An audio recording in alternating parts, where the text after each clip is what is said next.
Randy, are we live?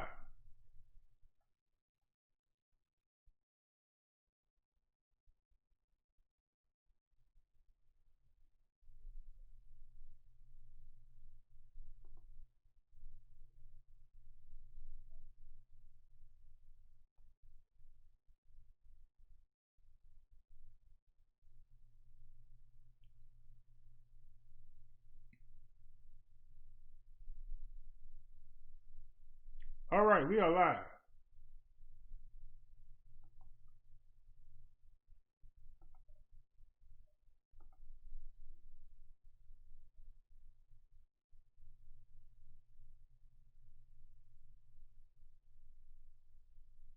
Here we go.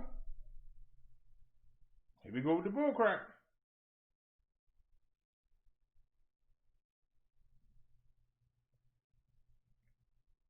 If we got an excellent connection, why is it going in slow motion? Do a refresh.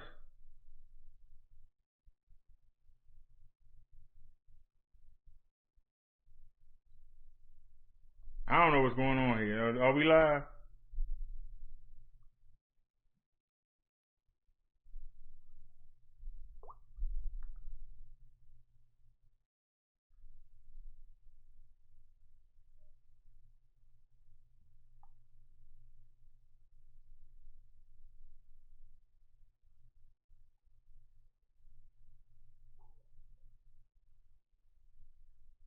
How the OBS doing? How we looking? OBS is doing fine. Now we on band 2. I didn't even do a what you calling for it, but we on band 2. So what's going on?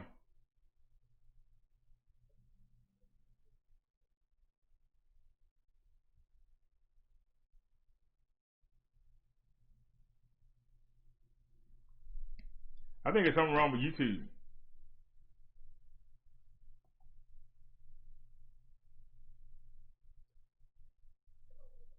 Everything going slow.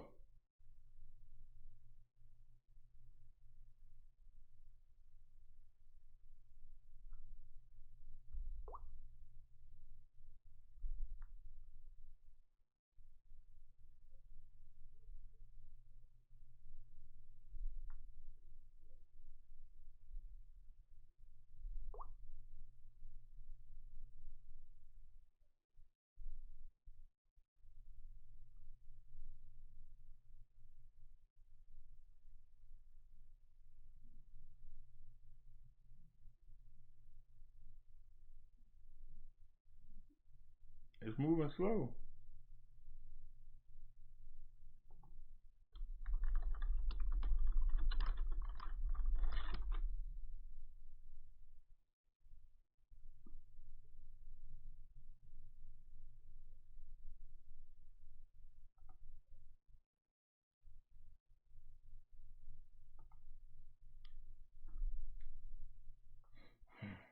I mean, we can use StreamYard. StreamYard ready to go.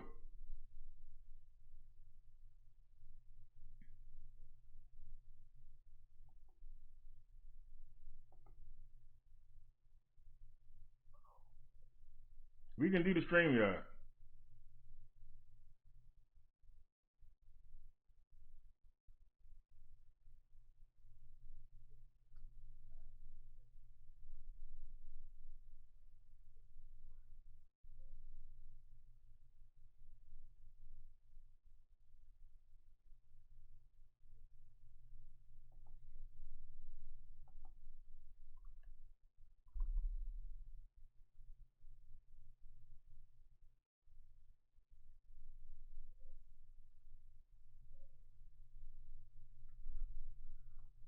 Let me look at the phone. See how it looks.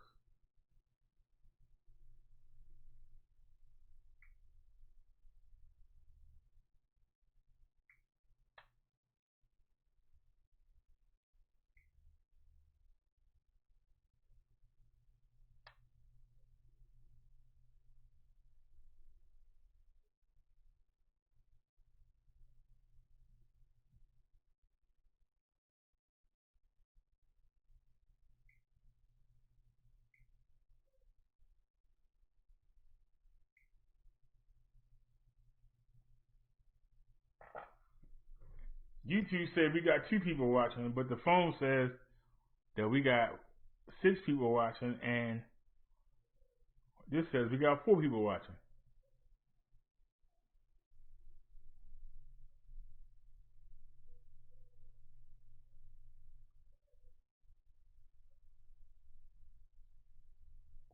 Well, let's go ahead and get started. Like I said, I got StreamYards on deck. Shall know them. Not every one that saith unto me, Lord, Lord, shall enter into the kingdom of heaven, but he that doeth the will of my Father which is in heaven. Many will say to me in that day, Lord, Lord, have we not prophesied in thy name? And in thy name have cast out devils? And in thy name done many wonderful works? Then will Rodero, the one man, come on. Can you feel that? I'm a menace to the street society. I'm a menace to the street society. Cause I ain't get the best of me. You say, who is this? Yo, I say, mind your business. Cause to me, y'all all a bunch of ghetto beaches. I'm a menace to the street society. I bring the contrast and many variety. Yo, I got mad flavor. I savor every victory because I know you beaches can't get with me. I got a cheap car, sport, cheap clothes, yet I still find myself surrounded by hoes. I don't follow the street trends. I don't care who's got a new Benz. They're not gonna let me drive it. If I really want something, y'all go out and buy it. I don't flash though. That only attracts the wrong element. Who wants to lose the admiration? For me, that's irrelevant. And proving oneself the time that I spent. I'm an army of one. Might be working now, but I never labor a day in my life. My faith in God eliminates all strife. If I complain about things that you can't fix, do what you can and get into the mix. Yo, but if you wanna fit in, go ahead, but you not hitting, yo. You just blending in. Just seem to be so bad, but you call for back and you call for the dance. I'm the brother you love to hate because one-on-one there is no escape route. I'll just hit with your troop, blow up with your coup. Call the news and give them a scoop.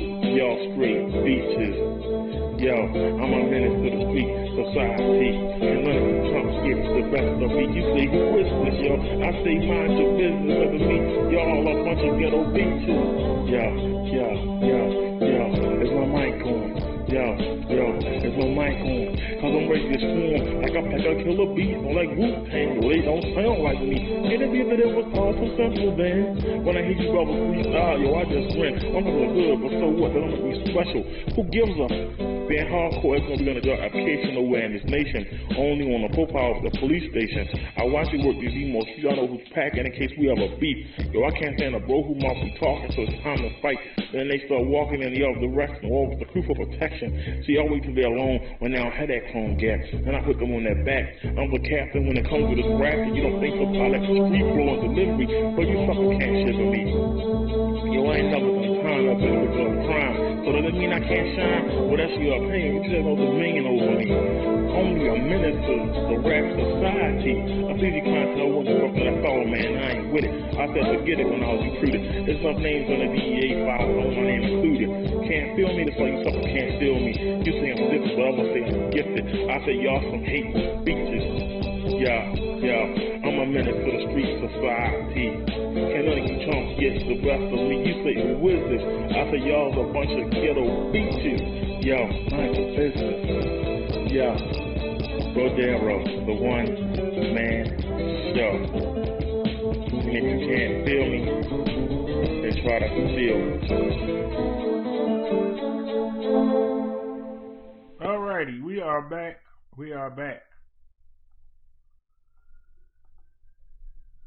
Welcome, everyone. I don't even know what's going on. Even the Hangouts is going slow. I mean, they moving in slow mo. I know I put it on Liz. Why is it still on somebody else? Come on, man. Jesus.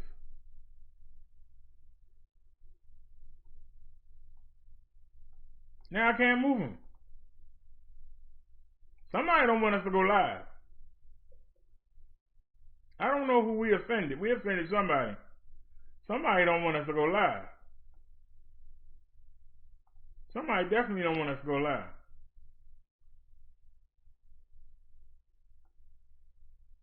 And all this thing going, everything going in slow motion.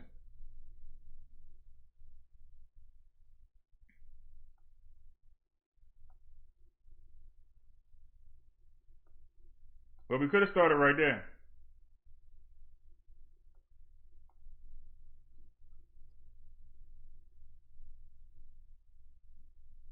You're holding the show up.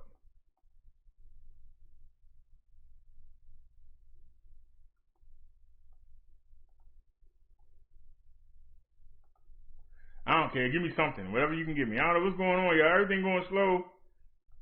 I couldn't get the OBS to work. I got the what you call on is something wrong with YouTube? I changed bands. I don't know what's going on. I think it's something wrong. Everything on YouTube is going real slow. Look at this. Everything going real slow. So what's more important than cameras and lenses? Your drawers. That's what's more important. Look how it's moving all slow.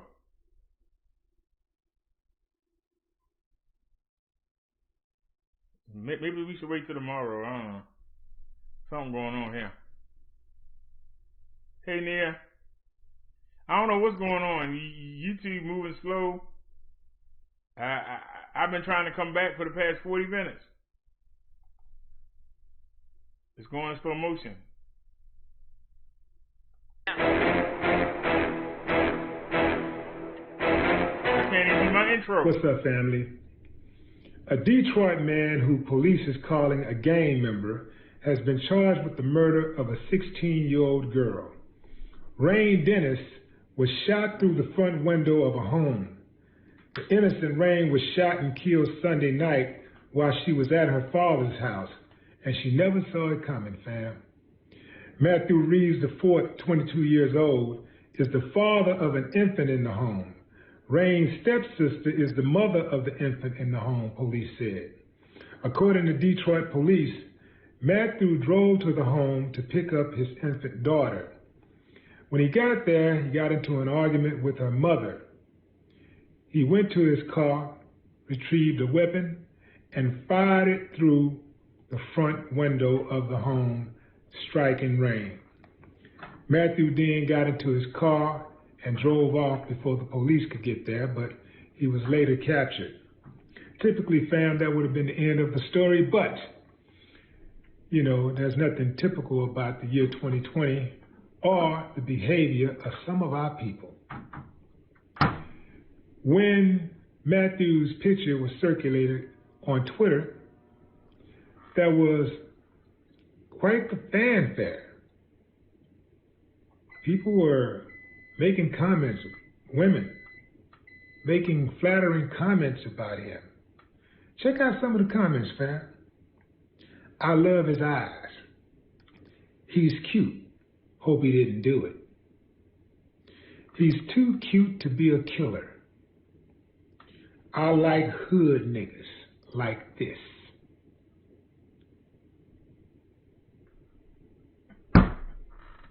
Got one of them. Fam, What else? I don't know how we're going to do it. There he is. But we got to figure out a way to put down people who got it on their brain to procreate with weirdos. Got to figure that out. I don't see how there's anything desirable about an emotional young man who kills, who shoots into the window of a house indiscriminately, killing. I don't see how someone can find that attractive. I don't care what he looked like. First and foremost, I would see a killer. Man, boy, some of our people are in bad shape. Imagine having pretty eyes and a Supermax. Well, they wouldn't be looking at his eyes too long, you know, they'd be looking at his booty. Yeah.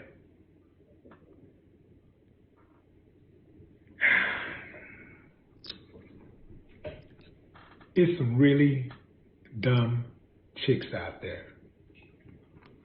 I mean, dumb as a doorknob. But you gotta think, fam.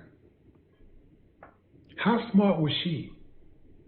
to be with a dude like that in the first place.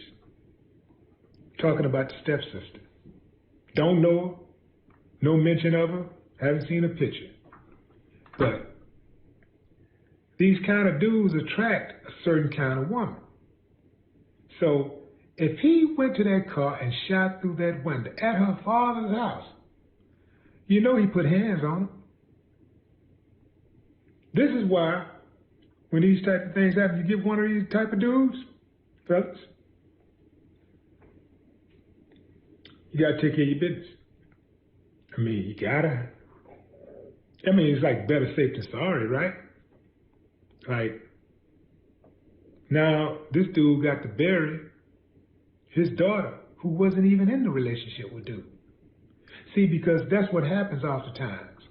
You have these casualties, collateral damage, if you will. You get these weirdo dudes who don't know how to tame their emotions, don't know how to accept rejection or someone who disagrees with them, and they just snap. They ain't got the tools to be in a relationship. They're not even supposed. See, everybody is not made to be in relationships. They're just not, because everybody is not emotionally equipped to be in a relationship. And when you come across these type of people, they are going to destroy everything in their path. Even if they meet the person who wants to save them, they can't. Because you can't save a person who don't want to be saved, or who thinks that they don't need to be saved, that like they don't have any problems. They think they're perfectly normal. All you're going to do is end up putting your life on the line, or somebody that you love life on the line. Could be your child that you had with them. Could be your mother, your father, your sister, your brother. It happens very often where family members and other friends end up dead because their family member, their loved one, hooked up with a weirdo and couldn't let go. There's something exciting about the weirdo dude. He crazy. I like that. He looks like a killer. I like his eyes. He got some good hair. I want to have his baby. It is some sick women out there. Oh yeah, the dude is sick. But you got to be really sick. You got to be a wacko to be attracted to a wacko. Like you go into a situation consciously knowing, yeah, he crazy. Oh, he crazy. And you still go into the relationship? This is why a lot of these dudes even exist. It's a whole lot of them. Functioning wackos, weirdos. It's a bunch of them out there. And they have no problem attracting women who oftentimes know their reputation. Fam?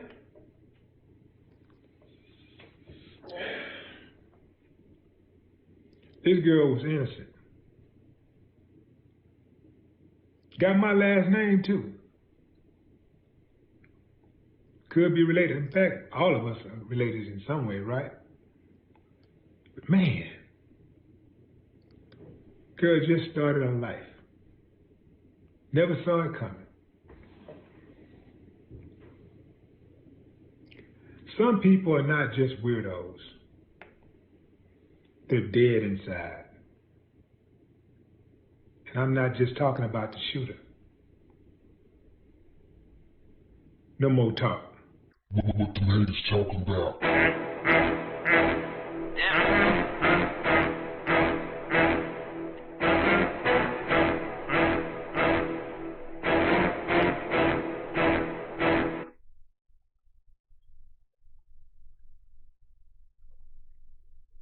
Alright, y'all, there's something wrong with YouTube today. I don't know what's going on here, but we're just going to deal with it.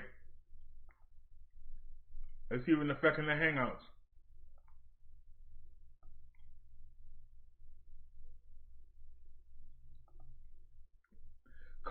is a bee. Karma is a bee. Say it all with me. Karma is a bee.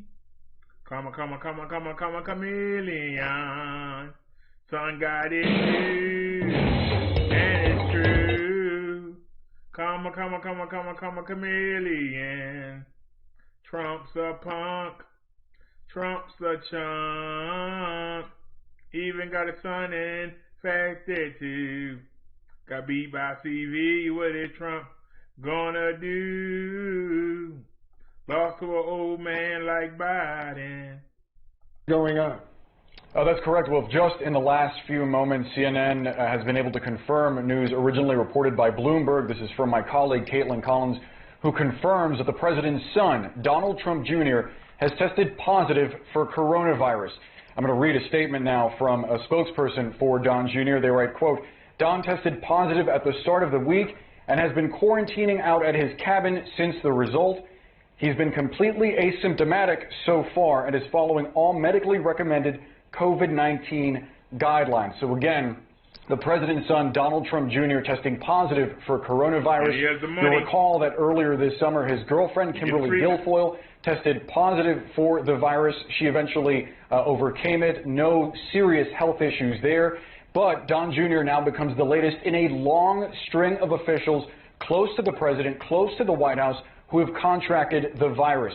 Just today, Rudy Giuliani, the president's personal attorney, we learned is now in self-isolation because his son, Andrew Giuliani, who's an assistant to the president, also tested positive for the virus. Officials on the campaign, David Bossie, for example, also testing positive, as well as the White House Chief of Staff, Mark Meadows. And that's just to name a few public figures associated with the president in just the last few weeks. Clearly, this is major news. Don Jr., known on social media for mocking people who wear masks, for mocking Joe Biden for wearing masks, very ardent supporter of the president's cause, with the president's agenda.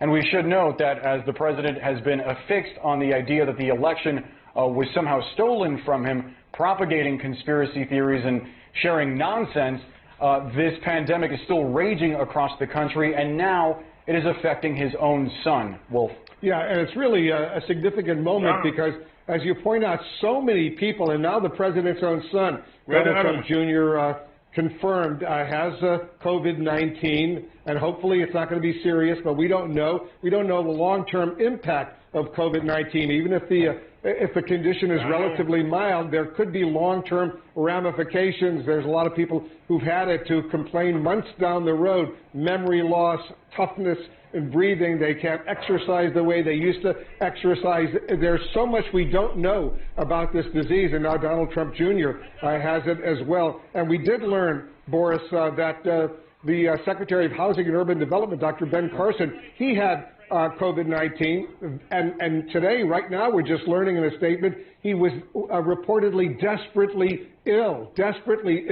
They required emergency medication for him, that monoclonal antibody cocktail that the president received at Walter Reed when he tested positive for COVID-19. It seems all those events that the White House was organizing during the campaign, and even since, all those super spreader type events have had a direct impact.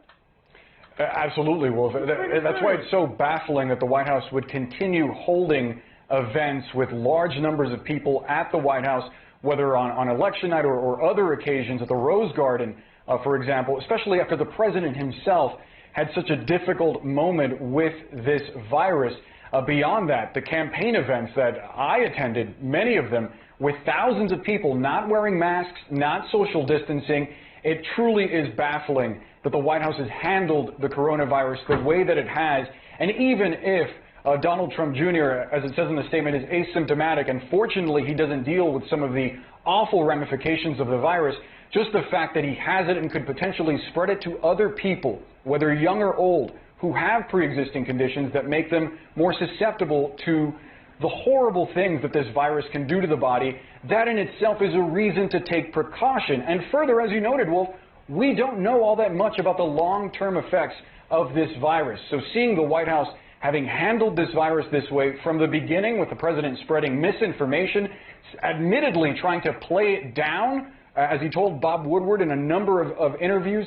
It is truly baffling and infuriating, especially as we get into these winter months and we watch the epidemic spread further and further, surging across so many states, across the entire country. Wolf. Yeah, it's really, really a serious situation. You would think they would learn from all of this. Clearly, they have not learned from all of this. Boris, stand by. I want to bring in Dr. Sanjay Gupta, our chief medical correspondent. So, Sanjay, first of all, what's your reaction to the news that the president's son, Donald Trump Jr., has now tested positive for coronavirus? Well, you know, my reaction is I hope he does well with this. I guess he's in his early 40s, so you know he has his age on his side. And you know, Wolf, as frightening as this is, as you know, since March we've been reminding people that the vast majority of people do recover from this, and even a large percentage don't even really have much in the way of symptoms or just minimal symptoms. And it sounds like that's the case with him as well. But as you were just bringing up with Boris Sanchez, you know, you don't want to get this infection. You don't want it. I mean, nothing that anybody has said should say, well, I'm okay to get this, I'll just power through it. That is not a good strategy. It behaves differently in different people. And as you point out, Wolf, these long-hauling symptoms that we talk about are of concern. I mean, I thought the long-hauler symptoms would be more likely to occur in people who had serious disease. But as we're learning from some of these studies coming out of Mount Sinai and other places, even people who have minimal symptoms can still have persistent symptoms. So I wish him well, and I'm glad that it sounds like from Caitlin's reporting that he is abiding by the isolation now guidelines. When you have the infection, you isolate. If you are suspected of having the infection, you quarantine. He has it, so he needs to be isolating now, and he'll probably continue to get tested. Yeah, you know, and of course all of us wish him a speedy recovery, but I just want to elaborate for a moment, Sanjay, while I have you, because I know people who have had COVID-19, they've tested positive, relatively young people, maybe in their 40s or 50s, who months later still have ramifications, still have an impact. They're not exercising, running, they're not breathing necessarily the way they used to, and some of them complain about memory fog. Talk a little bit about that. Yeah, I mean, it's this respiratory virus. You think about a respiratory virus primarily affecting the respiratory system, the lungs. This is an unusual virus. It does seem to affect just about every organ system in the body.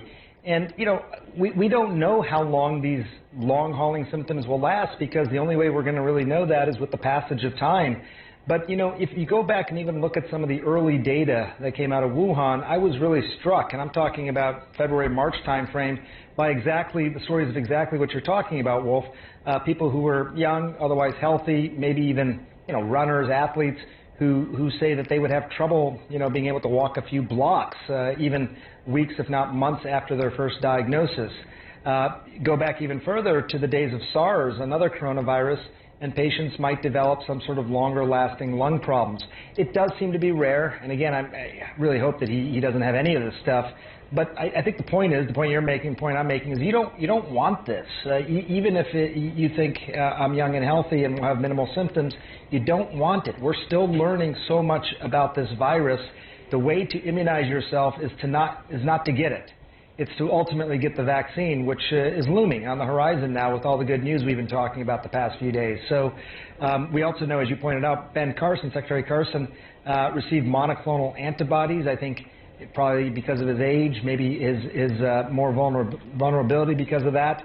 I don't think that Don Jr. would need that, but I'm curious, you know, as to what he's going to do. If he's feeling fine, hopefully he'll just recover and not need anything else. Yeah, well, let's see what happens on that front. You know, Gloria, Donald Trump Jr., one of many, an increasing number of the president's inner circle who have now tested positive. We could list them on and on and on. Does that reflect the way the White House and the president have handled this pandemic in general? I think it does. You know, Sanjay keeps talking about the right way to model behavior. And what I think we should expect from our nation's leaders, particularly those living in the White House, is modeling for the entire country. And instead, what you have in the White House is a president who, after a while, came around to saying, okay, it's okay to wear masks.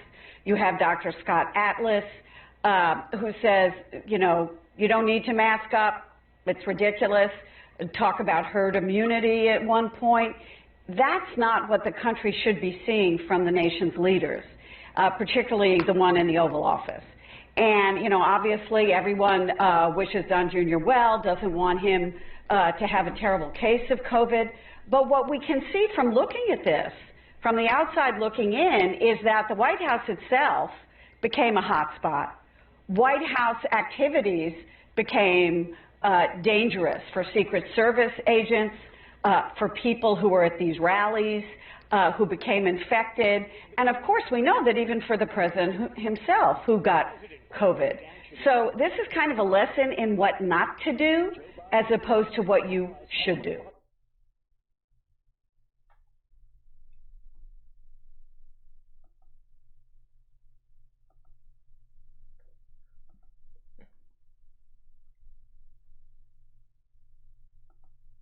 So, Don Jr. has the virus now. The coronavirus has totally stumped and whooped Donald Trump. Donald Trump's only answer was to go after the one thing he despises the most. He hates science.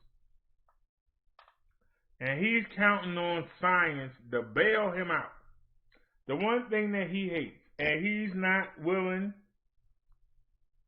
to piss off his base and tell them to wear a mask. Tell them to socially distance. He's not willing to piss them off and tell them stay in the daggone house. The virus has beat up him and his family personally.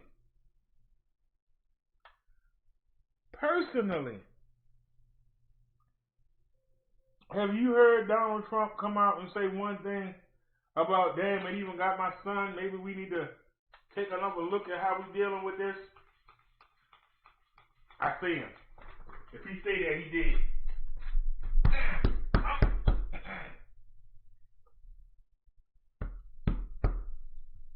Punk.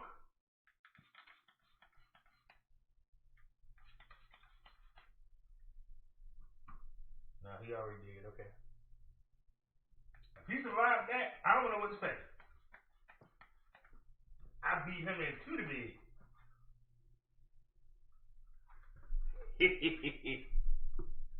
Sorry, y'all. I'm a natural born hunter.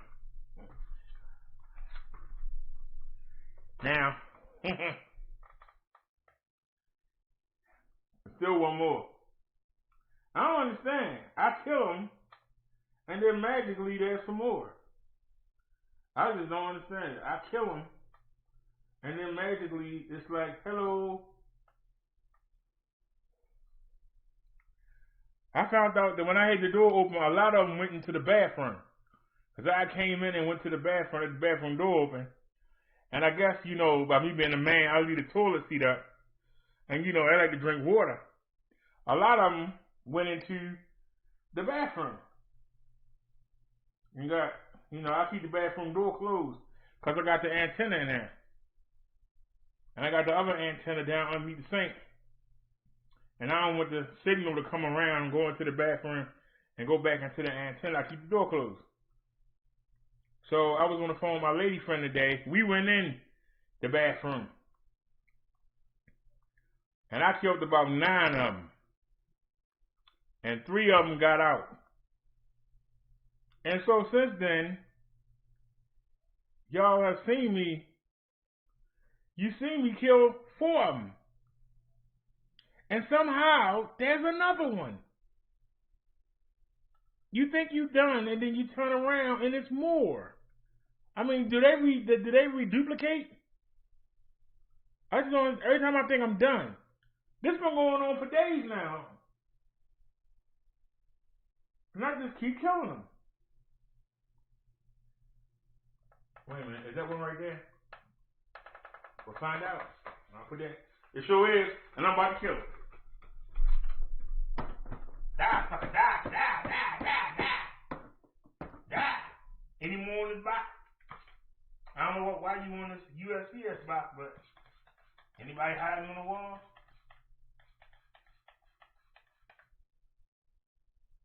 See, I get them wings wet, and they can't defend themselves. Damn, that's the flies. Flies can fly away.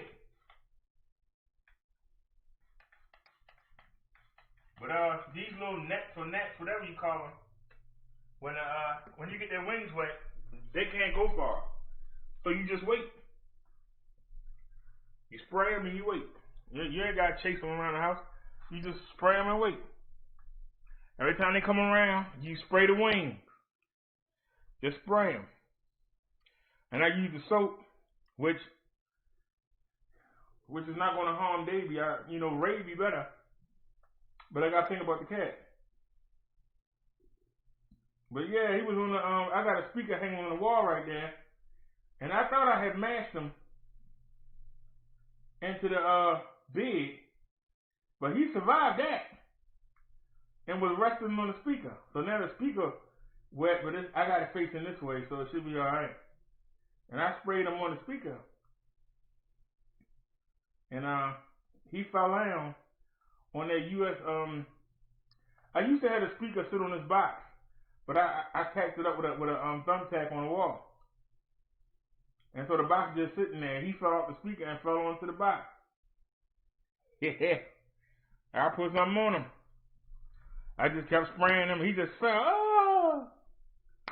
And when he hit the box, I was like, you heard me say, I'm going to get him. And I got up there and I put the hands on him. Like I said, I just use soap. Because the electronic device, I got it sitting here. And there's one over there. For some reason, probably because of the microwave, they probably smell of food whenever I cook something. They tend to come over here. And I just sit here and wait. But I know they're going to come by when they smell the food. I just sit here and wait, and I just kill them. Spray them. Oh, there go another one. Can I get the bottle without surprising them?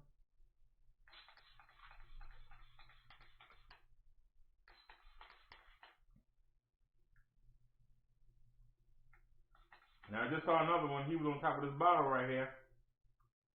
I thought I saw two of them. I got one of them. I'm almost out of stuff, but I got them wings wet. He ain't going far. See, you just keep spraying. Wherever he ran to. That's what you gotta do. Keep spraying. This is number soap. And let me add some more. It's number soap. Oh, that's one right there. Dang, I got him too. Sucker. I don't know where they coming from. Well, you know where they coming from. You let them in. No lie. You let them in. It's your fault. We just couldn't know. I don't mind it. Give me something to do.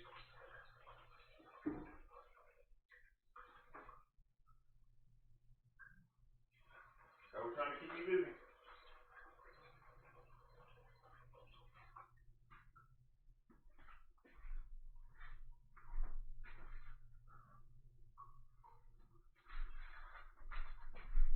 Well, the good news was he wasn't able to stop the sermon. Whoever is doing it. But, because he didn't show any videos for the sermon. But I really found it strange that I told y'all I'll be right back. I came back, already had the thumbnail ready. All I had to do was just fill in the stuff. And here go another one.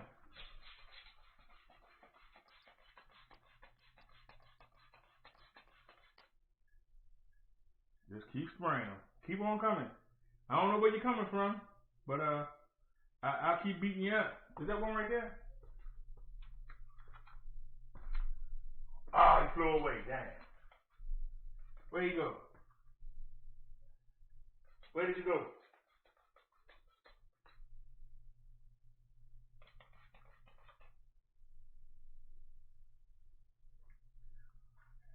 They can't be coming through that window because it's closed. So using these things to interrupt my show, I don't mind. Whatever. I just keep killing them. It don't bother me. I just keep killing them. All you gotta do is get them wings wet enough and they can't fly.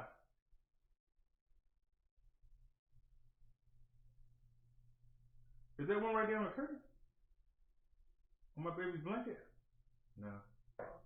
Any of them hiding under the blanket? No. Like I said, Double think you doing something by distracting me. No, you ain't. You think you embarrassing me? No, you ain't. Because I can just leave them alone. Everybody else do. I'm just irritated. I don't like having no bugs in my house, period. And I left the door open. I can't believe that many of them came up in here. If I go out in the hallway now, because of that bright light, it's about 10 of them flying around. I be hearing noises downstairs or the alarm for the school to go off, and I dread opening the door to take a look because I know I'm letting them in. I know I'm letting them in. Now, it's supposed to be November. I thought that the gnats and the moths and the flies supposed to go away, but it's still 50 degrees and they just hanging around. They're just hanging around. So, like I said, I keep an eye out for them so I can kill them, but other than that, they don't really bother me.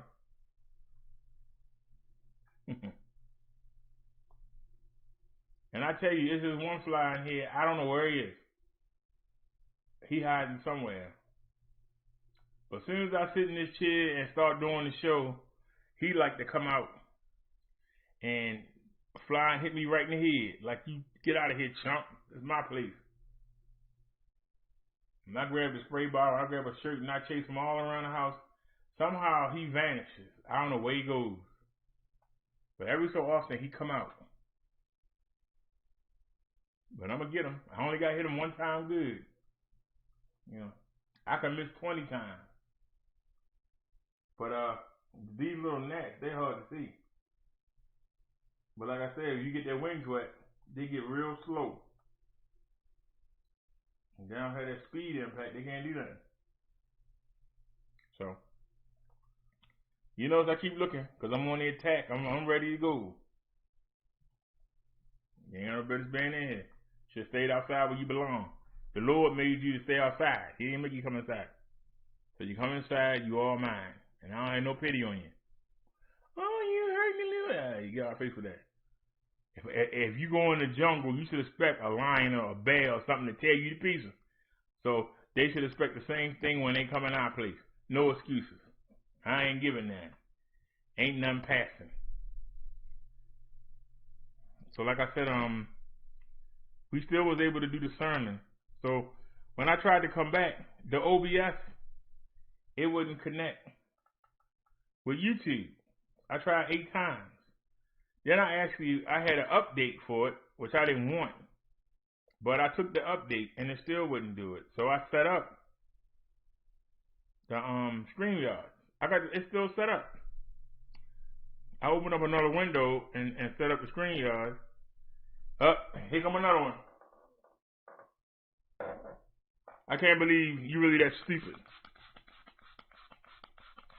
Come on, sir. Where'd you go? Where did you go, sir? Get them wings wet, and we're going to take you out. It might have been the same one that I didn't kill him. We'll see. But it just seems like, there go one right there. There's no way you survived that. There's no way you had a chance to fly away.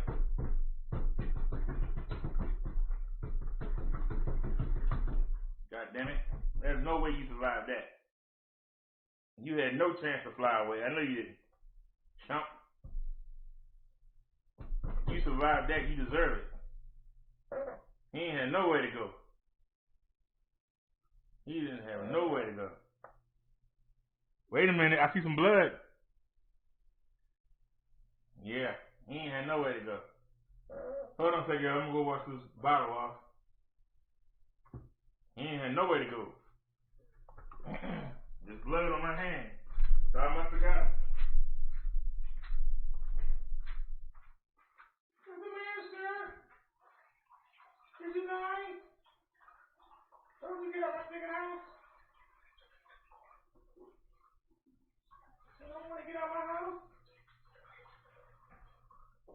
cry about it.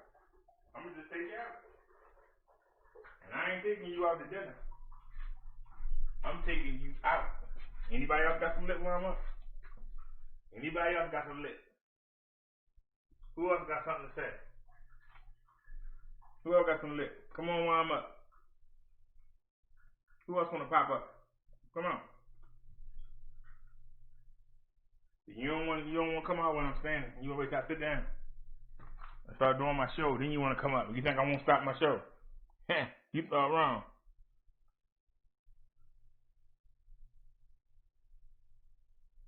Gonna sit here and let you take over. You better find someplace else. I don't know if somebody dropped some eggs in here or what, but I'm killing everything I see. No hesitation. We taking them out.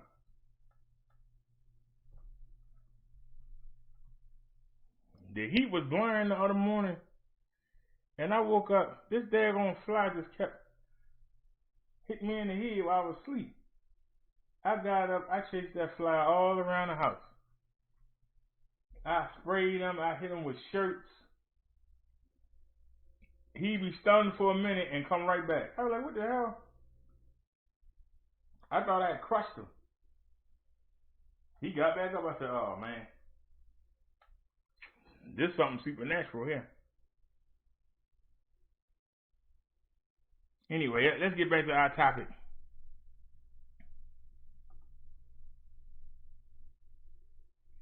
So, since I don't go outside that much, and when I do, I got a real mask, so I'm not really afraid. So, you can't get me when I go outside. So the best thing to do is to allow these little gnats to come in here, and they supposed to make me uncomfortable. No, they not. They just, I don't mind killing them. I'm sorry to say that as a minister. They ain't got no business coming in. So you send them in here, Mr. D, I'm going to kill them. If you cared about them, you wouldn't have sent them in here. That's all I got to say. And they multiply so fast that you know, they're expendable. Well, they're expendable, and I'm taking out your army. Keep on sending them. They don't get took out. We don't play here. We don't moan and groan. We handle our business. So like I say, karma is a bee. Hold on a sec, y'all, because it's going to let me. There it is, right there. Even the hangout's moving slow. Look what's going on. Look how slow it's moving.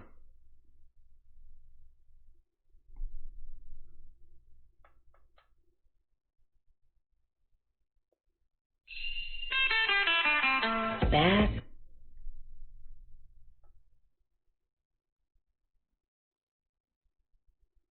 I'm waiting for that flash sale to be $20. I'm hanging on to this last $20, and they will not put them on sale. But they keep showing it to me every day at $50. They won't show it to me at $20. To his legal Hail Mary passes, but in the courts where evidence gets scrutinized and authenticated and tested under rules developed over centuries to determine truth from falsehood, well, he's getting hammered. We take a closer look now at those battles and at the president's strategy. President Trump laid out his playbook months ahead of the November 3rd election. The only way we're going to lose this election is if the election is rigged. Remember that. Hopefully the courts will protect us. They have to protect us. But the courts don't work that way. The reality of the 19 post-election lawsuits filed by the Trump campaign. So far, the courts have quashed 16 of them, with no finding of fraud from any judge, state or federal, Republican or Democrat. Trump's lawyers are vowing to fight on, portraying an alternate universe. This has been a massive attack on the integrity of the voting system in the greatest democracy on earth. But they're refusing to lay out the evidence. We're going to prove it in court. I would love to release all the information that I have. I would love to give it to you all. Why you don't get it? Except most of you wouldn't cover it. Rudy Giuliani made his first appearance as head of the president's re-election legal team in a Pennsylvania courtroom Tuesday. The attorney Mark Aronchik argued against him in court. Then walked Mr. Giuliani, and he talked only about fraud gigantic conspiracies.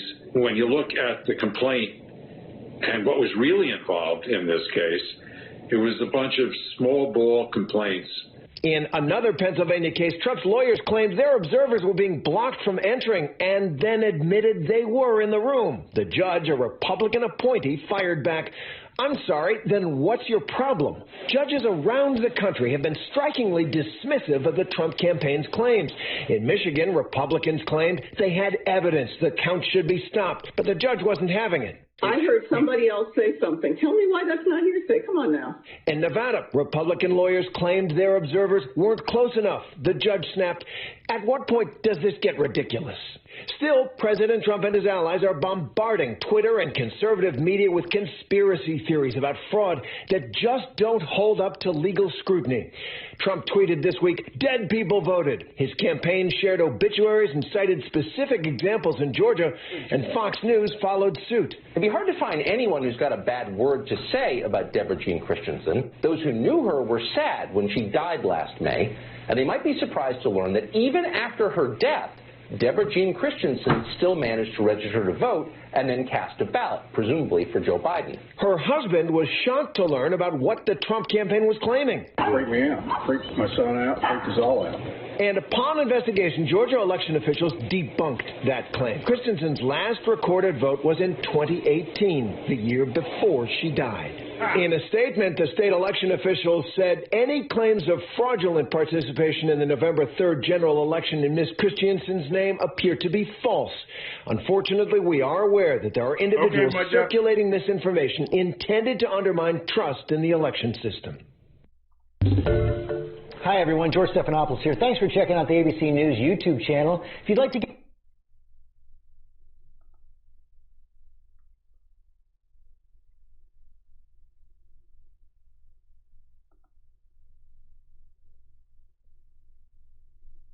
everything moving in slow motion.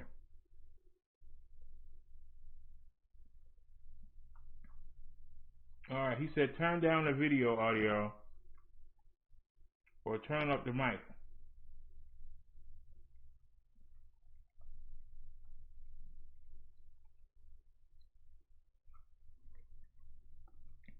Turn down the video. Turn up the mic. All right, y'all let me know how this sounds. We're going to the next video now. All right, I told y'all you can't go to the mall. Here's some more proof. Can't go to the mall no more. All right, y'all let me know how the audio sounds.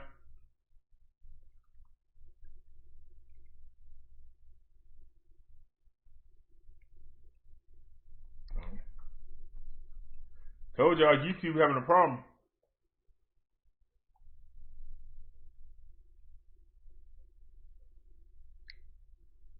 In Wauwatosa, inside a suburban Milwaukee mall. Several people are hurt. There is a manhunt for the gunman. This is all happening at the Mayfair Mall in Wauwatosa, a suburb about 6 miles from downtown Milwaukee. CBS News' Charlie DeMar is live tonight. Charlie.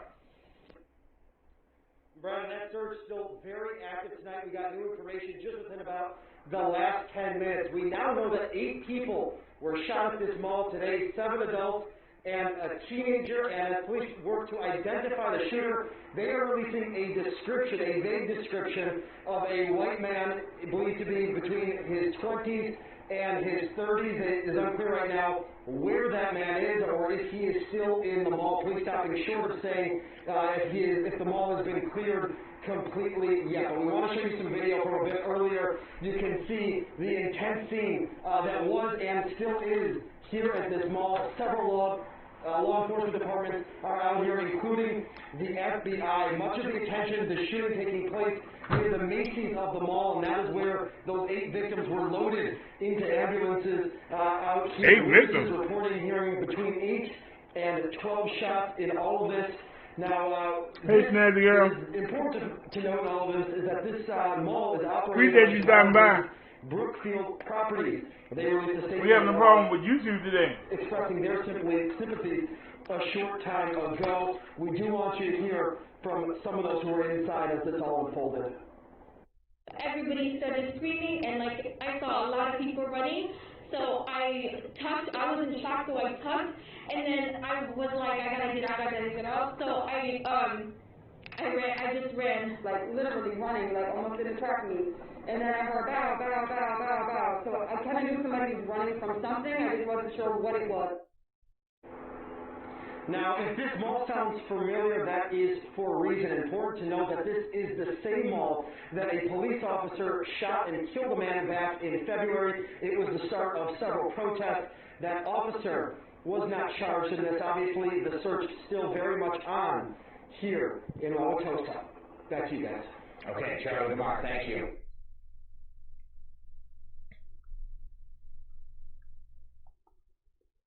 Well, hold on a second. Might as well let it go ahead. Did they find him?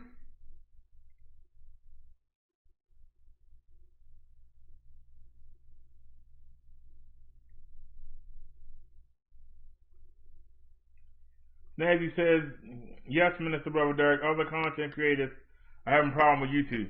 You know, I started to say, hey, I gave you the sermon. You know, I'll go ahead and call it a night. And I said, nah, we're going to stay at it. And like I say, I got the Hangouts on standby. I mean, it's literally on standby as we speak. I got it right here, ready to go. Titled and everything. So, we were going to do Hangouts. Because the OBS wasn't working. I updated it. I did a deep virus scan. I restarted 3 times. I did everything I could think of.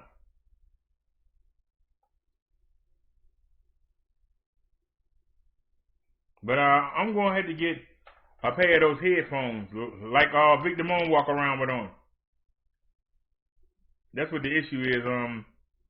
Now that we're not using everything through the TV, we coming straight out the computer. But the lady downstairs keep crying about the noise. So I figure if we start using the desktop audio, then we won't have to have the audio in here as loud. And she's very happy, but are we happy? So if I get a pair of headphones like Vic do,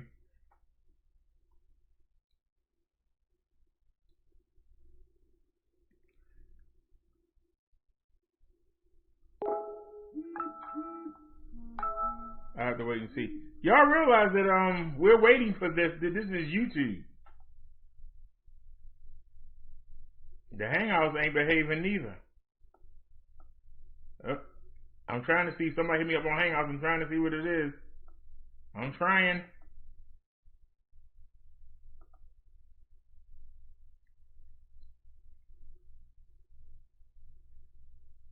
All right, somebody sent me this before. It's in my list, but I'll go ahead and move it up. This thing ain't showed up yet, man. Heck with it.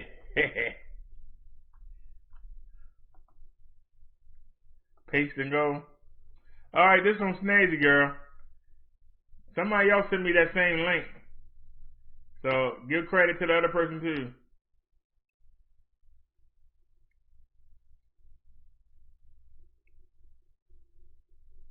The Sheriff's Office just released this photo of a gun that Jacksonville police say a teenager had in his possession before he was shot and killed by 4 officers. The family of 18-year-old Devin Tillman is demanding answers about a deadly confrontation on the west side last night. The gunfire grew out of a traffic stop just before 11 o'clock on San Juan Avenue near Concede Avenue. The 4 officers who opened fire are on administrative leave. News 4 Jax reporter Vic Michelucci joins us live from the scene with what he's learned about the circumstances that led to the shooting. There's no way to go. Tom and Mary, we've gotten a few more details throughout the day, although the investigation largely continues. It happened right there in the middle of San Juan. You can see some of that spray paint marking from the crime scene unit. Police officers tell us that they pulled this vehicle over because it was swerving in the road. There were 3 men inside. 2 got out without incident, but the 3rd stayed, and then there was some sort of confrontation before the shots were fired. Now, that young man's family is demanding answers and justice. It was like just like somebody threw out firecrackers, and it was many, many gunshots. This woman was around the corner at home when she says she heard police open fire.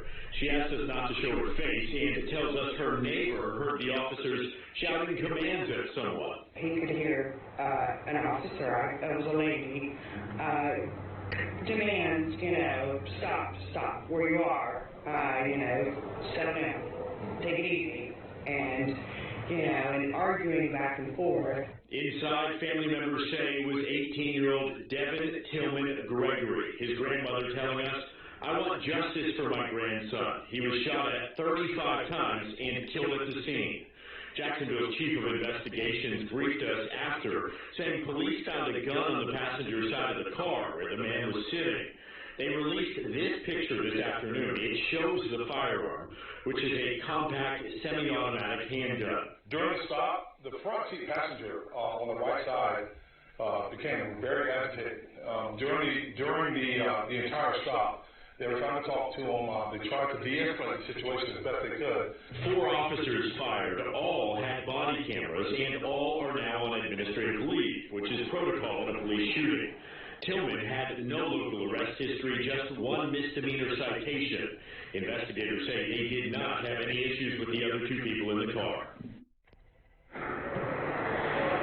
And back out here live, the scene is clear, but the investigation continues. Detectives working around the clock to try to put together the pieces of what happened here. That grandmother did tell us this morning, though, she has contacted the state attorney's office. She is also working to get a private attorney to look at the case, and she wants to see the body camera footage right away. We're live on the west side. I'm Vic Micolucci, Channel 4, the local station.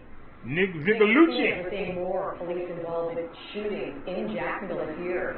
How many have there been? But we certainly have had more this year than last year. We had 14 police-involved shootings with the Jacksonville Sheriff's Office here in Duval County so far in 2020. If you count what happened overnight, 9 of those were fatal. Now, to compare that with last year, there were 9 GSO-involved shootings. 6 of those turned deadly. Vic Micolucci reporting to us live on the west side. Thank you. All right, y'all, hold on a sec. This is from yesterday. It's a body cam footage. I know I pressed the button for it. All right, here it comes. Can we pause it? Or do I gotta wait?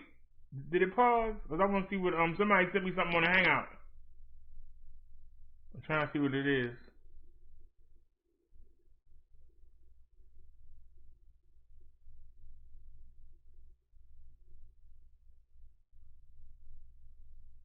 All right, let me go ahead and snatch that. Snazzy sent a link. Let's go ahead and snatch that. All right, now we're ready.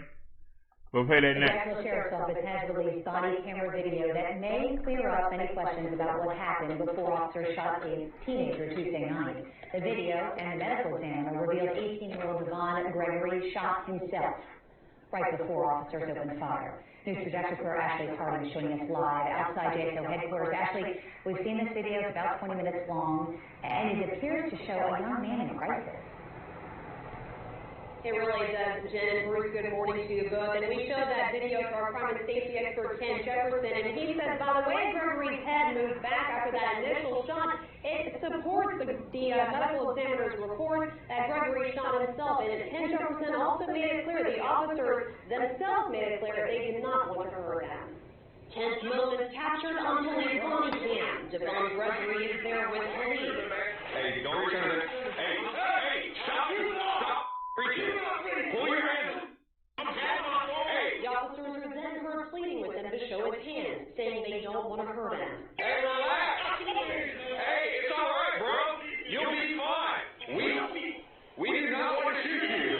They're stressing him. We don't want to hurt you. He's having a complete meltdown. Gregory says he's refusing to put his hands up. He ordered the officers to shoot him. Fall back, bro. I'm telling you, I'm not moving. Seconds later, Gregory took his head between his legs. A shot can be heard. We've frozen the video, but Gregory's head moves back right before officers opened fire. I was very pleased with how the officers tried to de-escalate this thing because they were calm. They weren't rude.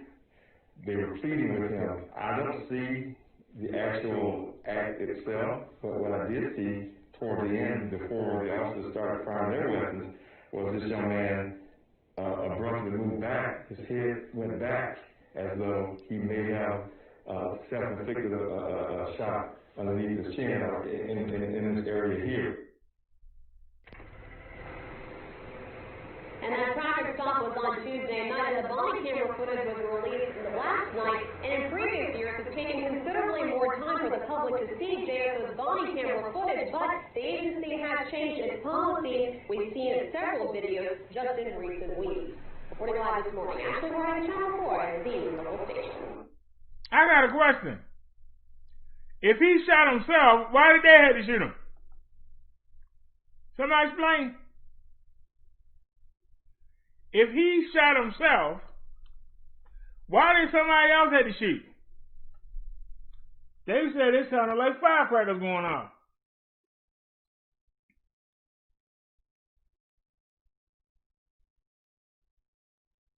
I'm just asking, why did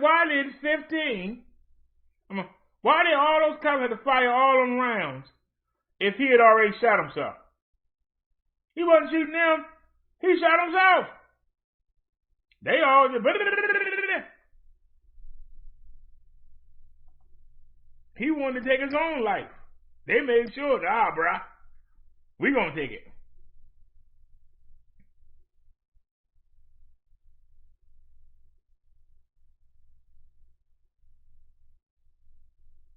Is this the same thing that I just showed? News starts right now with a breaking news alert. A JSO police body cam reveals a tense traffic stop. Hey, don't return. And officers trying to get a passenger to show his hands. Relax. Hey, it's all right, bro. You'll be fine. The passenger, identified as 18-year-old Devon Gregory, refusing to comply. We don't want to shoot. We don't do. With an ending no one wanted, police say Gregory shot himself and officers firing in response. 48 hours after that happened, JSO reports the medical examiner found Devon Gregory had shot himself. After 15 minutes of back and forth with police, we're able to see what led to gunfire Tuesday night on Concede and San Juan. News 4 Jax reporter Corley Teal is live, and Corley, this video is just intense. Ken and Mary, this video is about 19 minutes long, and in it, officers repeatedly asked Devon Gregory to show his hands, saying they don't want to hurt him, but he refuses. An officer's body camera shows him walking up to a traffic stop near Concede and San Juan Avenue Tuesday night. An officer questions the driver about marijuana.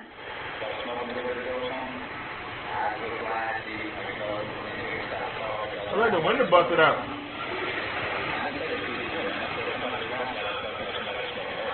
The driver steps out of the car and is put in handcuffs.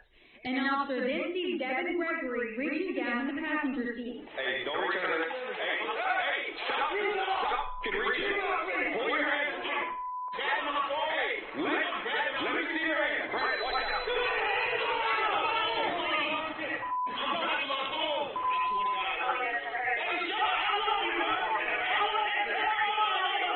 The officers try to calm Gregory down. Hey, it's all right, bro. You'll be fine. We don't want to shoot you. We don't want to. We do not want to shoot you. I don't want to shoot you, bro. I just want to see your hands with nothing in it. Hey, let me see your hands, bro. That's it. Bro, because I don't want to hurt you, man. I don't want to hurt you. None of these officers out here want to hurt you. After an officer with a canine arrives, the backseat passenger crawls out of the car. Gregory then puts his hand between his legs. A gunshot goes off, leading officers to open fire.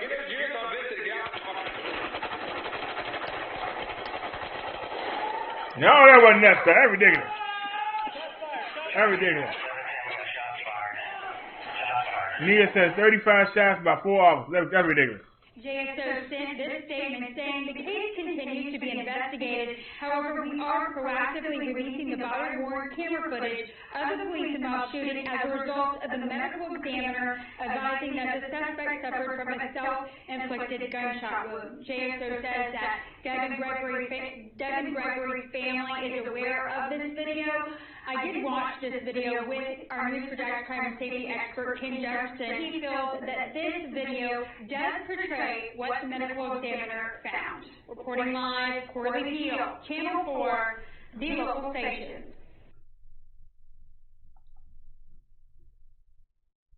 If he shot himself, why did they shoot 35 bullets afterwards?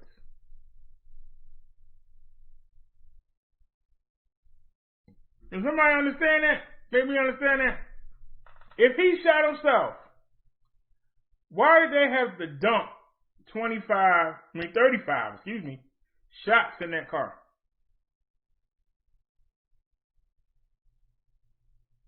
They kept saying, we're not trying to hurt you. But they dumped 35 bullets into the car.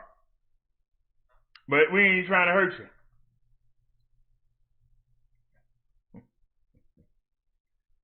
Nancy says that was overkill. He might have been able to be saved, but they blasted that kid. 35 shots, God darn. I mean, was he an alien? Was he an alien they were trying to kill? I don't even think a bear can handle 35 shots. I don't think an elephant can handle 35 shots.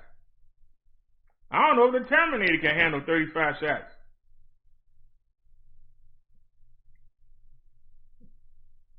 I don't even know if Batman and Robin in their suits can handle 35 shots. I don't think the Incredible Hulk can handle 35 shots. I don't think Iron Man can handle 35 shots. That's ridiculous that you that scared that you sent 35 shots.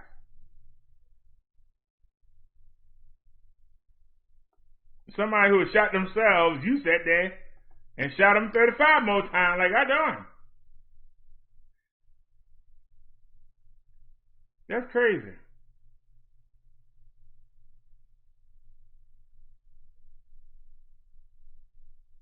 All right, listen to this. Hopefully it's not a video and we can load it.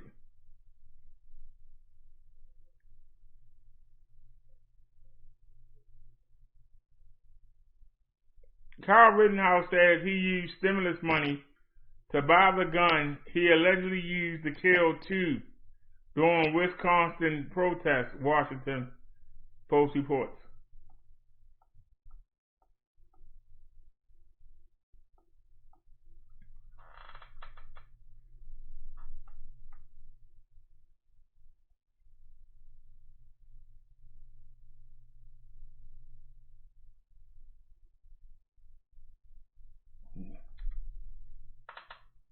You shoot somebody 35 times, how are you scared of your life? Who can survive 35 shots?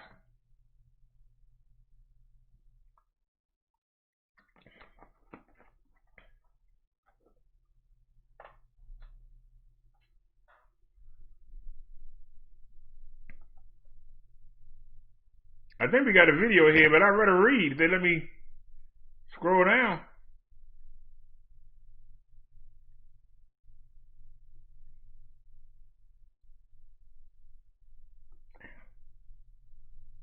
Now Google's showing me commercials.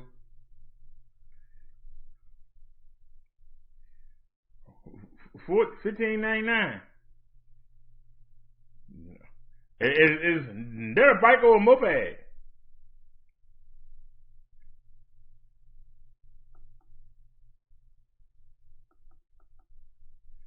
Come on, man. All right, Kenosha shooter Kyle Rittenhouse says he used money from a stimulus check to purchase the gun he allegedly used to kill 2 people and wound 1 other the night of August 25th. I got my $1,200 from the coronavirus Illinois unemployment cause. I was on furlough from the YMCA and I got my first unemployment check. So I was like, oh, I'll use this to buy it. Rittenhouse said in the phone interview with the Washington Post. Rittenhouse allegedly killed Anthony M. Hema and Joseph Rosenbaum and wounded Gage Grosskreutz during a protest over the police shooting of Jacob Blake in Kenosha, Wisconsin. Rittenhouse friend Dominic Black, who's been charged with 2 counts of intentionally giving a dangerous weapon to a person under the age of 18 causing death, allegedly bought and stored the alleged murder weapon for Rittenhouse.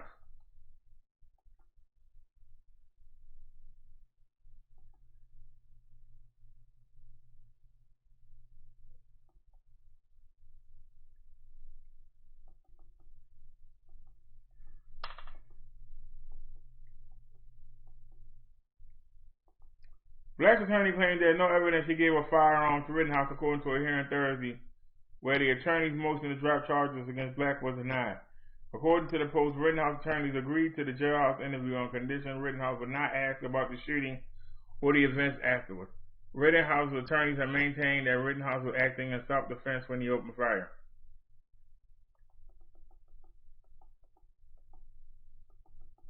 Well, up to the shooting, Rittenhouse told the Post he went to Kenosha on August 24th for his job as a lifeguard. He told the Post he got off work at 8 and went to Black's stepfather's house, where he, one of his sisters, and Black spent the evening watching live streams of chaos erupting downtown, the sister told the Post. The sister said Rittenhouse supports peaceful demonstrations but objected to the violence and called the protesters monsters. Social media accounts believed to belong to him portray a young white man with an affinity for guns who support Blue Lives Matter and Donald Trump. According to the Post, the following evening, as protests continued, Rittenhouse and Black armed themselves and went downtown to help a friend protect a used car dealership and provide medical aid to people with minor injuries. I was going into a place where people had guns, and God forbid me, somebody brought a gun to me and decided to shoot me like I wanted to be protected, which I ended up having to protect myself. Rittenhouse told the Post he is not part of any militia groups, but he joined up with other armed men and women who were also present to help protect property. Nobody was instigating me, and I wasn't instigating nobody else. Everybody was calm with me, and everybody was enjoying me like I was helping everybody. So what I noticed, if you show the people respect, they're going to show you respect back, Rittenhouse said. Rittenhouse ended up at a gas station where he heard reports of cars being lit on fire, at which point he grabbed a fire extinguisher and began running down the street, according to the Post. Rittenhouse clashed with people gathered near the car dealerships for reasons not specified. According to the criminal complaint filed against him, Rosenbaum was unarmed and threw an object that appeared to be a plastic bag at him and missed, according to the complaint. Rittenhouse allegedly ran away from the shooting scene and was chased down by demonstrators, the complaint says. Huber approached Rittenhouse after he tripped and fell. A scuffle ensued, and Rittenhouse allegedly shot Huber once, the complaint said. After the shooting, Rittenhouse shot Grosskreutz in the right arm, according to the complaint. Rittenhouse was able to leave the shooting scene still armed because he walked toward officers with his hands up, Kenosha Police Chief Daniel Mission said at the time. Rittenhouse's mother revealed that Rittenhouse's shaken condition when she arrived at Black House to pick him up. I saw Kyle. He was pale, white, shaking, and crying. When we left, it was just Kyle and I. We drove around and we went to the police department. Wendy Rittenhouse told the Post. When asked by the Post if he regrets having a gun that night, he said no. No, I don't regret it. I felt like I had to protect myself. I would have died that night if I didn't. CNN reached out to the Grosskreutz attorney who called Rittenhouse claims of using stimulus money to buy a gun disturbing and egregious. Rittenhouse faces 2 charges of felony homicide and felony attempted homicide in the shooting. He's also been charged with possession of a dangerous weapon by someone under 18, a misdemeanor. He's not getting out for a while, found guilty. So he ended 2 lives, messed up his own life.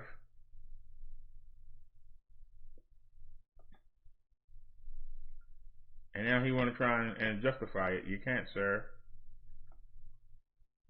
What?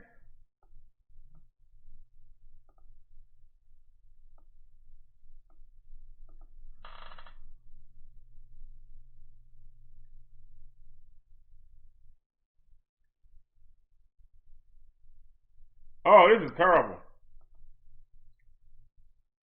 Alright, this one Snazzy Girl. This is terrible right here. This is just terrible.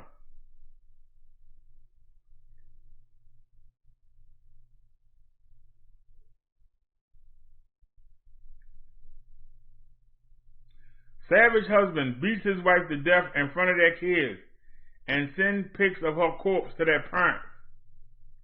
To her parents. Well, you got some real sickos out here.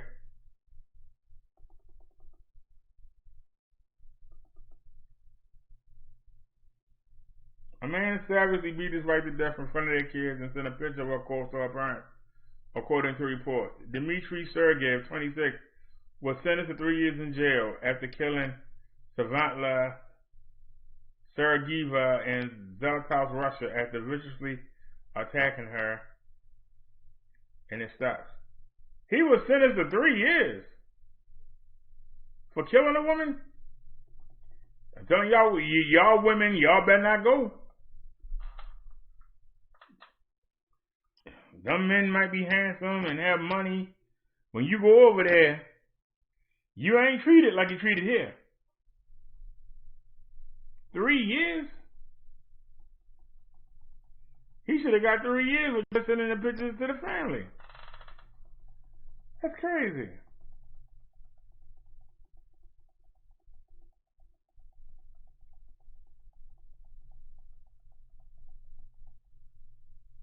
So he killed her in front of the 10-month-old, in fact, damn.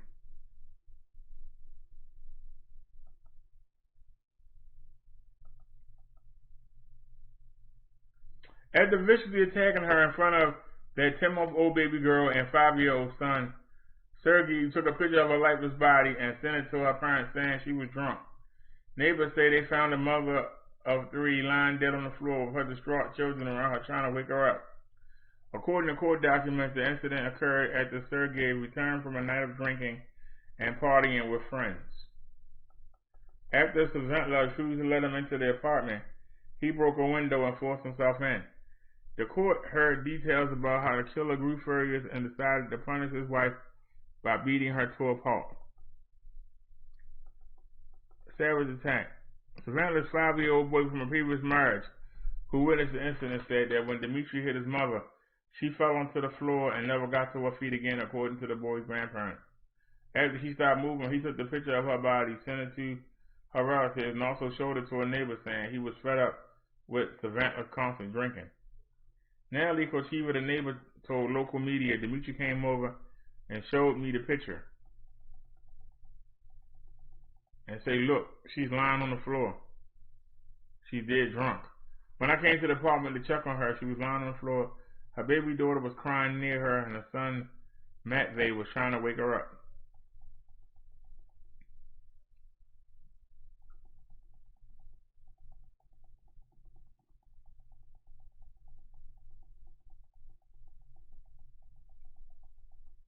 She added her chest was not moving. Ah! Now you went too far. She added her chest was not moving, and I realized she wasn't breathing. Natalia said she told Sergey to call the ambulance, who pronounced his wife dead and called the police. After being arrested by cops, Sergey spent 1 year behind bars while investigators concluded the probe. Upon forensic examination, it was revealed that Savantla died as a result of a heart attack she suffered during a horrible attack.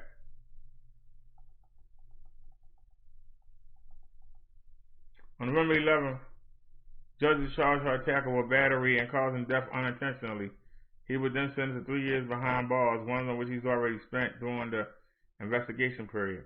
The devastated victim and his family said the sentence was shockingly lenient and vowed to appeal the decision. Savantla's father, Anatoly Chigulin, said the court's decision is shockingly soft.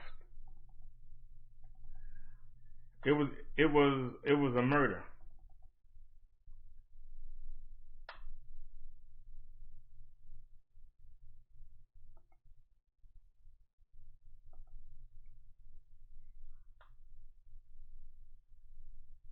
All right, check the chat.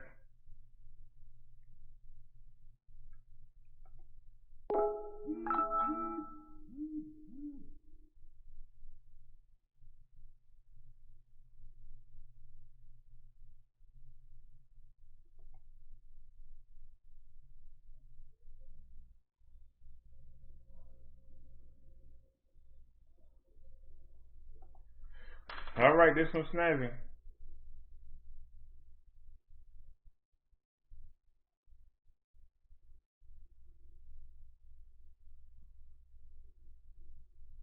I wonder if it's the same story I got in the queue. I thought it was the man that set the woman on fire.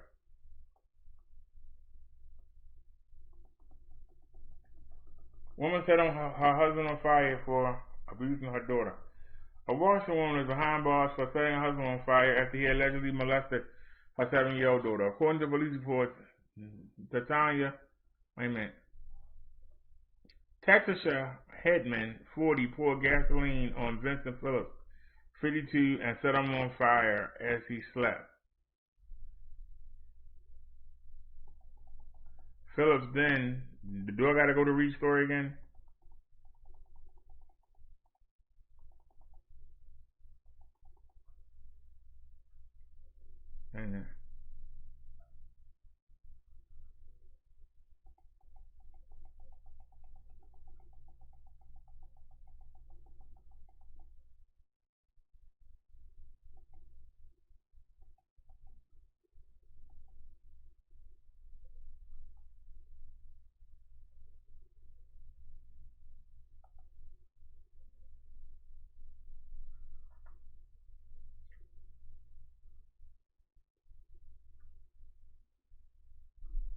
Hey.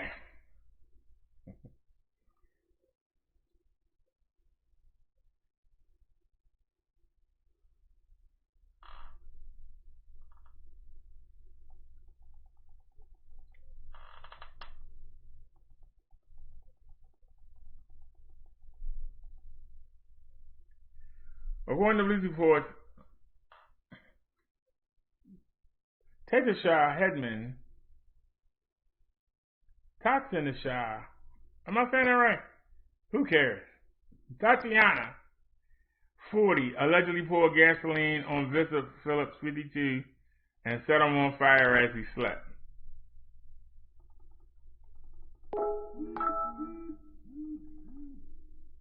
When Vanessa Jackson found out that her 52-year-old husband, Phillips, raped and molested her daughter, she took matter into her own hands. The 40-year-old mother waited for her husband to go to bed, then when he was asleep, she poured a combustible liquid on him and lit a match. She then admitted to police that she intentionally set him on fire because shooting him would have been too nice. Phillips didn't die in the blaze and is being charged with first-degree sex crime. Jackson faces arson charges and assault charges. The state of mind of Jackson at the time she set Phillips on fire is being questioned. Should Jackson's mental state at the time result in a lenient sentence when it comes time for her criminal court to address the situation or the crime she's charged with?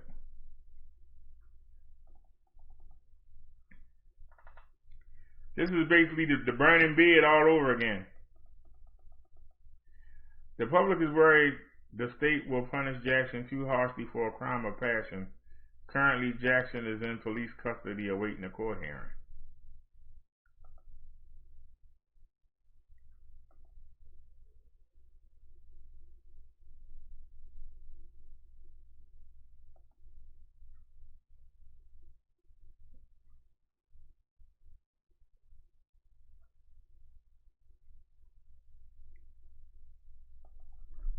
I saw that link. I ain't think anybody cared. Well, we got a little baby one flying around. I don't know where it came from, but we're going to kill it too. We'll get them wings wet. Bobby Brown Jr. predicted his own death in an eerie call to friends before he died. Well, every little step he takes led him to the casket. Every little step he takes. Bobby Brown Jr. reportedly called friends just hours before his death to tell that he suspected that he was gravely ill. The 28th son of singer Bobby Brown was said to be coughing intensely during the phone call and feeling congested. Carrie Graves, a friend of the late rapper, told Daily Mail that Bobby Jr. had been suffering from a heart condition since childhood. She told the publication that Bobby Jr. was born with the health condition, and in the call he said he was sick and that you'll never know what you'll die from. Karen said that Bobby refused to seek medical help because he has a phobia of hospitals, but he said it was eerie and that he knew something was going to happen.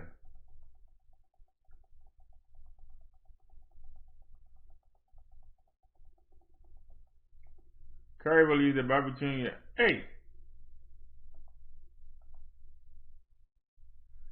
Curry believes that Bobby Jr. may have been battling CV or maybe some other illness that didn't make it easy for his pre-existing heart condition. She described Bobby Jr. as sounding like he had a very heavy cold. He apparently sounded congested and she heard him cough intensely. Curry added that it was so weird that Bobby Jr. had reached out to her as they weren't on good terms. She said that he told her that he was in love with her and wished we could be together.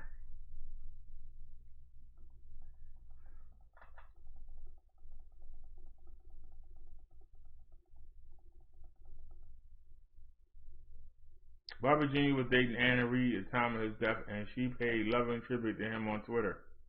Along with a sad emoji, she wrote, "The heavens gained an angel, but I lost my soulmate." This tribute followed a cryptic message she had posted that hinted at how Bobby Jr. may have died. She tweeted, "Overdose is a lesson. If you learn, then you lethal. If you ain't learned, then you lethal." What? It's a good thing you look good, honey. You got the brains of toast. Los Angeles Police Department said,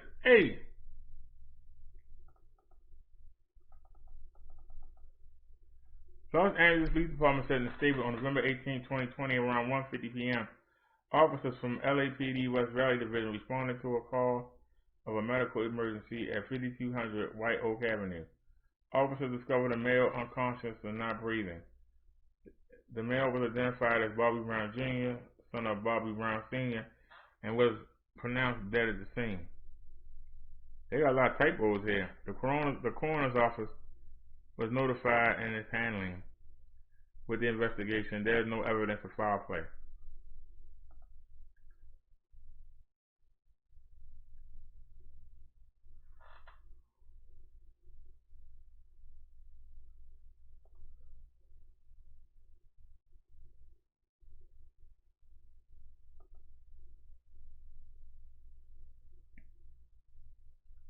This is also from Snazzy.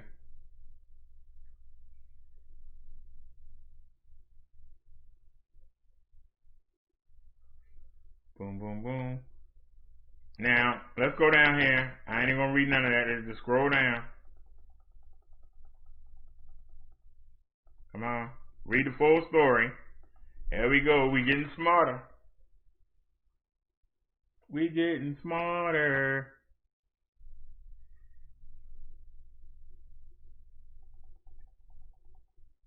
Hey, get rid of this ad. I don't want to see this mess. Come on, man. I don't want to see this.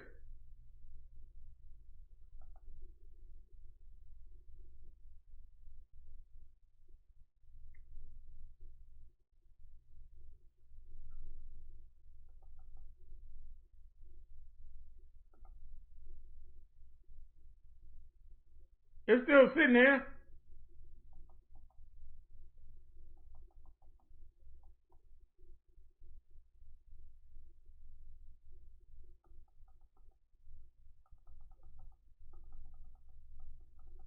Alright, Derek Chauvin. I see Derek Chauvin's face. Derek Chauvin, the lead defendant in the alleged second-degree murder of Minnesota man George Floyd, just hit a major bump in the road in his ongoing divorce.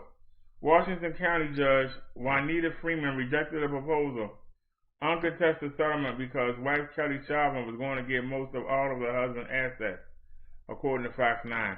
The judge described such scenarios as a badge of fraud and uncontested divorces. Freeman says both sides can revise the settlement, but must show a balance sheet detailing their debts. Both of the Chauvins were previously charged in an ongoing case in which they illegally underreported their taxes. Derek Chauvin is also being sued in federal court over Floyd's death. The Chauvins bought a BMX SS in 2018 for over $100,000. Kelly Chauvin told investigators that she had not prepared the returns because it got away from her.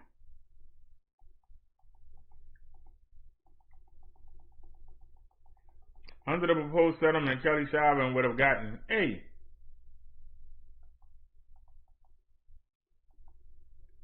supposed settlement, Kelly Chauvin would have gotten the equity on their homes, their bank, and their investment accounts, and even her husband's pension and retirement funds. Derek Chauvin has no attorney or record for the divorce. His attorney in the death of Floyd did not return a long Crown request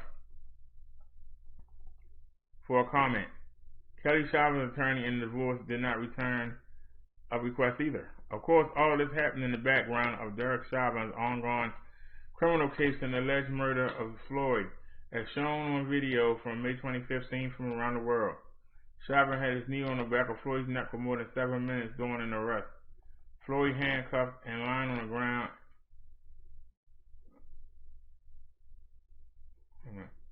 Could be heard saying he couldn't breathe.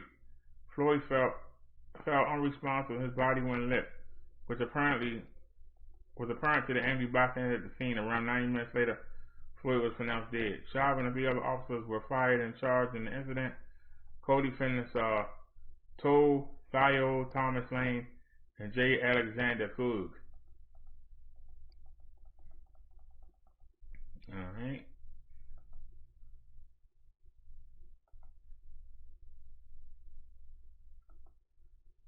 So Derek Chauvin expects to go to jail. He expects to go to jail, and he knows it's going to be a civil suit, so he's trying to give the wife all the money, so he ain't got no money to give in the civil suit. I see where they're going. I see where they're going. She said, every little step I take. How you expand it back? I want a new group.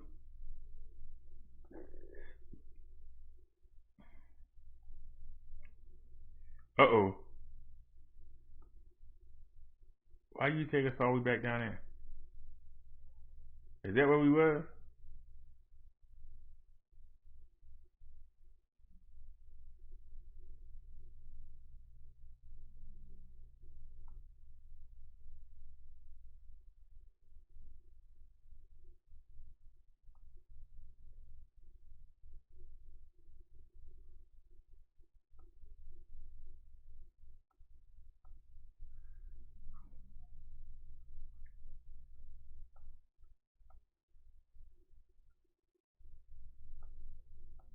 Okay, we already seen that.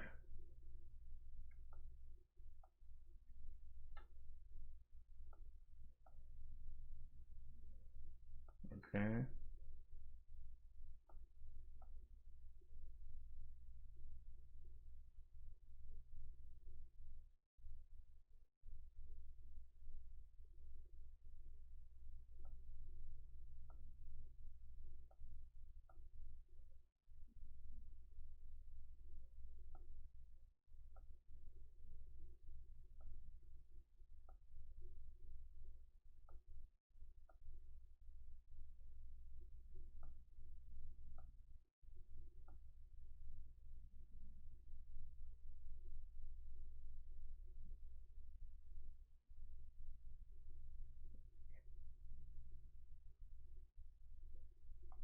This is supposed to be the wrong Liz hangout. Hold on a second.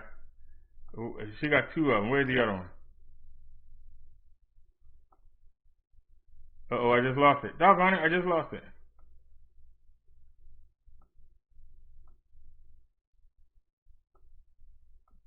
I don't think it's YouTube. I think it's Google that's messing up.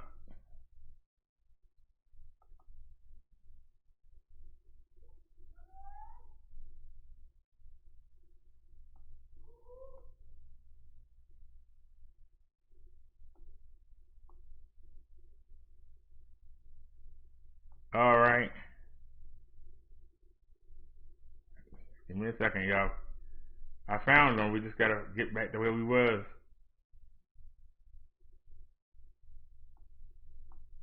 Come on.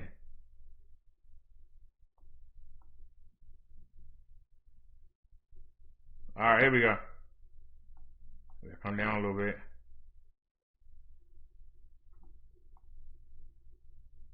All right. Did we show this already? Y'all let me know in the chat. Did we show this already? Somebody let me know.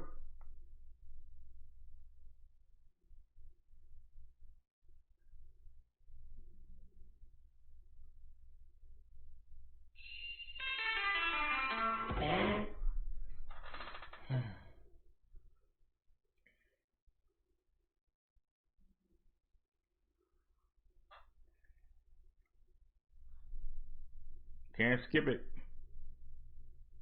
Confirming Joe Biden's victory, the president and his lawyers are still clinging to legal Hail Mary passes, but in the courts where evidence gets scrutinized and authenticated and tested under rules developed over centuries to determine truth from falsehood, well, he's getting hammered. We take a closer look now at those battles and at the president's strategy.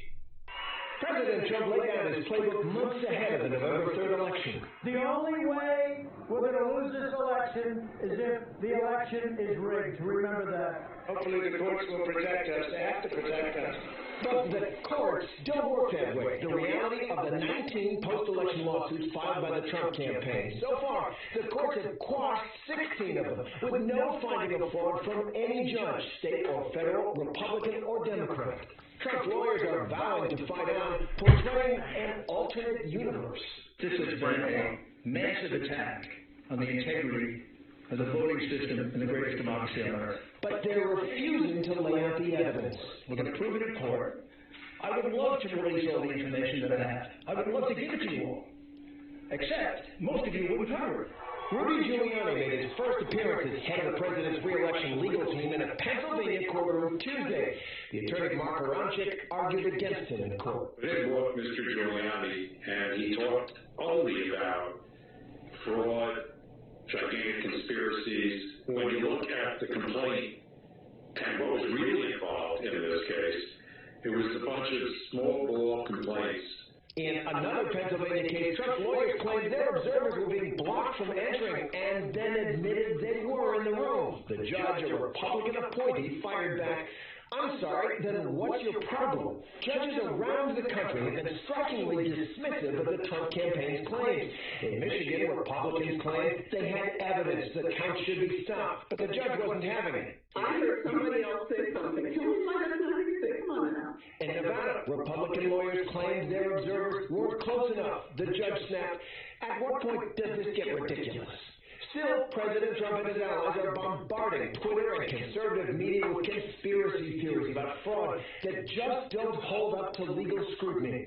Trump tweeted this week, "Dead people voted." His campaign shared obituaries and cited specific examples in Georgia, and Fox News followed suit. It'd be hard to find anyone who's got a bad word to say about Deborah Jean Christensen. Those who knew her were sad when she died last May, and they might be surprised to learn that even after her death, Deborah Jean Christensen still managed to register her vote and then cast a ballot, presumably for Joe Biden. Her husband was shocked to learn about what the Trump campaign was claiming. My son out is all.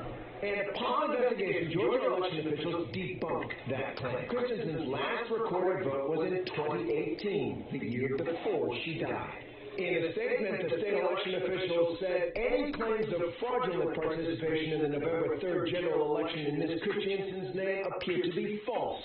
Unfortunately, we are aware that there are individuals circulating this information intended to undermine trust in the election system. Hi everyone, George Stephanopoulos here. Thanks for checking out the ABC News YouTube.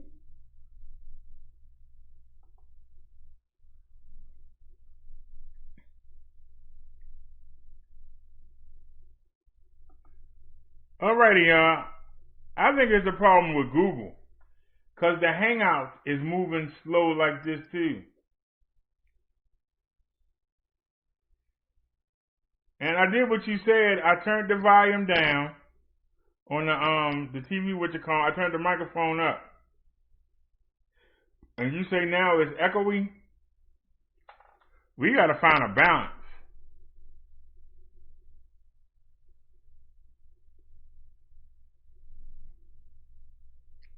Let's take a time out from the videos for a second.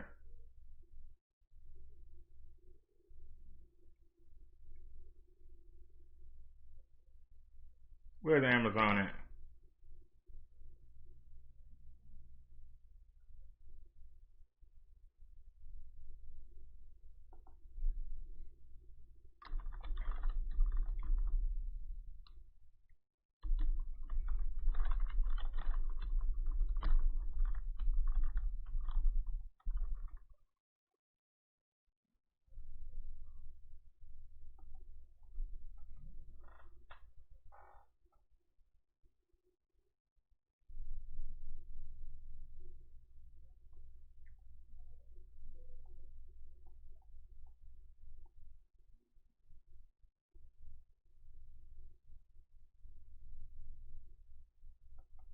Yeah, it's Google. Google moving slow too.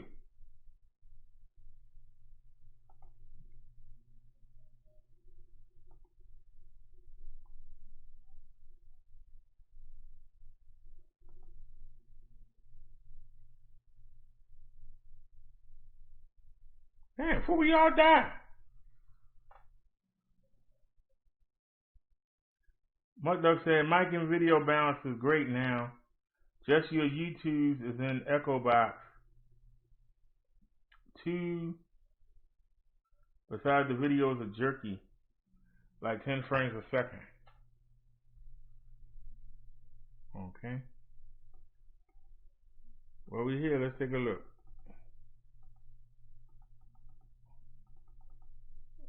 What's the cheapest thing they got? Maybe I can get it when the stimulus comes.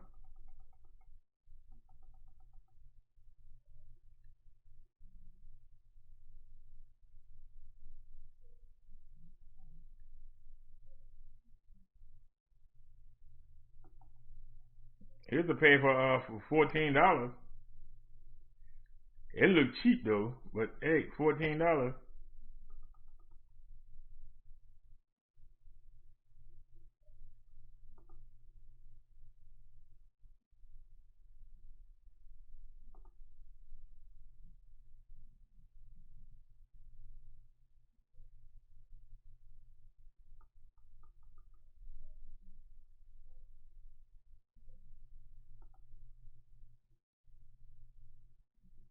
Yeah, it didn't look that bad. I know I'm gonna look corny wearing that.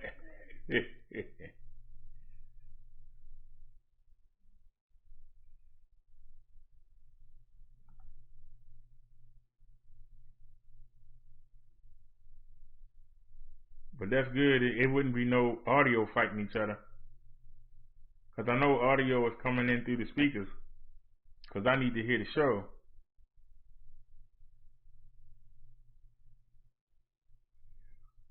I had a pair of speakers, but I think I used the cord for something else. But anyway, $13.99 ain't bad.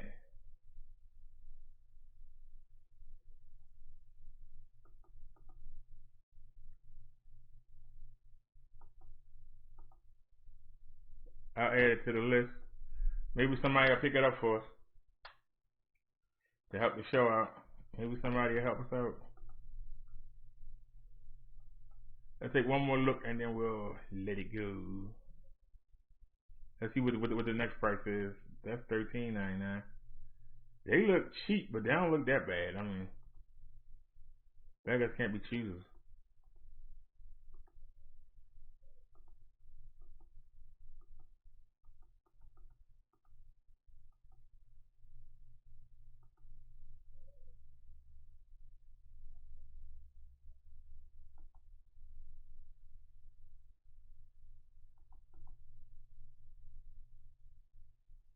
Wait a minute, this is only $15.11 now. They don't look retarded.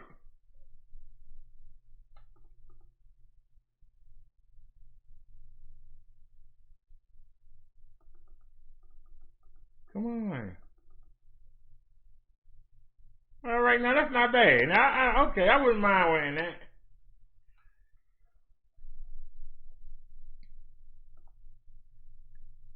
Wait a minute, lady got a picture of them on.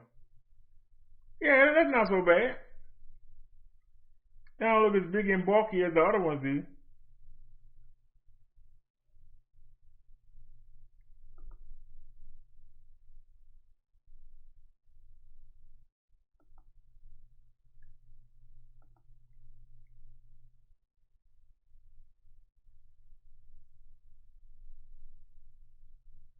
All right, that doesn't look bad. And it's only $15.11. You know, it's only if you got it. But, hey, what are you doing? That's not what I hit, man. Come on. You know good well that's not what I hit. Trying to show my information, all you trying to do. Taking your time going back too. Look at this. Everybody know my email. You ain't doing nothing, sir. You still won't let it go back. That's ridiculous. I'm glad it wasn't ain't showing no information nobody don't know. God darn. Put your whole life out there.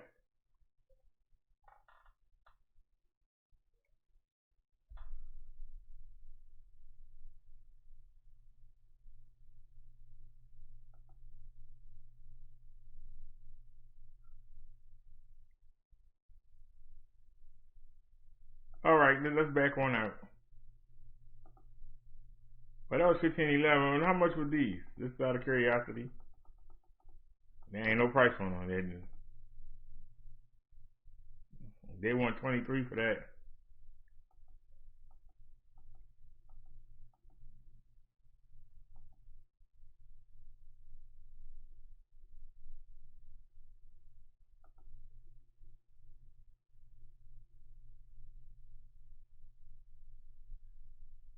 Hey, well, what about these? They only $15.81. Let me see.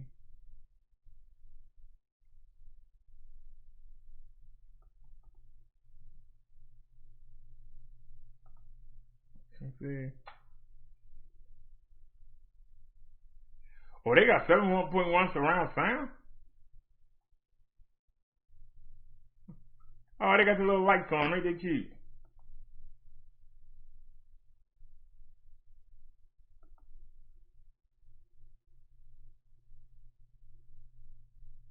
Now, one more thing, and then I'll leave this alone. I just realized something.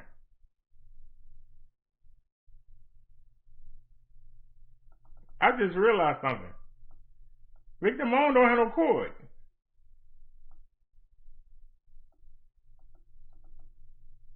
I just realized something. I would still have to be stuck here at the PC. Let me see. I'm going to put it right here. Wireless.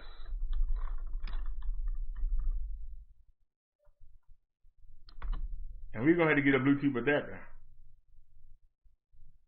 Alright, for PC, go. We'll take this last look and then we'll call it a day. Sort by.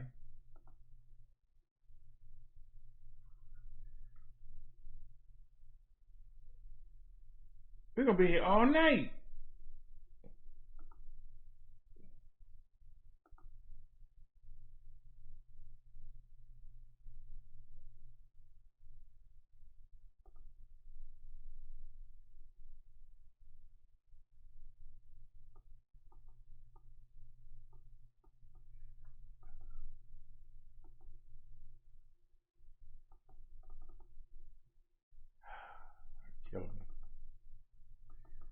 K-I-L-L-I-N-G and me. You K-I-L-L-I-N-G and me. Yeah, they ain't got no price on. Ain't that something? They're ugly anyway. Yeah, I still would have took them. They were decent price.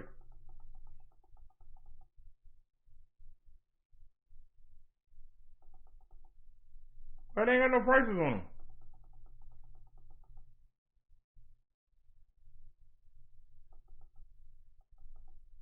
I know I said wireless, so why are they still showing stuff with wires on them? They be doing dumb stuff, man.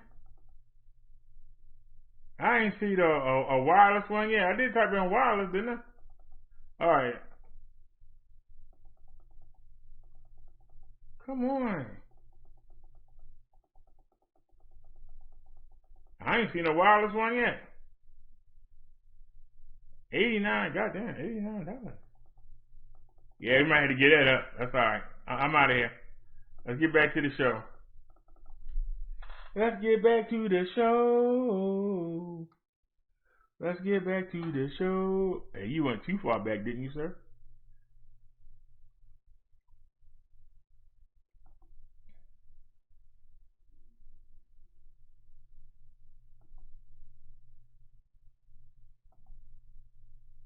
Why you go back to Amazon?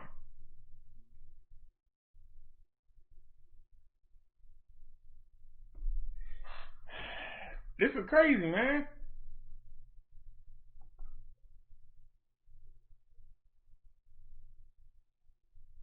Thank you. All right, we finally back. let me go ahead and close that. Maybe that'll help.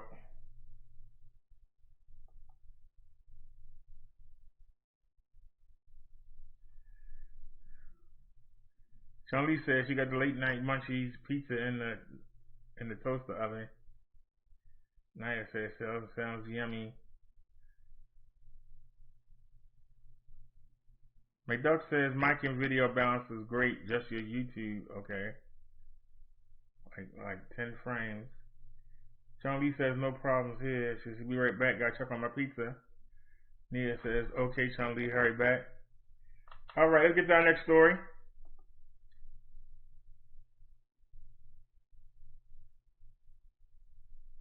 Minute. Let me hit it one time. Alright. That's a commercial and we was on it. We were on it like a New Orleans Hornet. Yeah. In Queens right now, a deadly and wild scene near Kennedy Airport. A car crashes after the driver is shot and killed while behind the wheel. And we have learned a woman and child were in the back seat when this happened. CBS 2's Ali Bauman joins us live from the scene with the latest. Ali. Maureen, police were initially called here for reports of a car that ran off the road, but when first responders arrived, they found bullet holes in the side of the car, and the two men who were in the front seat had been shot. Police say around 12:30 p.m. the car was driving west on Rockaway Boulevard when it veered into oncoming traffic, plowed into a fence near Kennedy Airport, and flipped over. Police arrived to find the two men in the front seats, both 26 years old, had been shot in the chest and head. They were both pronounced dead at the hospital. A 4-year-old boy was in the back seat. He is a child of one of the men who was killed. He and a 28-year-old woman who was also in the back seat were not shot. They were injured in the crash, though. We spoke to one witness who heard the accident and called 911. There were two people who were stuck in the car, looked pretty injured, and they basically had to rush and get them out of the car. The car was smoking up. I'm just glad that somebody had a fire extinguisher to get them to, calm the smoke down. It should be noted that both deceased victims do have gang affiliations. The driver was recently released from prison this past August related to a gun possession charge and was on parole until 2025. You can see police have the boulevard blocked off here. They are looking for any possible surveillance videos to try to figure out who shot those two men and why. Right now, there have been no arrests, and that woman and child are being treated at the hospital for their injuries, but they are expected to be okay. We're live in Rosedale, Queens. Ali Bauman, CBS 2 News. Okay, Ali, thank you. That's amazing. We have a Rosedale here in Baltimore. We have a Rosedale area. We don't have no stories like that in our Rosedale, though. But that's gonna be coming. Because it used to be a white neighborhood, but now black people moving in, so it's coming. Important.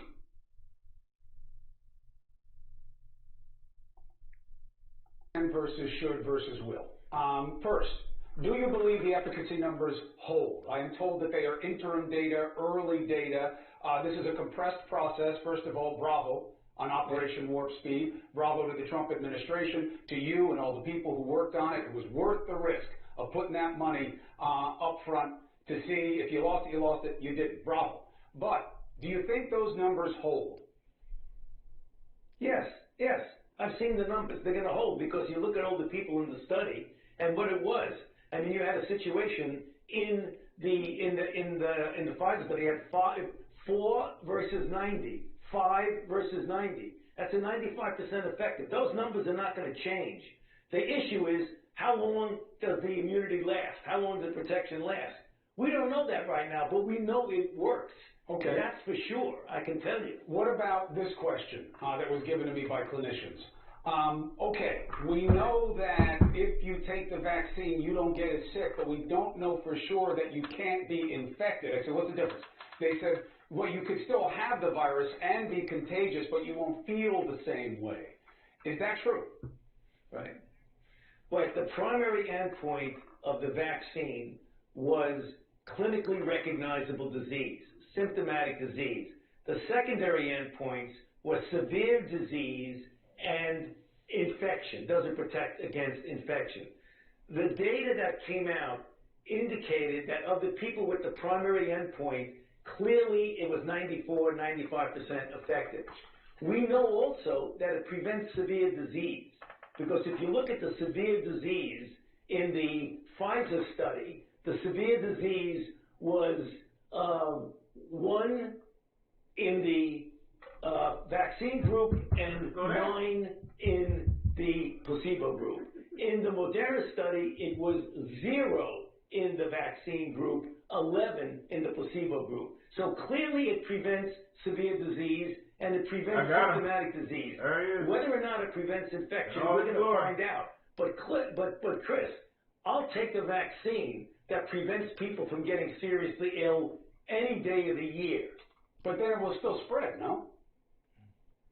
Well, not necessarily, because even though you may not, and we don't know the data yet, the data has to be thoroughly examined where they have enough power in the study to show that it prevents infection. In other words, does it prevent somebody from getting symptomatic, but do they still have virus in them? Yeah. The answer may be yes, but it could be that the virus is so low in those individuals because of the immune response you get from the vaccine that they don't transmit. All right. We don't know that now. And you know me, Chris. I'll always admit what we don't know.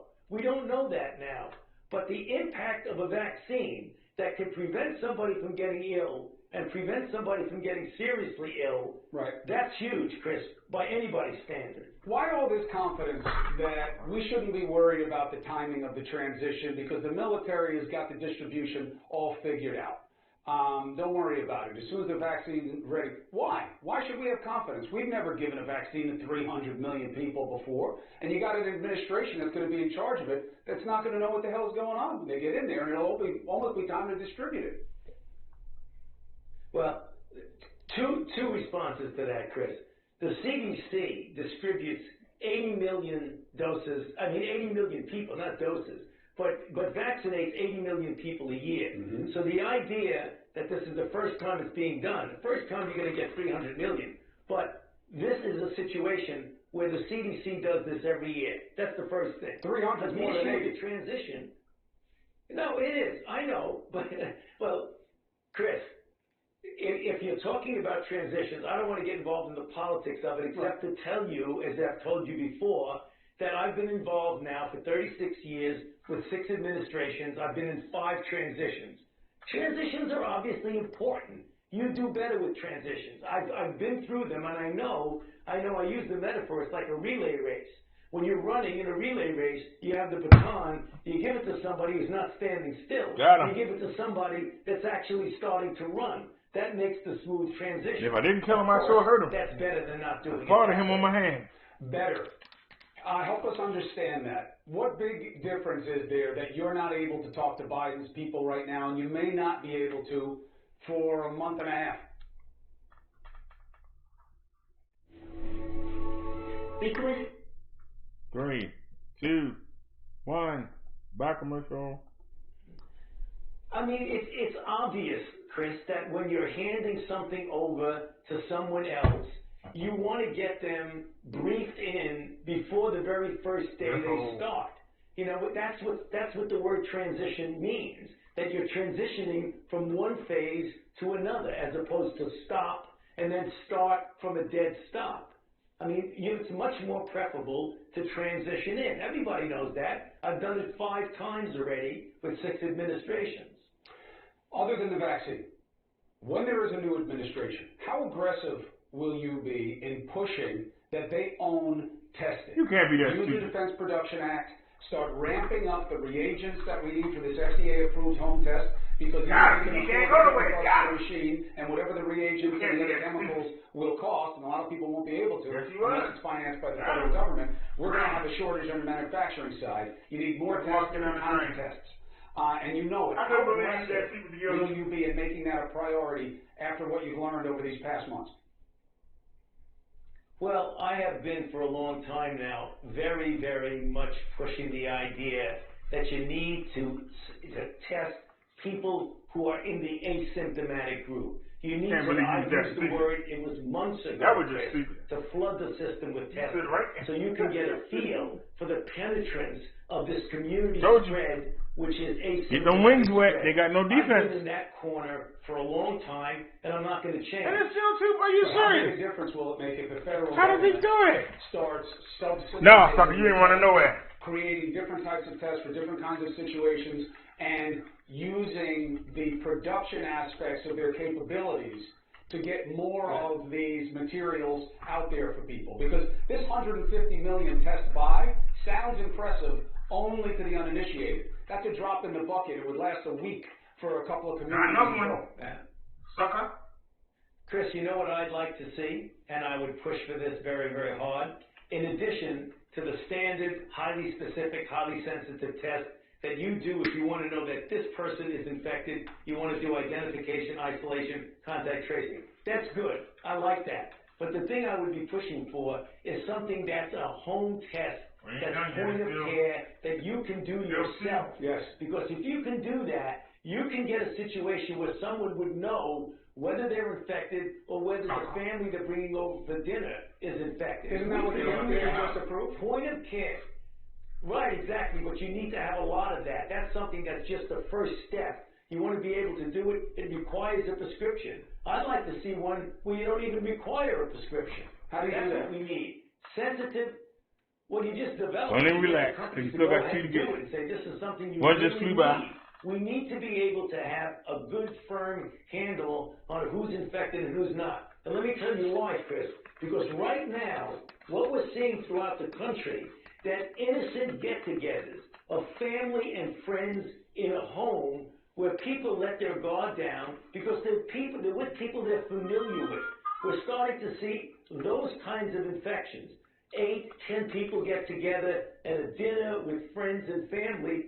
One of them is infected, but with no symptoms. They put their guard down. You're sitting, you're eating, you're drinking, you take your mask off, and that's how we're starting to see infection. I get on the phone and I talk to all of my colleagues around the country. Almost every one of them say that's becoming a very important source of infection. The gathering, the innocent gathering. If you had a test that you could do at home yourself, point of care, sensitive and specific, you can eliminate a lot of that. But that doesn't That's sound the like kind of testing that I'm in favor of. That doesn't sound like new thinking. I feel like that's been obvious for a long time. Why don't we have it? Yeah. That's the point. Let's not thinking about it, let's just do it. I mean, you're asking me what I would want to do. Right. I'd want to do it now. I'd want to do it a month from now, a year from now. But how long ago could we have done it? Oh, you ain't gonna walk away. You a cold in my.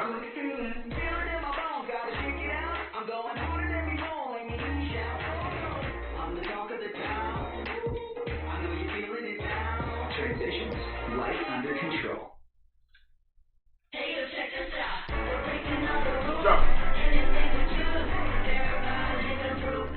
You know you're wrong for that. I ain't gonna say nothing. You know you're wrong for that.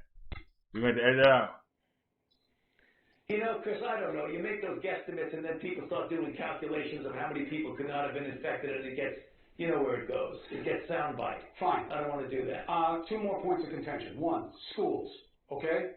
I am an antagonist, full disclosure, to the idea of how we're handling schools.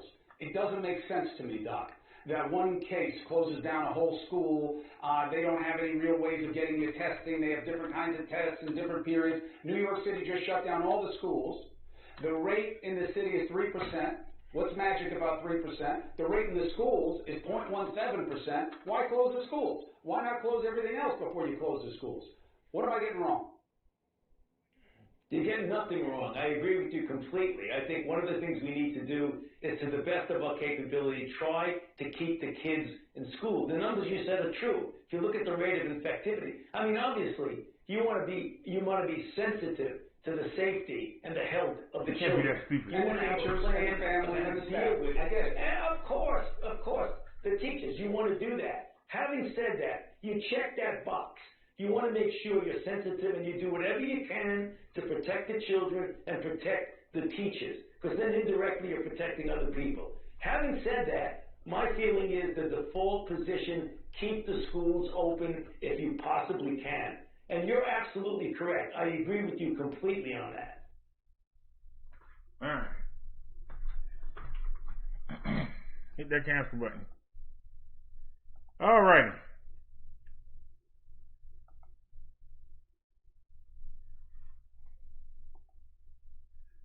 So it looks like the vaccine might be a help, but it might not be the answer.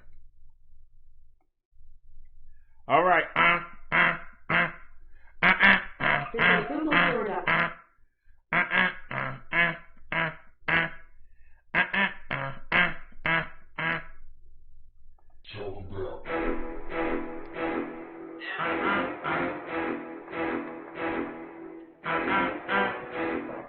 What's up, family? This is a cautionary tale that could save your life. We got a woman who approaches the door of an apartment and she's trying to gain entry. She says that her name is Erica when asked. And dude is like, you got the wrong house. And then she leaves. But as she leaves, there's a guy, you can see the Ring camera picks up a guy in the staircase, hovering around the staircase. So this guy was like kind of like waiting for dude to open that door. And he was gonna make his dash inside. We only saw one person. It could have been other guys with him. And who knows, had they gained entry, what they would have done to the dude on the other side. Then again, who knows what he would have done to them, because he was pretty sharp. It's like, you got the wrong house. It's like he sensed something going on. Typically, when a dude see a girl at the door, he'll open the door, right? Typically, I wouldn't. If I see a strange woman at my door, I'm not opening the door, because I know the trap. I know that place. That's an old place. That's a place I learned when I was a teenager. Use women. Use women to make guys drop their guards and then go in on them. Happens all the time. It's suspected that that's what happened with Mo 3. They're saying that the woman that he was with prior to getting killed may have played a role in setting him up. That's what the streets are saying. I'm not saying that's what happened, but anything is possible. I got a buddy who's no longer with us. Went out with some girls one night. They started kicking it and they dropped something in his drink, knocked him out, robbed him of all of his jewelry, spared his life. Now, I don't know how much cash he got. I don't think he got much cash, but he got his jewelry. He used to wear a lot of jewelry. If I say his name, you'll know exactly what I'm talking about. But they got him good on the jewelry, but they spared his life. A lot of times, they'll take you all the way out. Don't want to pick on my women, you know I love y'all, but some women out there can be just as scandalous as men. Not can be, but are. Some women out there are just as scandalous as any low-down, dirty man. And you got to watch it. You got to be very, very careful. Especially new women. Some woman that you really don't know, just hopping in the car with her, going to her place, letting her come over to your place, telling her what the gate code is. Man, y'all better watch that. Freeze. Freeze. Freeze before you mess around and get frozen. It happens all the time. Dude was up on his game. He could have easily been fooled. He was up on his game. He suspected something and he was right. It's wild out there, fam. It's wild, man. If you get you some good people on your team, stick with them. Do right by them. Look after them. Get you a good woman, hold on tight, man. You know, if you're gonna play the game, play the game. You know, date as many as you want. Be careful. Date as many as you want. But when you pick one, pick one. Women, same thing. Get you one, lay low. Because there's so many scandalous people out there, man, it don't make no sense. I mean, it seems like it's more takers than givers. More haters than lovers. That's what we are, fam. Cold game. Be careful, fam. Be very careful. No more talk.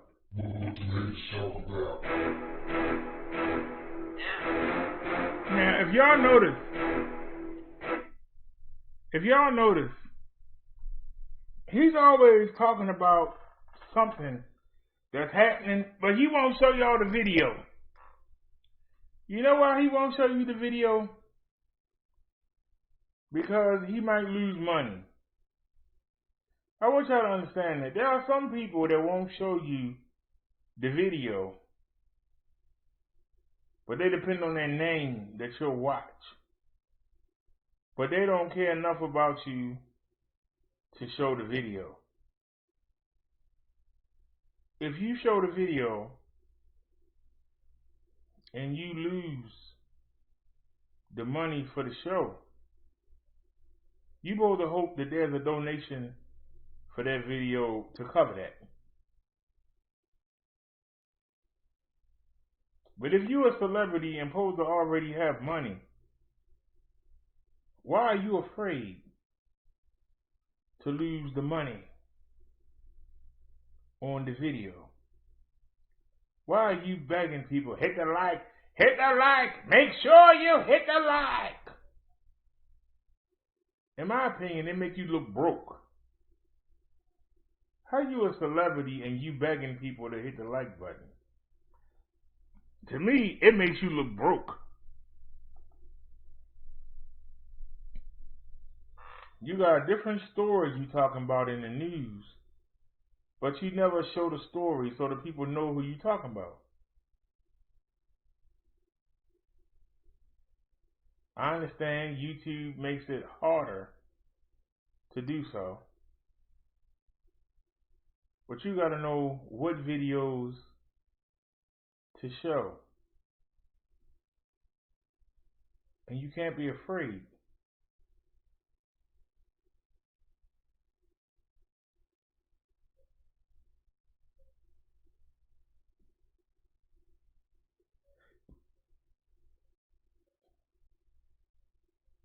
But I just find it strange. Some people will never show a video, but keep talking about what they talking about. They'll show a video of a fellow YouTuber, but they won't show a news article or anything. You start talking about stuff and you don't know what they talking about. If you haven't seen the news clip, you don't know what they talking about. That's why as long as it's not TMZ or Inside Edition, 60 Minutes, something like that, we'll show the video. Because we're not afraid to. If they get the money for the video, so be it.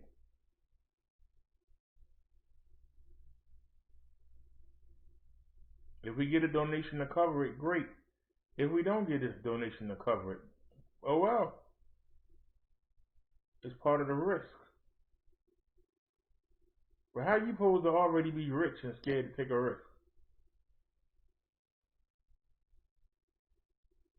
Seriously, how can you already be rich?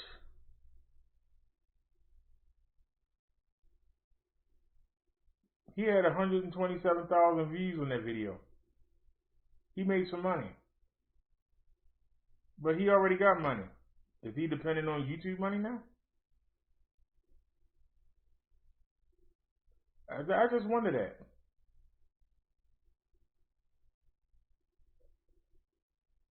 A lot of the channels that I show you are people, they don't have no videos up. They're afraid to.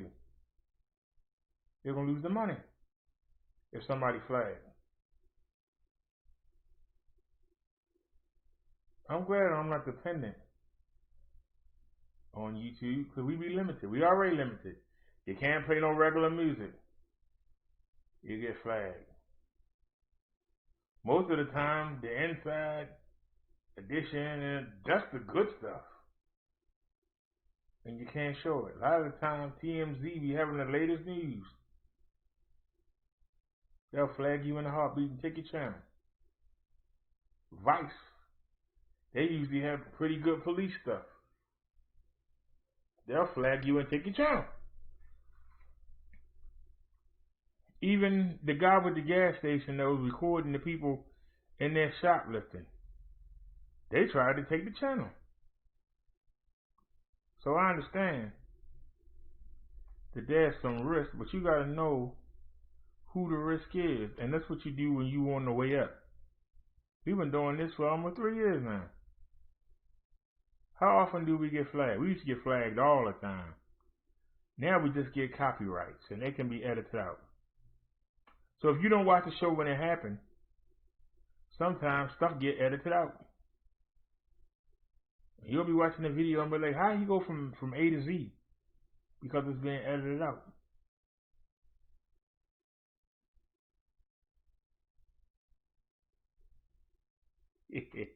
But Duck says insurance on Lambo is expensive and white wife went to go out dancing again. You notice very few people that we spotlight actually show videos.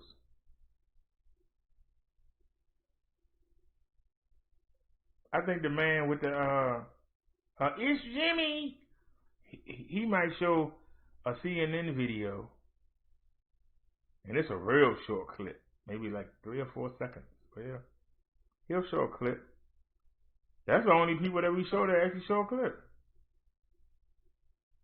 Like they're scared to. They're gonna take my money. Uh-oh, isn't she lovely?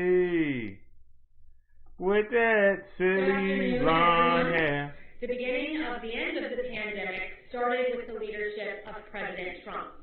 In recent days, Pfizer and Moderna reported the highly successful results of their vaccine development, each achieving a COVID vaccine that is over 90% effective. We know Moderna is 94.5% effective, Pfizer 95%. That is extraordinary.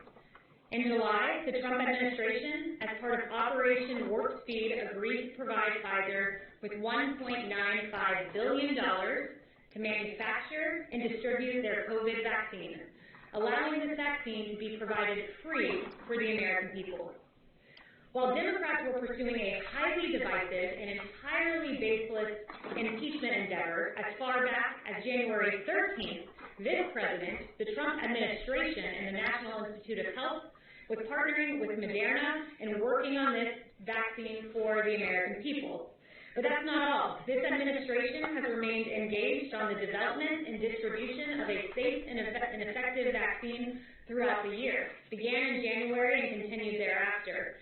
On May 15th, Operation Warp Speed was launched. On September 16th, we released 2 docs. I thought Trump didn't know about it until February 18th. So how was it launched in January? Anybody want to answer that? Any Trump supporters want to answer that? Tell this lady lie. Anybody want to answer that?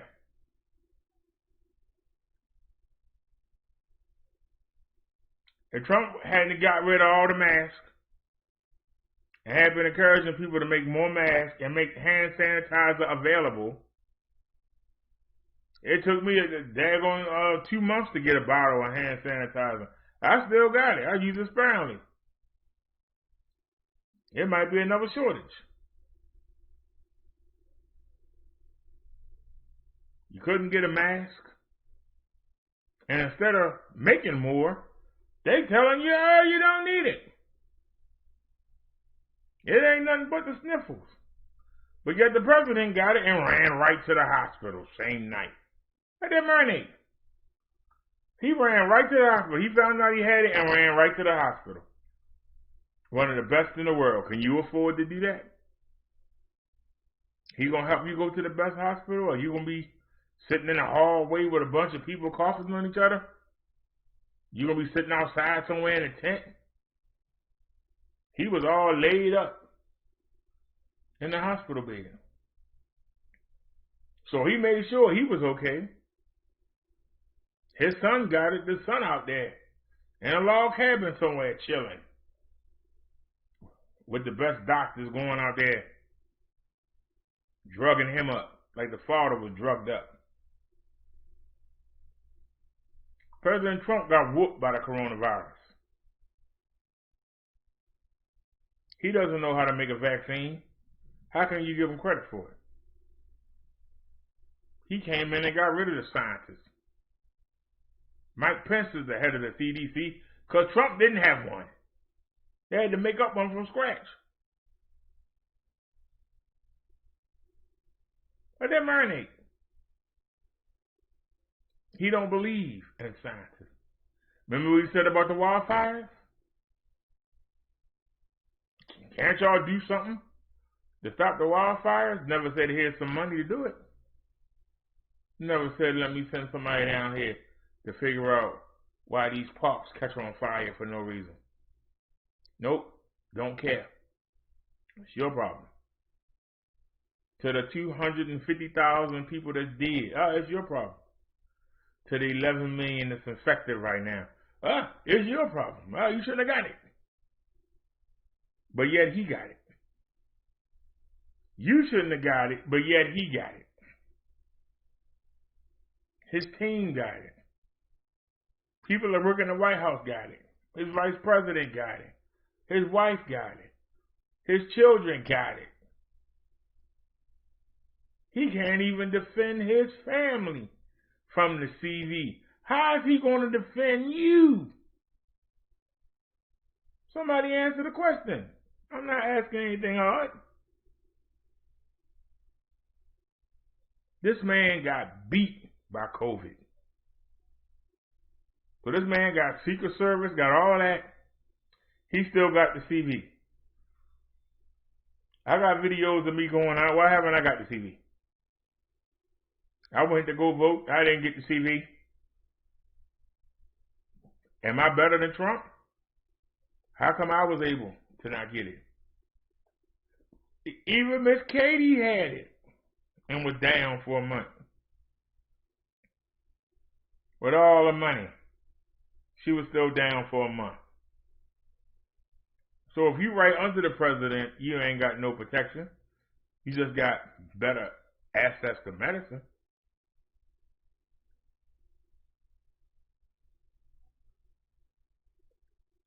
But how long is the vaccine going to hold up? How long does the immunity last? Is it going to fade away within 2 weeks? You take the vaccine and for 2 weeks you're immune, then next week you go outside and get it? I mean, they're not telling us. I don't believe the vaccine is the cure-all. I don't think CV going anywhere. CV going to be like the flu. It's just going to be moved seasonal. It's about like the flu, even in the summertime. It ramps up. Wintertime, it ramps up. Fall, it ramps up. Spring, it ramps up. I don't think we're going to be rid of this for a long time. But let's listen to this wench live. Documents outlining a strategy to deliver a safe and effective vaccine. These documents were the strategic distribution overview and the interim playbook for state, tribal, territorial, and local health programs and partners. On September 23rd, we provided $200 million to jurisdictions to support plans for eventual distribution. On October 14th, we provided $31 million to CITSIA for vaccine-related consumable products. On October 16th, we made agreements with CVS and Walgreens to administer vaccines to residents of long-term care facilities. On October 21st, under the PrEP Act, we issued guidance authorizing qualified pharmacy technicians to administer the vaccine. On October 30th, we announced that McKesson Corporation will produce, store, and distribute vaccine ancillary supply kits on behalf of the Strategic National Stockpile to help healthcare workers who will administer the vaccines. And on November 12th, we announced a partnership with large chain pharmacies and independent regional ones to deliver safe and effective vaccines. The unprecedented response to this pandemic has already saved many American lives. And as you can see, this timeline was ongoing. This was a long process and one. It saved many lives. We got 250,000 people dead. What lives did it save there? Did it save their lives? Couldn't something as simple as doing a lockdown for the country and getting rid of the disease, wouldn't that have saved those 250,000 people from dying? Wouldn't something as simple as making sure everybody had a real mask, making sure that you have facilities where you can go get your mask fitted to your face? Wouldn't that? For people that work 5 days a week, why weren't they given the ability to buy a real mask so they could wear a different mask every day of the week? Explain to me, why did the cost for the mask go from 25 to 75%? Why they jumped to $300 to get a real mask? You want to explain that? You didn't cover none of that. These are things that could have helped. Why was hand sanitizer so hard to find? Why were you too afraid to tell your constituents to wear a mask and social distance? Why are you afraid to tell people to stop going to parties, stop going to the bars? Why can't you drink at home? You don't have the courage. And that's the reason why you lost the election. People don't respect nobody who don't have the courage. People don't respect nobody who tell them what they want to hear and they know what's wrong themselves. They might like you, but they don't respect you. And that's why he wasn't reelected. How you respect somebody to keep lying to you? Like, how can we respect you, Miss Kaylee? All you do is come out here and lie. You just lie. You take what's worse and try and make it sound good. Yeah, the president was on fire today and half his body burnt up, but he was in good health. And he's going to come through it. And the other half of his body was the part that he writes with. So he'll still be able to sign orders and everything. So everything's okay, even though the president burnt up, you know. So don't be appalled. He's all right. He's a strong man. He's the president. He ain't worried about being burnt up. Yeah, he in ICU, but, you know, he's still tweeting with that one hand. He can't do nothing with the other side of his body, but he's tweeting with that one hand. He got somebody there to hold the phone so he can tweet. He'll still be tweeting, your president is going to be back. Just try to make anything sound good. And that we are very proud of. Now, with multiple safe and effective vaccines just around the corner, we urge all Americans to wash their hands, socially distance, wear a mask when you cannot do so. And with that, I'll take questions. Kevin. David, thanks. I'm going to ask you a question that I ask fairly often away from the White House, and that is with respect to what Rudy Giuliani and the legal team on the campaign side had to say yesterday. People ask, let's suggest that, yes, there is evidence of fraud, irregularity, even malicious intent with respect to vote totals. The question is, what then would be the pathway or strategy to overturn what the campaign believes is a flawed election? Are we talking about a judicial pathway? Are we talking about a legislative pathway?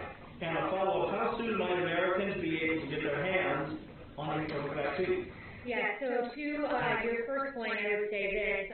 There's been multiple pieces of litigation filed across the country by various individuals, the campaign and others. I will leave it to the campaign to make those determinations as to how to proceed, but the president's been very clear. He wants every legal vote to be counted and to make sure no illegal votes are counted. But with regard to a vaccine, we believe that there will be 40 million doses available by the end of the year. Again, this is extraordinary. This is the fastest vaccine in history by fivefold. It's really extraordinary progress. You've heard Dr. Fauci, among others, say that, and it was only made possible because of this president who said at the same time, I'm pursuing a vaccine, I'm going to do something novel, I'm going to manufacture it. So many American lives will be saved thanks to President Trump and the great work of Operation Warp Speed. One more question about the COVID vaccine. Is there a concern inside the White House that a lack of working with a potential or presumptive President-elect Biden's team will somehow slow down the distribution of the COVID vaccine? Yeah, I'm glad you asked that question. It's an important one, and not in the slightest, because in fact I did hear the former vice president say yesterday he was concerned about not being able to distribute a vaccine. He shouldn't be. Maybe he hasn't seen, but we have publicly available that plan that I mentioned in my opening. It's the COVID-19 vaccination program, the interim playbook for jurisdiction operations. This is publicly available if the former vice president would like to read through it. Beyond that, I would say that we've already, going back months, partnered with the 64 jurisdictions in this country to make sure that they each have individualized distribution plans. Those have been assessed. Those have been made certain that they're good and operational. So this work has been ongoing. There's a distribution plan in place, which is why you heard General Perna say yesterday that within 24 hours of getting that EUA, the emergency use authorization, we will be able to distribute this all across the country. When are you going to make the law? Kevin? Yeah. Start already. Thanks, Haley. What is the president planning to discuss this afternoon with the two Michigan lawmakers? And when we ask them to have the state legislature appoint electors who will support his re-election, what's the nature of that meeting? So we will be meeting later on. This is not an advocacy meeting. There will be no one from the campaign there. He routinely meets with lawmakers from all across the country. When will you lost the election? At what point does the president concede the race and allow for a proper transition to Biden? So right now there's ongoing litigation. There are, what we know, 74 million Americans that voted for this president. That's more votes than any president has gotten in history. It's really extraordinary. And there are very real claims out there that the campaign is pursuing. 234 pages of affidavits publicly available in one county alone, that's Wayne County, and 2 individuals on the canvassing board there that have declined to certify. So these are real claims. These individuals deserve to be heard. This is a system that had never been tried in American history, not mail-out voting. It's one that we have identified as being particularly prone to fraud. Oh, Lord, come on, lady. So you won't mention that Trump got 74 million votes. Biden got 79 million votes. Why you didn't mention that? So 5 million more people don't want Trump in there. 5 million. Why you don't mention that? That's a reason for him to concede right there. 5 million more people want Biden to be the president. Think about that. 74 million voted for Trump. 79 million voted for Biden. That's a 5 million difference. 5 million more people don't want Trump in the White House. So why is he hanging on? Why don't you answer it? When Trump got 74 million votes, okay, well, he's still 5 million short.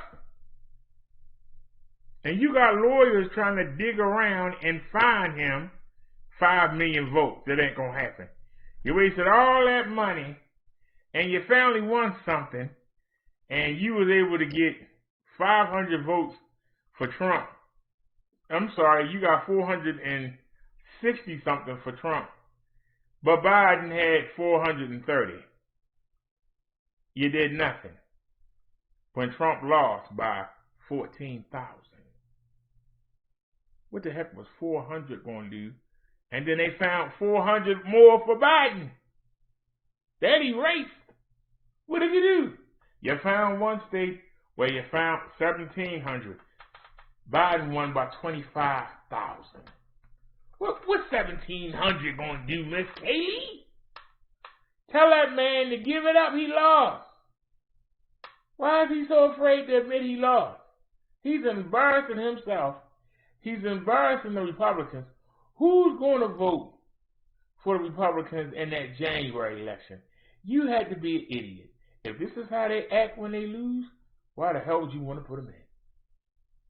For every person that voted an incumbent, that then voted somebody in the Senate to come in that was Republican, you must be a damn fool. And I'm calling you a fool. And if you don't like it, come debate me and let me tell you why I call you a fool. Because you won't be able to defend yourself when I hit you with thing after thing. You should have, well, I like Republicans. And when I ask you why, you ain't got no answer. Well, you know, the Republicans, you know, Lincoln freed the black people. Yeah, he did free him.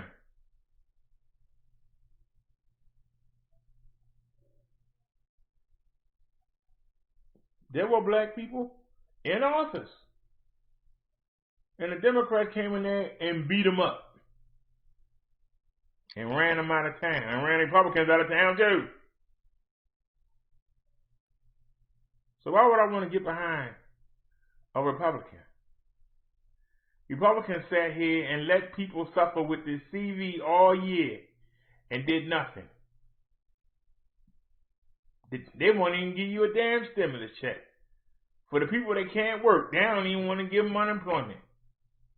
Well, you know, if you get 600, there might be more than what you were making, so you might not go back to work. There ain't no work to go back to. They in your pocket. While you suffering, can't even hug grandma. You can't get a couple extra dollars for your trouble? Got to buy hand sanitizer and mask? Gotta watch where you go?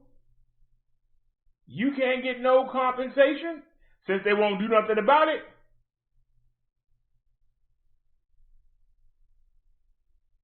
They could have been shut down back in March, like I said. We wouldn't have a CV problem. We might have 100 cases in the whole country if they'd done what I said. Even if you didn't want to keep the border shut after the 17 days, you could have opened back up. And in that time, you could have made deals with plants to make a multitude of real masks. That would have made a difference. You could have made, during that 17-day shutdown, you could have had special companies allow the employees to come out. They could have made hand sanitizer. You could have done that. But you didn't want to. When somebody gonna make a pair of goggles that don't make you look like Mr. Magoo? That's something you could have done. But you know what? That requires initiative. We know Republicans don't do initiative unless they put money in their pockets. They can't see money in their pockets, they won't do it. They won't do it for the good of the average human being. You cry about the economy, but you won't help people help themselves. Instead, you penalize them. You've been penalizing Americans since May. We still waiting on the stimulus package. You ain't delivered it yet. The election it should have been done before the election. That's how I knew Trump wasn't going to win. If he'd have wrote an executive order and issued the stimulus checks, Trump would have won the election. But he was too stupid. He was too stupid to do it. He should have done it. He knew he was behind in the polls. He should have done it, but he didn't. He could have wrote an executive order. They had the money. He didn't even need the Senate to do it. He could have did it himself. The money was left over from the last package that's already approved by the Senate. He could have done it himself. He was too stupid. That's your fault. He knew he was going to lose when he didn't make an executive order. Anybody who didn't know that, something wrong with you. Because he could have done it. Didn't nobody say nothing when he did it last time. And when he signed them 4 executive orders, he could have done 5 and done 1 for the stimulus check. That money was still sitting there. It's $700 billion earmarked for emergency coronavirus relief. He could have put a package out himself. He didn't need the Republicans. He could have just signed the order. But he didn't have the cojones to do it twice. He didn't have the cojones to put the stimulus in there. He didn't have it. And that's the reason why he lost. Don't nobody want a coward. And that's what Donald Trump is. A coward. The first bill that the Republicans put out, it had $93 billion in there for millionaires. Why do millionaires need to split $93 billion? But they crying about money going to the states to keep them afloat. This is what tells you something wrong with them people. And yeah, them Democratic states need money. Them mostly Democrats. You know some of them Republicans. Florida was one of them. Uh-oh, that was a gunshot.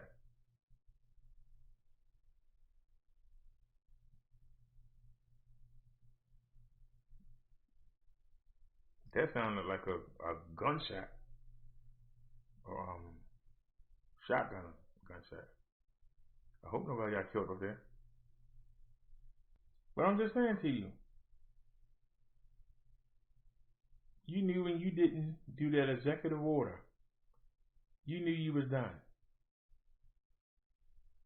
You lost to a man that looked like somebody could push him over and he died. You lost to a black woman. Mike Pence and Donald Trump should be put their head in a hole somewhere. You did that sorry a job. Just think about that. You did that sorry a job. Oh, he got 74 million people to vote for him. And almost 80 million voted for an old man in the black league. What does that say about what people really think about you? What does that say? I'm just asking the real questions. What does that say about you, Mr. Trump?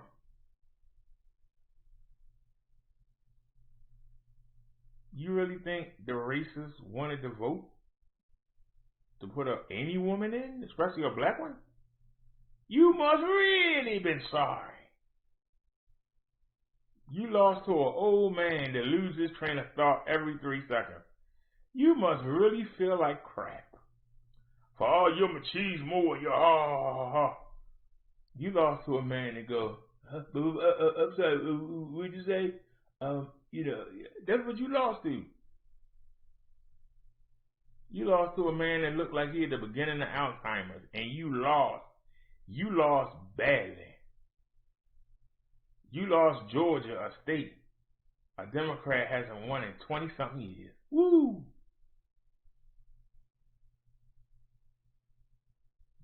That makes you look sorry.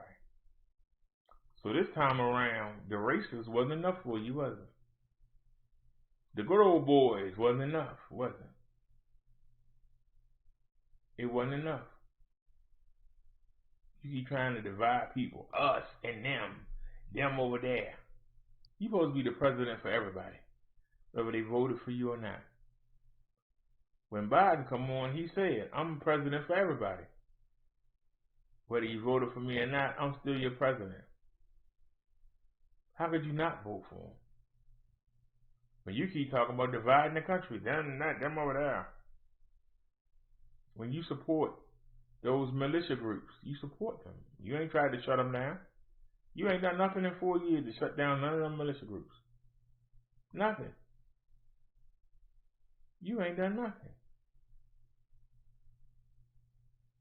When the boy shot the people in Minnesota, you defended him. Well, he must have been defending himself. Them crazy black folk was out there rioting. Apparently, you didn't watch Reggie and other YouTubers that were there on the ground. And they kept noticing, who are these white guys in the hoodies? Every time you see them stand by something, 5 minutes later, it's on fire. But you want to put it on the black people. You want to put it on the Indian people, whatever that. This is the reason why you shouldn't be the president. You actually went to George Floyd's state and you met with the police. And you met with his Trump supporters. You didn't meet with the family. That right there shows you ain't worth 2 pieces of dookie.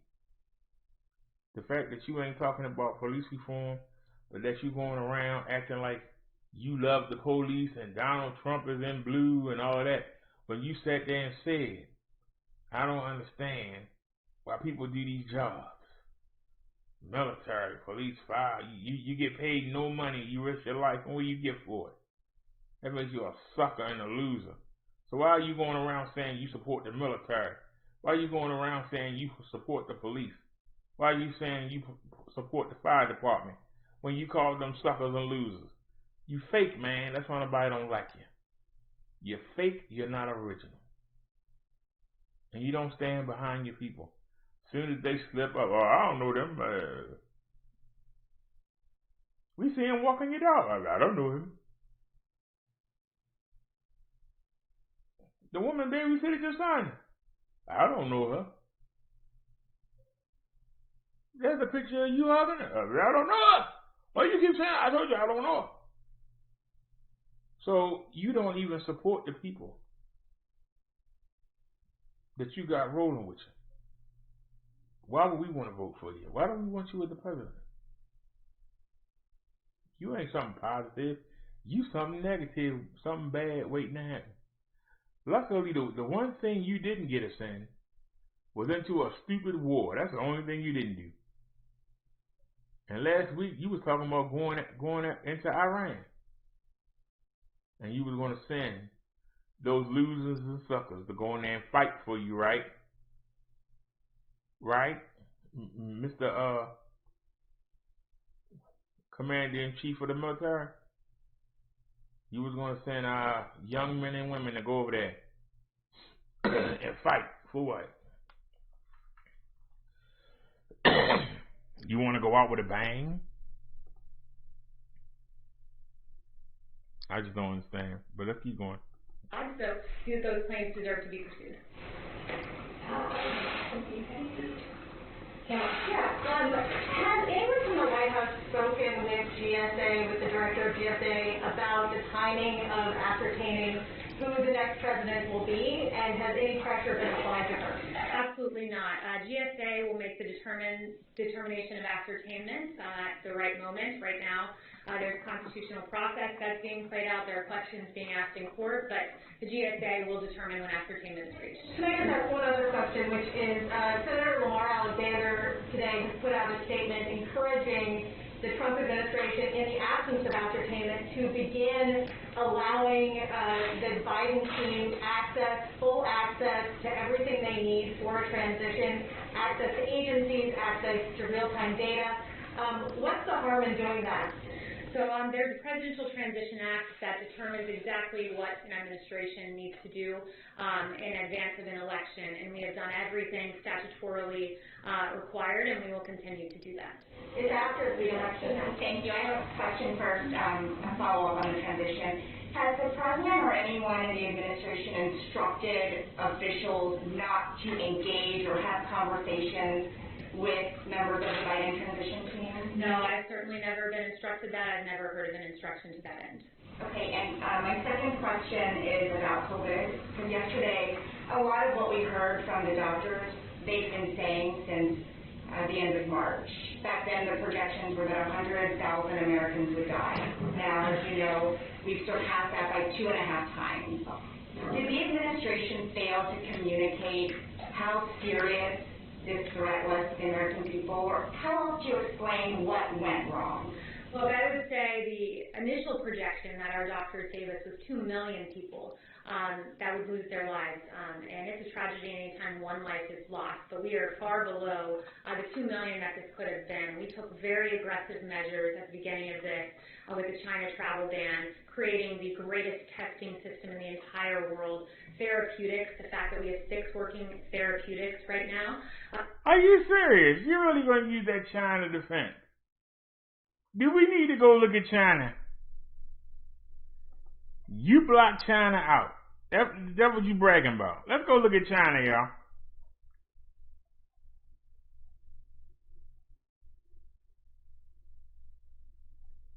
Let's go ahead and look and see what China doing. Where's the countries? Here's the countries.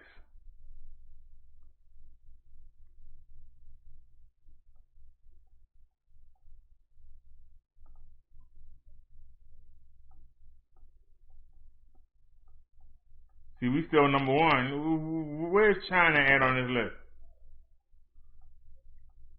I'm glad we hung in there, y'all. It seems like it's getting better now. I'm glad we hung in there and didn't quit, because I could have quit and said, oh, we'll come back tomorrow. But we hung in there through all the problems that we had. China is number 68 in the world. China is number 68 in the world. China is number 68 in the world. We number 1.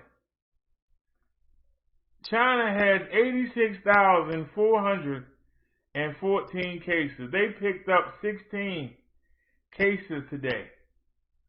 Their total deaths is 4,634. They got 308 people walking around.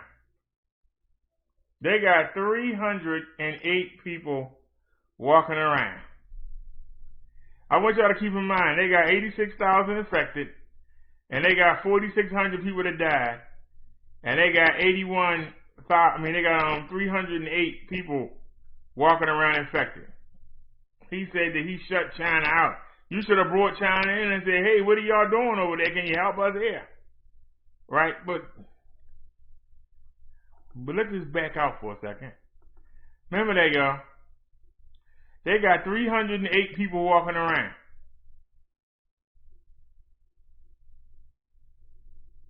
Before we even do that, I want to look at map of the U.S. Map of the United States.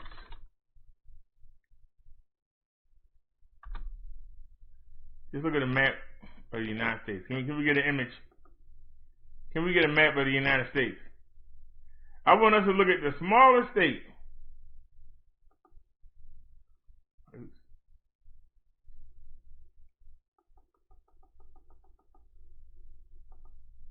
Can y'all see this? What's the smallest state? What is the smallest state?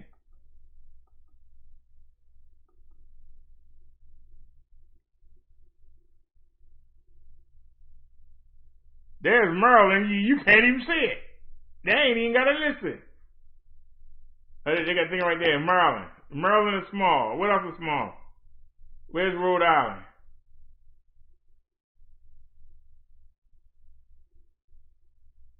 Connecticut, Massachusetts. What's the smallest state, y'all?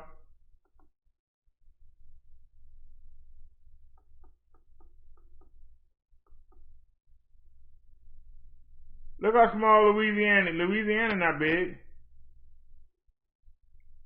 Kentucky ain't big. West Virginia ain't big.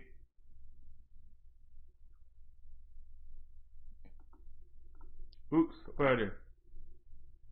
Come back here and look how small Maryland is. Look at this. See this green right here? Can y'all see the mouse? That's Maryland. Okay? So let's go look at the states for Maryland. The stats. I guarantee you Maryland got more than 86,000. I guarantee you Maryland got more than 306 walking around infected. But we ain't looking at the stats today yet. Let's take a looky. Somebody find Donald Trump and Haley a cookie. We're not even going to read none of that yet. We're only looking for the stats. You know you got hit yesterday. Let's come on down here to Maryland. Where's Maryland at? Maryland, we number 25. We got 180,000 total cases. 86 and 86 is 160. So we got almost double the cases that China got. Just my state. China picked up what was it? 18 cases? Is that what it said? Today we picked up 2,800, almost 3,000. China got 4,600 deaths. We got 4,415. 17 Marylanders died today. Nobody died in China. But check this out. China got 308 active cases. My state of Maryland, I showed you how small it was. We got 167,058 active people walking around this teeny state. And I showed you how small it was. So they keep trying to blame China. We blocked China from coming in. You should have bring some of their experts over here so we can have race like theirs. But you know why they won't do it? Because China will make you lock down. That's why they won't do it. China made its people lock down. Only one person was allowed to come out to get food. Everybody else had to stay locked down. Well, we don't want to be like that. They got 306 people walking around, and it started there. How many people do we have walking around the United States? And they got 1.5 billion people. We only got 300 million. But take a look.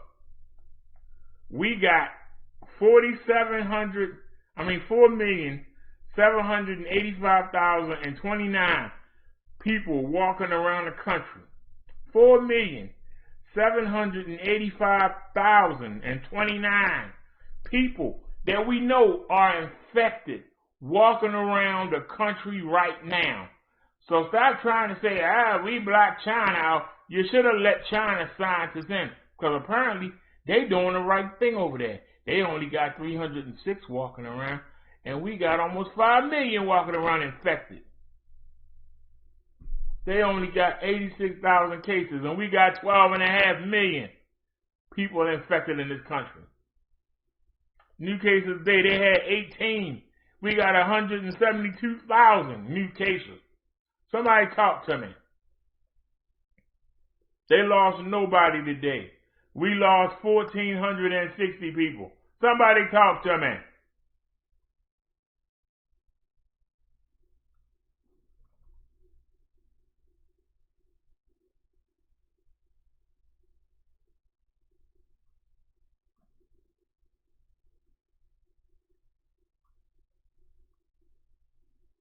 Hold on. Somebody says Puerto Rico. Let's go take a look at Puerto Rico. Are they doing better than us? Puerto Rico. They got 2,000 less cases than China. They picked up 1,403. China picked up 18. They lost 1,012. China lost 4,600. They lost 21 people today. China didn't lose anybody. China got 308 people walking around. Puerto Rico got 45,000 infected people walking around. So who said Puerto Rico? But Puerto Rico doing better than we doing over here in the States. Let's get ready to take a look at these numbers here. Y'all ready to get them? Says y'all ready?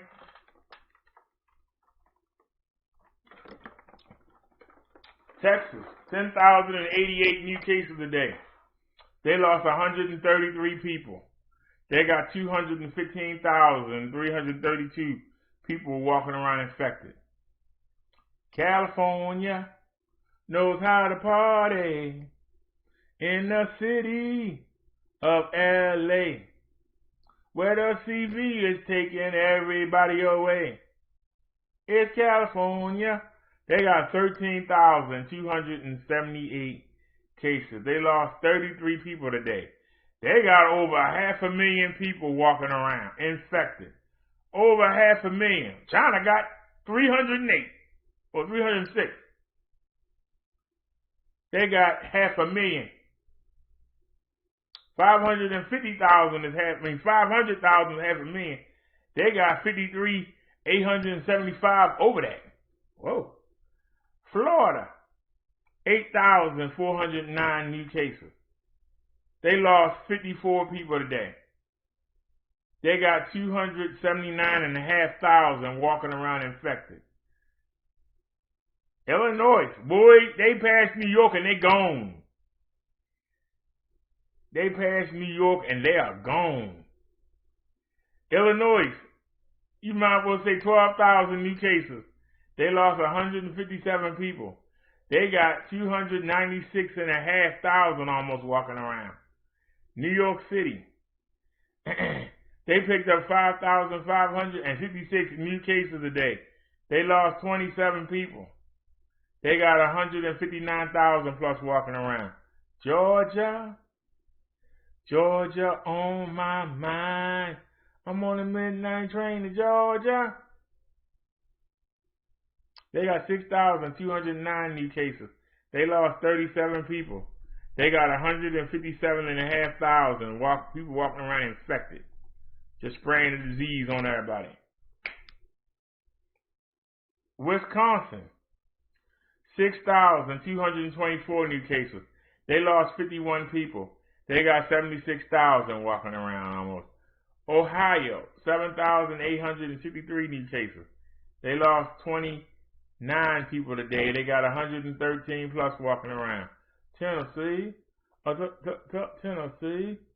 they got 4,355 new cases. They lost 9 people today. They got almost 40,000 walking around. Ain't nothing finer than the people of North Carolina. They got 3,415 new cases. They lost 26 people. They got 51,000 plus walking around infected. Michigan, what up, though? They got 7,840 new cases today. Woo! They just took on New Jersey. They lost 101 people in Michigan today. They got almost 168,000 walking around. New Jersey, the old number 2. In April, they were number 2. Now they number 12. They got 3,788 new cases. They lost 32 people. They got 150,000 people walking around infected. Pennsylvania is coming after New Jersey. Pennsylvania got 5,874 new cases. They lost 113 people today.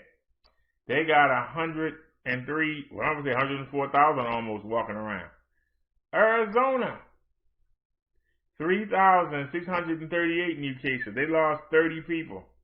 They got 241,000 walking around almost.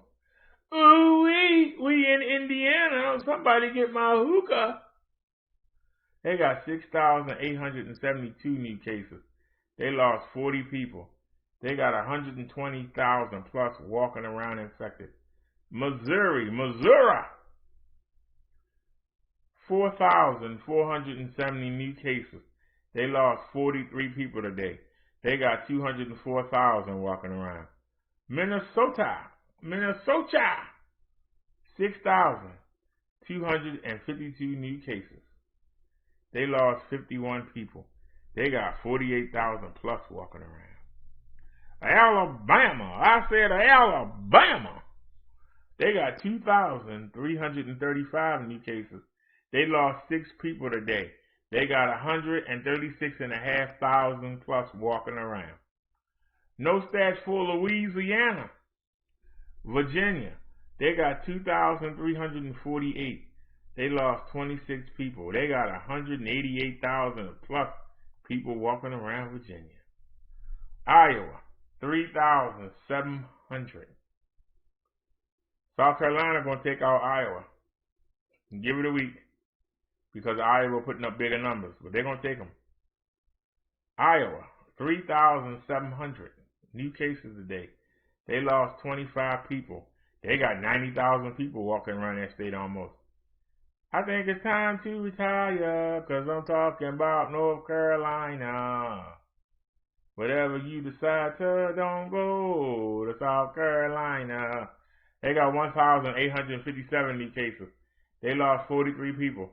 They got 93. They got almost 94,000 people walking around. By this time, Massachusetts, 3,206. They lost 19 people. They got 37,000 plus walking around. Colorado, 6,113 new cases. They lost 42 people. They got 138,722 walking around infected. My state of Maryland, my itty bitty state of Maryland. Somebody go caroling and sing about my state of Maryland. 2,885 new cases. We lost 17 people today. We got 167,058 people walking around my little state of Maryland. That means I can't go nowhere 'Cause every little step I take, it's seaweed. Every little step I take, it's the virus. Every little step I take. This little state, we got 167,000 people walking around infected. Utah is coming for us. Look at that. 395 new cases. They lost 14 people. They got 59,000 walking around. Look at that. But they're going to take us out. Oklahoma. 3,653 new cases. They lost 21 people. They got almost 31,500 walking around infected. Oh, shucky ducky, Kentucky. Oh, shucky ducky. They got 3,702 new cases. They lost 21 people. They got almost 128,000 walking around. Washington State, 1,385 new cases. No losses. They got, you might as well say 84,000 walking around almost. Arkansas, 1,905 new cases. They lost 16 people. 17,762 people walking around Arkansas. My favorite, M.I. Cookie letter, I. Cookie letter, I. Humpback, I. Mississippi. I said Mississippi. They got 1,972 new cases. They lost 15 people. They got 22,000 plus walking around. The real Kansas. They got 35 new cases, no deaths. They got 53,500 walking around infected. Nevada, 2019 new cases. They lost 29 a day. They got 50,000 plus walking around. No stats for Nebraska or Connecticut. No stats for Nebraska or Connecticut. Idaho, Idaho, Idaho. I said Idaho.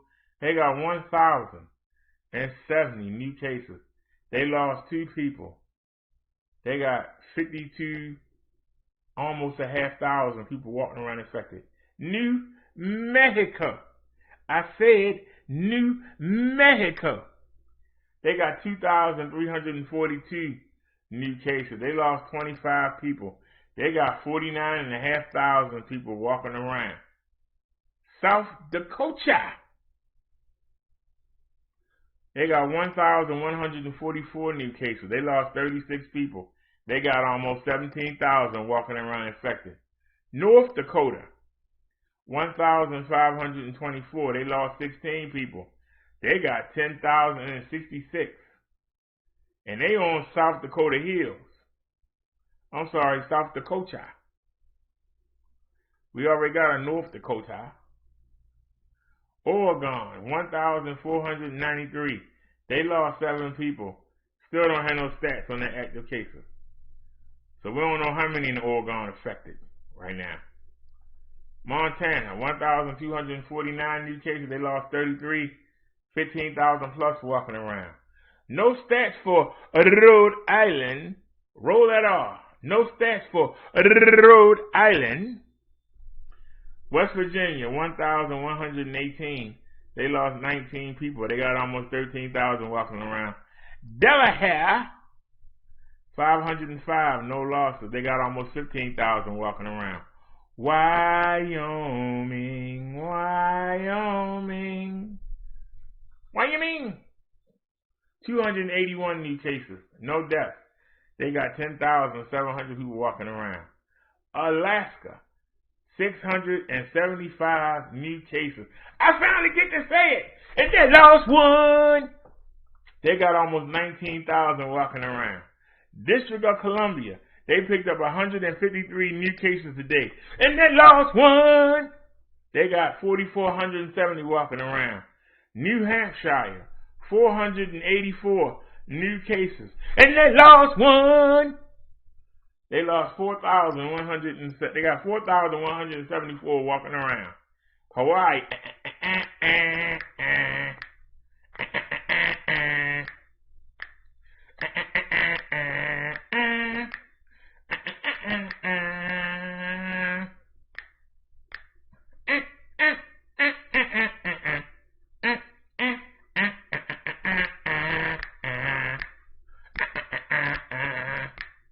Hawaii 5-0, 162 new cases a day. 7 people died today. They got 4,200 walking around that Lower Island. It's a pain to live in Maine. It's a stain on your brain. If you have to live in that boring state that we call Maine. 155 new cases. And they lost one. They got 2,200 plus walking around. Vermont. Dun, dun, dun, dun. Dun, dun, dun, dun, dun, dun, dun, dun, dun, dun, dun, dun, dun, dun. Y'all remember Nighthawk? It was shot in Vermont. 87 new cases a day. And they lost one. They got 1,237 still walking around. Puerto Rico, we got to roll that off. Puerto Rico, they picked up 1,403 new cases. They lost 21. They got 45,000 plus walking around. Puerto Rico, Guam, they picked up 24 cases. And they lost one. They got 1,942 walking around. Virgin Islands picked up 9 cases a day. They got 56 people walking around that island. No stats for the Mariana or Samoan Islands. No stats for the U.S. military. Veteran Affairs, 1,428 new cases. They lost 25. They got 12,500 walking around our country. Federal prisons, no stats. Navajo Nation, they picked up 171. They lost 3 people. They got almost 6,000 walking around. Total, 12,450,666 new cases. I'm sorry, total cases. That 666 throwing me off. 12,450,666. That's a double number. It's throwing me off.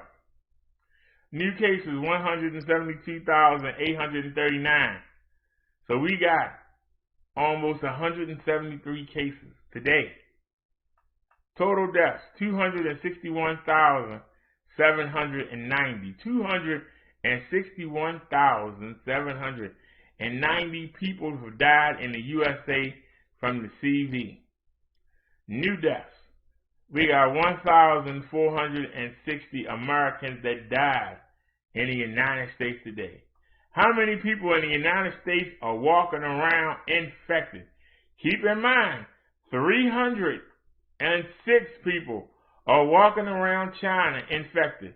How many people are walking around the good old United States, the best, richest country in the world, the best medical care in the world? How many people are walking around infected? 4,785,029. 4,785,029. There are 4,785,029 infected Americans walking around these United States today as we speak. As we speak.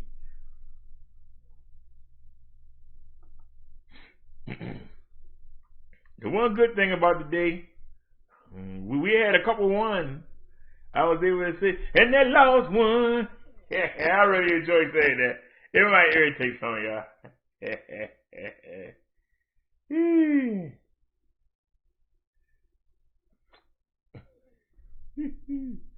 Let me take a look at the chat.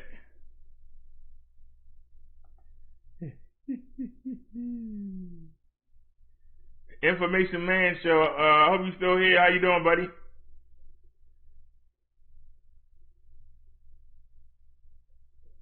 And the farmer said China put you in a camp just because they need more people to make TVs and phones. But the farmer says they got 1.3 billion. I call BS on their recording. Information Man Show said, peace, Mr. Brother Dark. And Mother Farmer says, well, wear masks on the train to Georgia.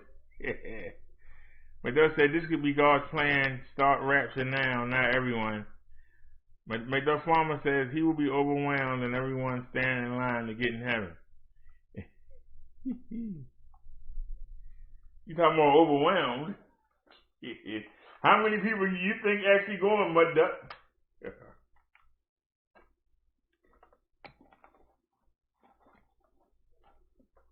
They don't watch clothes like mine. Not many going.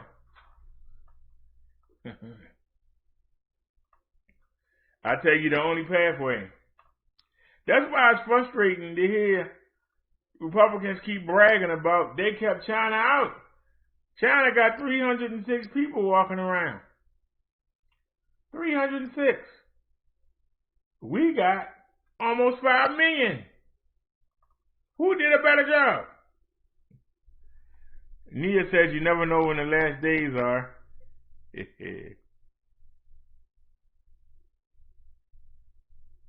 Mr. Farmer says, well, one mom first. There's going to be a lot of moms are going to be the first to go into that incinerator.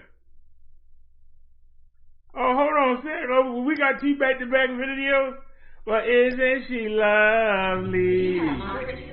Talking about that blonde bimbo. Lies about Trump. And any lie she proudly shows. She wants you to vote for that half-dead lying sack of crap. Isn't she lovely? But she don't know how to act. Dun, dun, dun, dun, dun, dun.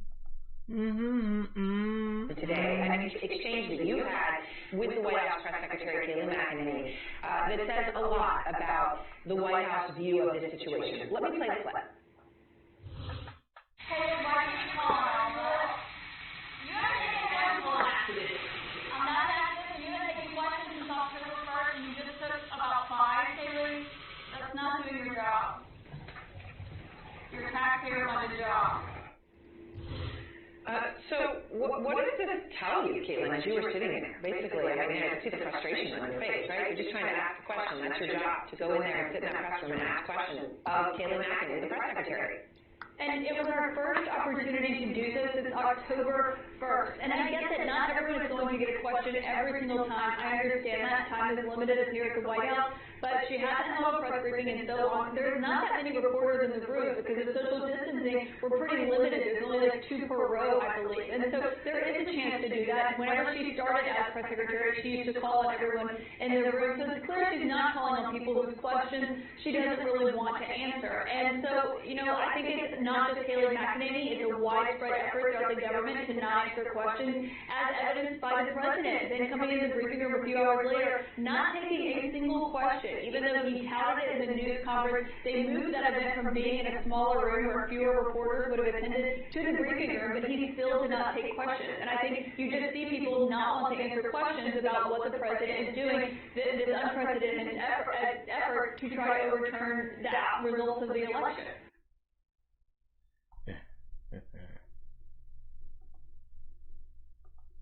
Oh, the reporter got mad because Kayleigh wouldn't answer her question. Somebody got him a little mad. You're not doing your job.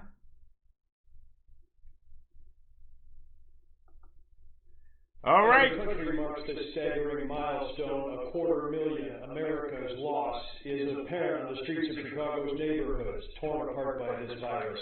Nearly 3,300 Chicagoans have lost their lives to COVID-19, and tonight the I-Team follows the day to Little Village in North Lawndale, finding blocks-long testing lines, pervasive illness, and unthinkable loss. It breaks our heart, mostly because of the kids. Sara E. Camarillo's children loved her stepfather, Margarito Lucero Mendoza. He worked 2 restaurant jobs until the pandemic closed them down, and he took a manufacturing job to make ends meet. In May, he got sick and died from COVID-19, and the virus spread through his family. When she tested positive, Camarillo sent her children to live with her sister for 2 months to stay safe. It's horrible. My husband and I would just go see them through the window, and it was heartbreaking. Her mother now pleads with people to learn from her family's loss. She says if people take it lightly, they're going to feel the pain of losing a loved one. 60623, the Chicago zip code where more people have died with COVID-19 than any other. Here in North Lawndale and in Little Village on Chicago's west side. In all, more than 3,000 people have died in Chicago Illinois more than 11,000. Nationwide, more than 250,000 dead. That is enough people to fill every seat in Soldier Field 4 times. Or put another way, the 250,000 American lives lost from this pandemic is nearly the same as losing the entire population of Oak Park, Schaumburg, Markham, Bolingbrook, and Crystal Lake combined. All gone. The public health nightmare that we're facing here is tremendous. And we've got to bend this curve. We've got to do it now. We've got to throw everything at it. Alderman Michael Rodriguez grew up in Little Village. He's fighting to expand testing here in the block south of where we conducted this interview. 2 people lost their lives to COVID-19. This has been a terrible situation, one that is unimaginable, and we need to come together as a community to create solutions to this terrible problem. At the neighborhood's largest testing site, cars stretch around 4 city blocks, 100 in line at a time, all day, signs warning, this is a hot zone. 3 people lost their fights with COVID-19 on the block where we interviewed Caratina Almanza. Her nonprofit, Enlace, is finding that on top of grief, families who lose someone to COVID-19 are often plunged into a financial crisis. It's been really difficult just to see a loved one passing away because that means that's one less income coming in. It's a struggle for the whole family. We estimate that well over 2.2 million Americans have lost a close relative to COVID-19. Experts believe that for every COVID death, 9 close family members are left to grieve. It gives you a sense of just how much grief and loss is weighing our country right now. Candelaria Tapia says people don't understand because they haven't lived it, haven't lived through the feeling of celebrating your husband's 50th birthday, 2 months after his death. People should take it seriously. The I-Team is reporting this data investigation in conjunction with the ABC TV-owned stations and ABC News. For more of our reporting and an interactive look at the impact of COVID-19 across the country, go to abc7chicago.com. Hey, if you like that video, be sure to... Hey, I showed the video. Ain't you happy? Ain't you happy? All right, this seems to be the new thing in New York. People sucker punch you when you get off the subway. Getting pushed onto tracks and sucker punched. Multiple separate incidents have occurred this week. And now one of the victims is telling us his terrifying story. CBS 2's Dave Connolly reports from the Upper West Side. It happened so fast. Alex Weissman of the Upper West Side was punched by a stranger twice in the head as he stepped off a B train onto the platform of the 103rd Street station Tuesday afternoon. I took about 2-3 steps off the car, and then I was attacked, hit about twice. I fell on the ground. Weissman, an actor with Broadway and television credits, shared these photos of his injuries on social media. After multiple surgeries for fractures, doctors are using lasers on the torn retina of his right eye. We're just really trying to avoid like a more invasive procedure. I'm an actor and I need my face. Bloodied and barely able to move, Weissman managed to quickly leave the station. He got back onto the same train, traveling one stop to 96th Street. I was able to get back on the same car. It was at 96th Street. 2 women who didn't know initially took care of him and alerted officers. He praises them and paramedics and his medical team. They're working under really extreme circumstances right now, and they've all been my heroes. And if I could just take the opportunity to celebrate them, I want to. And he vows to keep taking the subway. I'm not going to let this make me afraid of the train for the rest of my life. Violent crimes keep occurring on subways. Oh, look at that! He threw that woman. Y'all see that? Weissman was attacked, and 2 riders were pushed onto the subway tracks in separate incidents. Alleged attackers in the push cases are behind bars, but in Weissman's case, the man who injured him is on the loose. On the Upper West Side, Dave Carlin, CBS 2 News. And Weissman also says he hopes his attacker will get the help that he needs. Well, might as well. We just saw a little bit of it. Might as well. Keep it going. Hi. Are you? Might as well keep it going. What the heck? Disturbing video from Union Square. A man runs towards a woman on the platform and shoves her onto the tracks right in front of an oncoming train. Somehow, she's okay. Lucky to be alive. The suspect now under arrest. Eyewitness reporter Diana Rocco with the story. She's live at that subway station. Diana. And Bill, as you just saw there, this video is so hard to watch. By all accounts tonight, it really is a miracle that this woman survived all of this. Meanwhile, after a number of incidents just like this on subway platforms recently, the interim transit authority president had some very harsh words for the mayor, demanding he take action immediately, saying riders have a right to feel safe. This 24-year-old homeless man is now in the custody of police charged with attempted murder. Police say this is the suspect caught on this disturbing surveillance video posted to Twitter, pushing a 40-year-old woman in front of a moving 5 train during this morning's commute. It happened in front of other riders on the platform and a transit worker who keeps the suspect on the platform until police arrive. It's very disturbing. We've seen him waiting, calculating for the train to approach the station. And at the opportune moment, he pushed the victim to the tracks. The two never exchanged words. You see the suspect waiting on the northbound 5 train platform in Union Square around 8:30 this morning for the right time. Police say when the train pulled in, he shoved the unsuspecting woman in his path. The victim fell underneath the tracks, but by all accounts, is lucky to be alive. She fell, fortunately for her, between the roadbed and the rails. This is the second incident in 2 days on subway platforms. Yesterday, police arrested 23-year-old Justin Pina for punching a man in his 60s on the F train. Both suspects wearing similar red athletic pants, and both now in custody.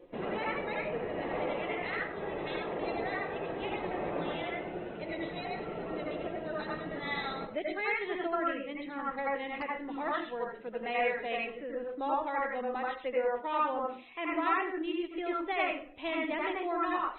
This cannot continue. We cannot be a collection or a location where we gather folks who are experiencing a mental health crisis.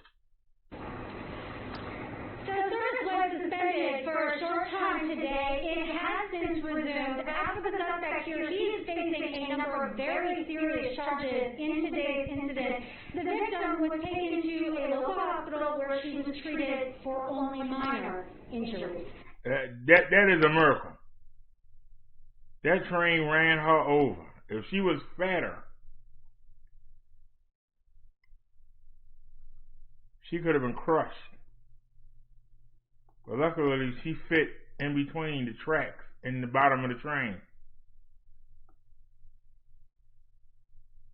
All right, let's go back to Donald Trump. That's a commercial. It got to be a commercial. Yep, 42 seconds.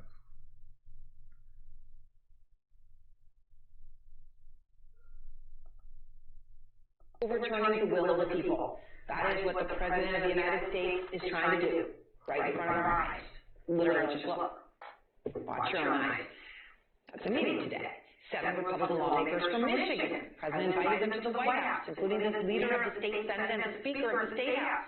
Why did he invite them, bring them, fly them to Washington? Well, in a far-fetched and legally dubious strategy, Trump wants a Republican legislature in Michigan to step in and name electors supporting him to the Electoral College. So to give those electoral votes of Michigan to him instead of to Joe Biden. That's the will of the Michigan voters, right? They chose Joe Biden by a margin of 154,000 votes. But we are learning just now that the Michigan Republicans at that meeting did not cave to Trump. Tonight, they're doing what is right. They have put out a statement that reads in part, quote, "We have not yet been made aware of any information that would change the outcome of the election in Michigan. And as legislative leaders, we will follow the law and follow the normal process regarding Michigan's electors." And then the Michigan Republican leaders continue with a clear message for Trump, quote, "Michigan's certification process should be a deliberate process free from threats and intimidation. And the candidates who win the most votes win elections and Michigan electoral votes. These are simple truths." The power of a simple statement. Because these are simple truths, not partisan truths, truth. No adjective required. And so is this. These Republicans who are publicly rebuffing the president's wishes tonight are in way too small a category. Because the truth is, too many Republicans have so far lacked the moral backbone. They are silent and complicit or cheering on the president's absurd and dangerous plan. Take Arizona Congressman Paul Gosar telling CNN, quote, states should be able to disregard the election and instead name their own electors to the Electoral College if the results aren't certified as part of the system set up by our founders. Think about that. And then Republican Senator Lamar Alexander released a statement today. It says, if there is any chance whatsoever that Joe Biden will be the next president, and it looks like he has a very good chance, the Trump administration should provide the Biden team with all the transition materials, resources, and meetings necessary to ensure a smooth transition. Okay, we are really beyond that, because let's be clear, it's not chance, it's not up for debate, this is not unsettled or unknown, there isn't like, oh, if he's got a good chance. Alexander's getting props tonight for saying Trump should start the transition in case Biden wins. That is not enough. That is trying to thread a needle here to say, oh, go ahead and start, but we still don't know the outcome here. That statement gives oxygen to a dangerous and deeply undemocratic sentiment that has taken hold across much of this country. Joe Biden will be the next president, and it is time for Republican leaders to follow the likes of Mitt Romney and those Michigan legislators to take a stand and say the simple truth. The people who win elections win elections. It's got to stop dancing in fear around Trump. Caitlin Collins is out front live outside the White House. Jessica Dean is with Joe Biden in Delaware. I want to start with Caitlin tonight. So, Caitlin, this meeting, obviously the president, called them to come to Washington from Michigan to have this meeting. Tell us what you've learned. Clearly, it did not go the way the president wanted it to, because while the White House said it wasn't an advocacy meeting, you're seeing this statement that they put out tonight saying that there is no new information changing their mind about who won the state of Michigan. And I think that's incredibly notable, because while the White House was saying that it wasn't political focused, it wasn't politically motivated to have this meeting, we did know that people from the campaign were supposed to be there, including Rudy Giuliani, who did not show up only because his son tested positive for coronavirus. And so the question is really what's next here, Aaron, because the president has made all of these last-ditch efforts to try to overturn the results, unparalleled efforts, we should note, by inviting these state legislators to the White House today, and we're told that he has plans to do similar for Pennsylvania, though those invitations don't appear to have been extended yet, but they really appear to have been exhausting all of their options, because initially they said wait for the votes to come out, then we'll show the president has won. Clearly that did not happen. Then they said wait for our lawsuits. We now see that the president and his allies have lost or withdrawn over 24 lawsuits, only winning 2 cases so far for a small number of votes. That's not going to change the outcome of this election. And then clearly this pressure campaign that the president had in mind didn't work, because you saw his attorney, Sidney Powell, saying yesterday that the goal of this was to get them to change the electors to be for Donald Trump, which of course would be overriding the votes of people in this state, especially Michigan, where Joe Biden has a margin of 150,000 voters. So the question really is what does the president do next? He did not answer our questions today, so it's still really unclear, Aaron. So, we have this statement, right, that they're saying they're going to follow the normal process. They haven't seen evidence of anything that would change the outcome, and that the process should be free of threats and intimidation. What are you hearing happened in that meeting? Well, to tell you the truth, I don't know exactly what happened yet. It hasn't been over for too long just yet. What I think is remarkable about that statement is, well, not that the actual content, because it's actually very similar to what these GOP leaders have been saying for the last week or two. But it's remarkable because it came out, a minute after they left or so. So clearly they went in knowing that they were not going to have their minds changed. That's probably not what the president was hoping to hear, and he did, probably disappointed. But both Speaker Lee Chatfield and Doug Shirkey have that's not me, that's them. Right, and I mean, it seems very clear. Alice, one Republican has told the New York Times he's coming under enormous pressure regarding his vote, and this is in terms of the certifying that's going on in Michigan. What do you make of this? You're getting pressure on people who are supposed to certify election results to go a different way than the election actually went from the president. you just have to do your job. And I'm encouraged to hear what the statement from the Michigan leaders that came out of the meeting, saying that they have found and seen no evidence that would change the outcome of this election. And keep in mind, yes, we need to make sure that every legal and legitimate and valid vote is counted, but to say there is a national widespread conspiracy is really impossible to believe. States run these elections individually. I've been Deputy Secretary of State in Arkansas, and each Secretary of State takes a lot of pride and a lot of pressure to do this right and to make sure that's accurate. And if the president, many Republicans want to support this president, but if he does see evidence, and there is some actual concrete evidence of voter fraud, we need to see it. We don't need Rudy Giuliani waving affidavits around in a news conference. We need to actually see it, and then we can investigate it, because the integrity of the election process is paramount here, and we need to make sure that we get it right. Right. Of course, in 27 or 28 cases, right now 27 have not gone in their favor. Ben, let me ask you about the case in Michigan here. When you hear Jonathan's reporting, Michigan's supposed to formally certify their results on Monday. What can the Biden team do if that for some reason doesn't happen, right? When I'm referring to Alice with this great pressure that is coming on those who are supposed to do the final certification here. Well, I believe that they will be required to do their duty. The Biden campaign would bring what's called a mandamus action, which means you tell a public official to do what their job is, which in this case is certifying. Now, I think that there are ways in Michigan law for a state board to ask for more time, but this is not one of those instances where they should invoke that, even if it's true, because this is all pretty straightforward. What the president is doing is completely unprecedented to try and disenfranchise voters by denying a certificate of election. I suspect that the Biden team would go into court pretty quickly to get the board to do that. Jonathan, I just want to make a clear point here, which you were making, right? You have well, you weren't making this explicitly, but let me just contrast what you're talking about with those Michigan leaders, right? The speaker, they went to this meeting because they were asked by the president. They went. Within a minute, they put out a statement saying, "We will not put up with intimidation. We have seen no evidence. We're going to go ahead."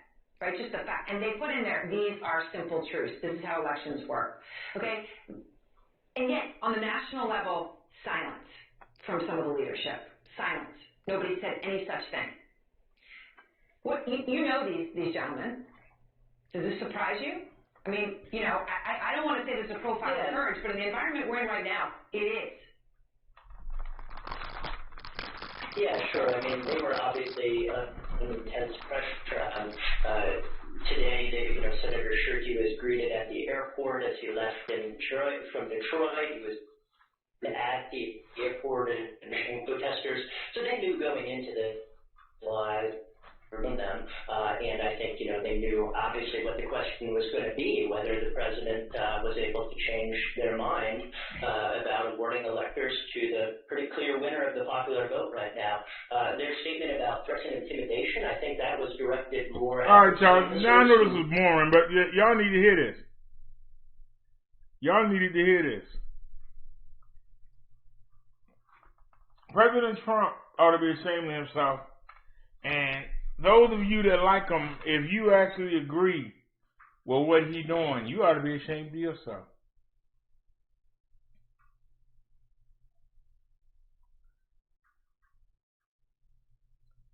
The other day, Katie came out, and she had a book of papers in a binder stacked this high, talking about these are the court cases, and we found all these things wrong.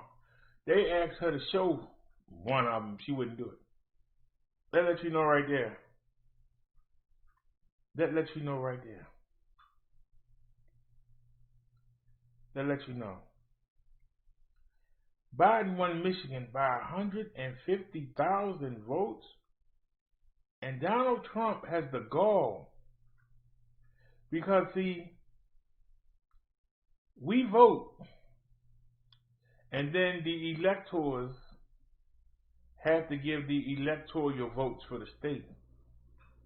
Donald Trump tried to bring in the board of electors that decide who get the electoral votes. The people decide who get the electoral votes, and it's their job to give them. Donald Trump is breaking the law of democracy. He tried to bring those people in to intimidate them into giving him those votes, even though 150,000 people said Biden. Trump is trash. Trump needs to go away. Get away from as far as politics as he can. Maybe he need to have some more of them TV shows where he say you're fired. Maybe he need to go back to that. Because he obviously sucks at business. You start out with $34 million and you in debt by $400 million. You done filed bankruptcy 6 times. Well, obviously, he's not good at business. He tried to use his position because he's still the president until January 20th. He tried to use that position to try to intimidate the officials of the state to give him the electoral votes, even though 150,000 more people voted for Biden. So once again, screw those 150,000. The same way, screw those 250,000 people that are dead from the coronavirus. Put on them. Donald Trump want what he want. And if you back that, because we know it's something wrong with Donald Trump, but if you back that, it's something wrong with you. And I'm calling you out. If you back that, backdoor, sneaky, underhanded, devilish, demonic, if you back that kind of activity, ain't no in the world you're going to heaven. You're going straight to hell. We already know Trump going there, and so is Katie. We know they going there. You want to join them? C'est la vie. Hasta la vista. Anchors away. Happy trails. Any other phrase you want to come up with. This shows you how crooked this man is. How scared he is not to be the president. If he would have dealt with this virus correctly, if he would have gave out the stimulus money, maybe he would have won, but he didn't do it. And that's the reason why he lost. He's worrying about what's going on over in the Middle East, and people are suffering right here, and he did nothing. He did nothing. Nia said he may need mental health care. He probably do. He got everybody scared of him in that White House. Everybody scared. What are they scared of? The man's a blowhard. Name something the man said he was going to do that he had to do himself. Name something that Trump said he was going to do that he had to do himself. I ain't seen nothing that he did. Yes, we got a vaccine coming. He didn't do it.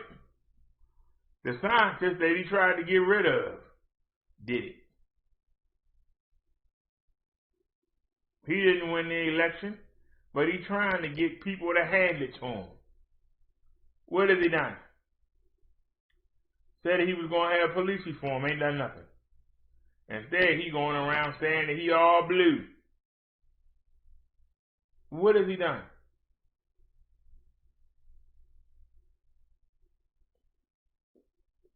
Name something he said that he was going to do. What happened to the hydrocortisone? Where's that at? What happened to the sunlight was going to kill the virus? Go tell the people in Florida, Texas, and California that. As they're the 1, 2, 3 in the country. He's a crook. He's a charlatan. And he tries to use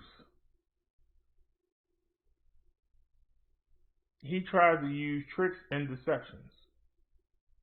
And he's trying to trick the election. He's trying to steal it. The thing that he blamed the Democrats for doing is what he doing. I want y'all to realize, what's today's date?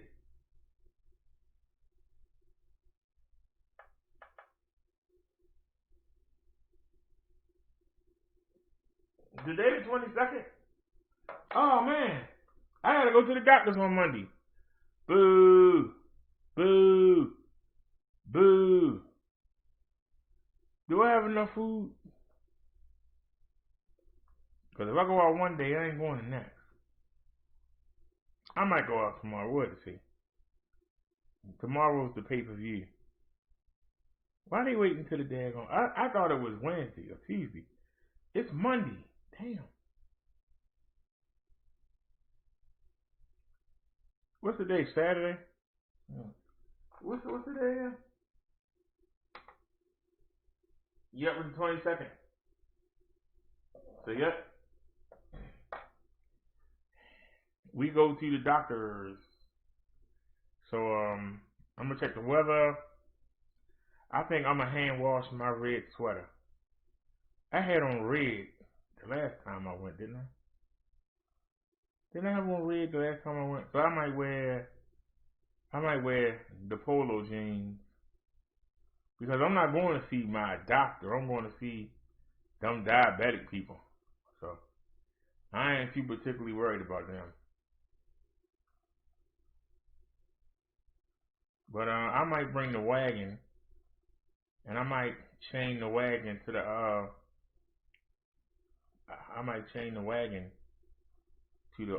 what do you call it? I might chain it to the guardrail, the ramp. I might chain it there, and go inside, see the people. So yeah, I might actually chain the rack, but I need to put a thicker cord. That cord we got is kind of thin. I might need to get a thicker one. So that's what I might be doing tomorrow, getting that cord.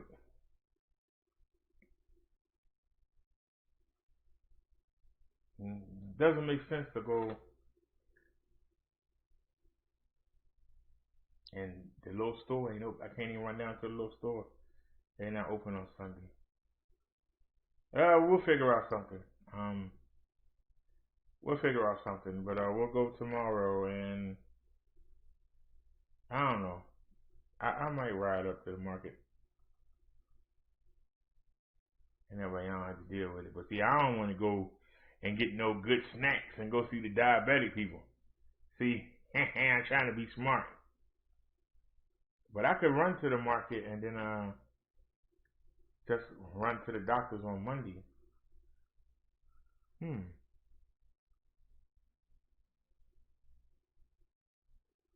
I had to think.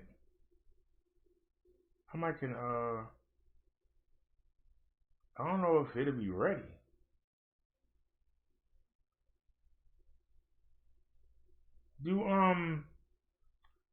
But I could just do that. I actually could just do that. Just wear the I'm gonna see what the weather is. If it's gonna be cold, I'm gonna hand wash this.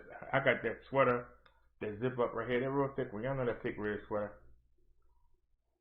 That'll really do well. I can wear that and wear the blue coat. Cause yeah, I mean we're only going to the doctor, and I can charge up while I'm there. So yeah, we can go ahead and do that and get that over with. Not that big a deal.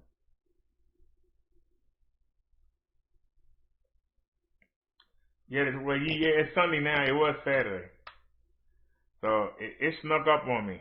I thought I had until Wednesday or Thursday. Yeah. Well, Thursday Thanksgiving, right? So I'll go up there. I really hate going to see the doctor. And like I said, I ain't never been to see this one before, so I don't know what I'm in for. They're probably going to tell me about a whole bunch of nasty stuff that I'm never going to eat. It's really a waste of my time to go there. It's nothing but a bunch of nasty stuff that I'm never going to eat. That's pretty much what I see it as.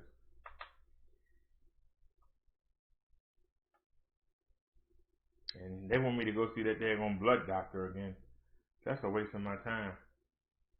I don't know if the scooter gonna make it there one way. I'm being honest.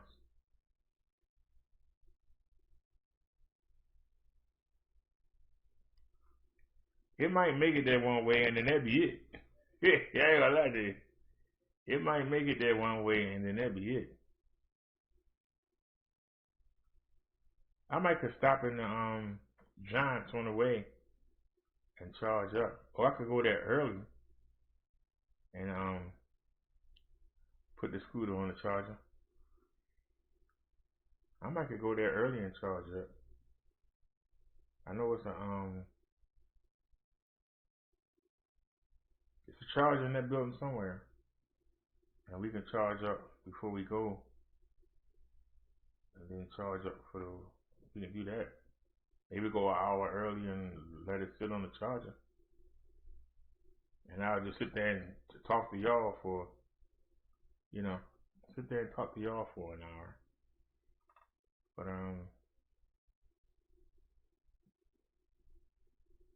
man, I guess I ain't gonna have money to go to the restaurant, so we'll figure that out. Whoa, it's 2:22 in the morning, so I ain't gave y'all a sermon and a witch con. Let's look at a couple more stories. What the heck? I got them bookmarked. Let's see here.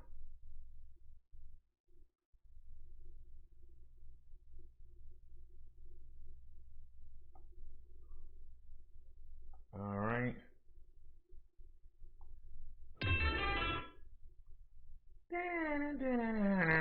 Can y'all see it? Yeah, y'all can say it. I'm sure can say it.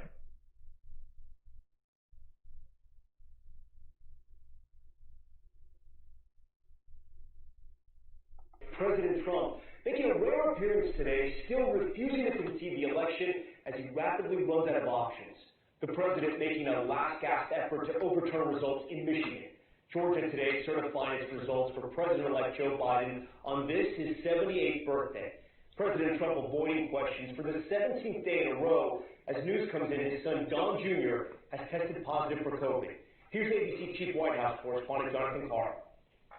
The president has largely stayed out of sight since losing the election. But today he came before the cameras and falsely asserted he actually won. The campaign, which I won, by the way, but find that out. Almost 74 million votes. In fact, Trump lost by nearly 6 million votes nationally and by a decisive margin in the Electoral College. While the president did venture before the cameras today, he left without taking any questions.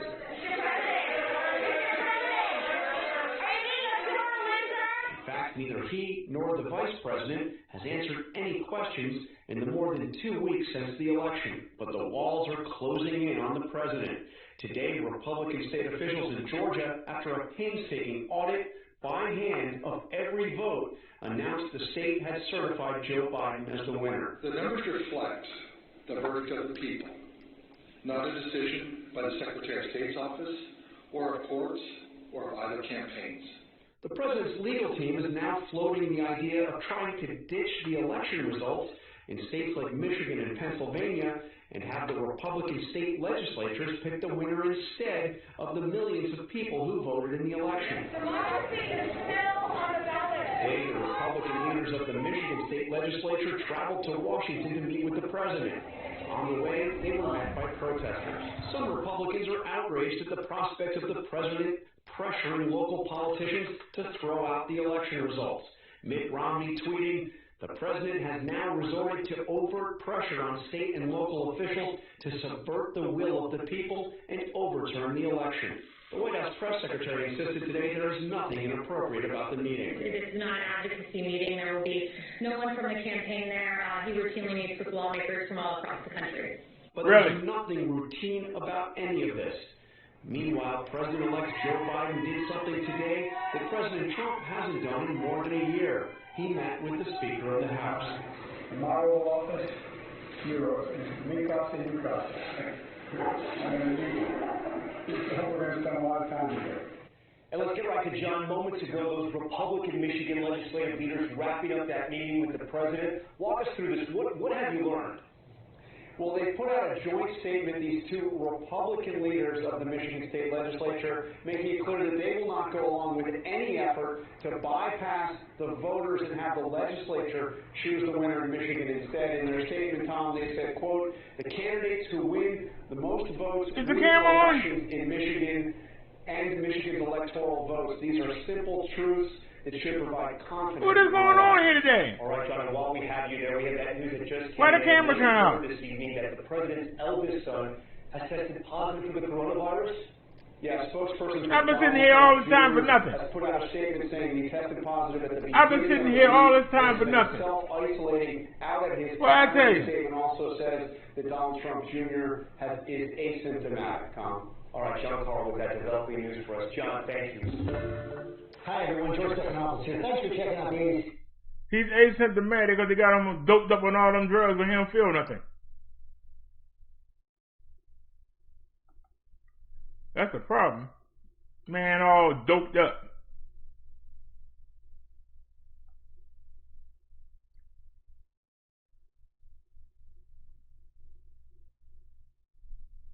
Well, I gotta look at this. I told y'all this man was a joke from the beginning. Morning press conference where he aired all sorts of already debunked lies regarding alleged widespread voter fraud. Now, again, they've been debunked. Most of these allegations have already been made in court. Most of these cases have been thrown out of court because of the lack of evidence. But there's the substantive part of this, and then there's the aesthetic part of this, which made me uncomfortable. How about you watch the video and you tell me what you think? And it won all for Joe Biden. That's like flipping a coin, 186,000. Got a woman out there. And lands on the Hey, old Kaylee. There is no reasonable explanation for the upshoot, straight lines up. I'm not even talking about an angle. I'm talking about some So the people on the hot mic are the tech guys who set up the stream for Rudy Giuliani. I mean, and so they didn't realize that their mics were up and that people watching the stream could hear them make fun of Rudy Giuliani and the fact that he had like discolored sweat dripping down the side of his face. If that's what it is. All right. So look, it's such a clown show that even Rudy's own people are clowning him behind the scenes, but they themselves are clowns, so they leave the mic open so the whole world can hear them clowning their boss. I mean, that right there in a nutshell is exactly what Rudy Giuliani is. And look at that. I mean, he's literally dying out there. And I guess we found the leaker in the Trump administration. And so we had a meltdown. Yeah, he couldn't give it up. That was literally melting down. Literally. So, I mean, there's this insane conspiracy theory that half the Republican Party, according to a poll, believe might be possible that the Democratic leadership are doing brain juice harvesting. Obviously. And I was like, what is that? What is that? I don't even know what that means, you lunatic. Oh, my bad. Republicans always do projection. We always tell you that in TOT. Whatever they're doing, because if there's brain juice harvesting, that Giuliani picture is probably what it looks like. Maybe it's the brain juice leaking out. And people have noticed, by the way, they say, well, I don't know, maybe that's literally the swamp leaking out of his brain or the literal crap in his brain leaking out. I don't know what it is, but whatever it is, they've got to get it under control. So this is the unhinged lunatic in charge of Trump's legal team that has presented zero evidence in any court. And this is who 68% of Republicans hate. I believe him completely. The election is rigged. Rudy is right. Can you believe that about a third of this country looks at that lunatic and goes, oh yeah, he nailed it. He's the best lawyer in the country. Yeah, I can believe it. Type in your domain and learn where you stand. Oops. Commercial. All righty, I've been telling y'all that Rudy Giuliani was a joke, and there you go. I can't say it better. The picture says 1,000 words. The picture says 1,000. Well, these Republicans are sad.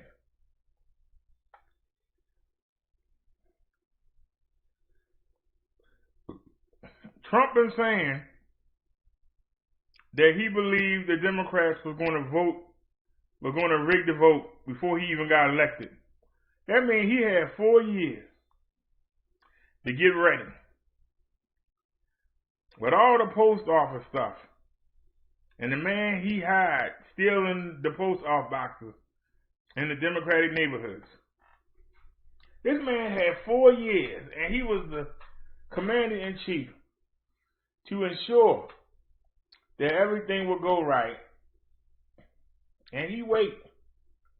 Because remember, Tuesday night he thought he won.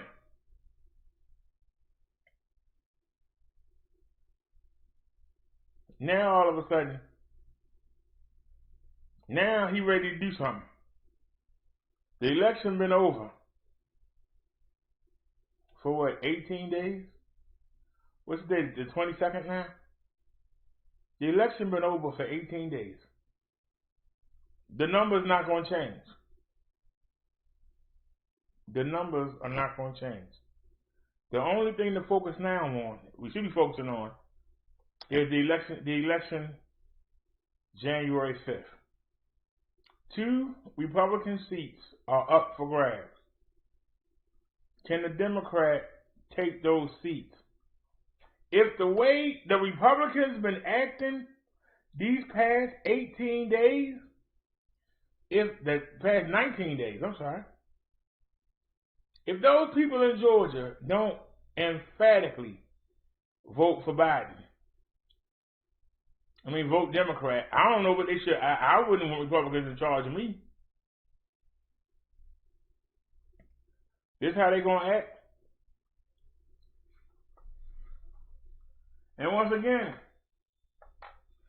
only a few people had the balls to tell Donald Trump to give it up.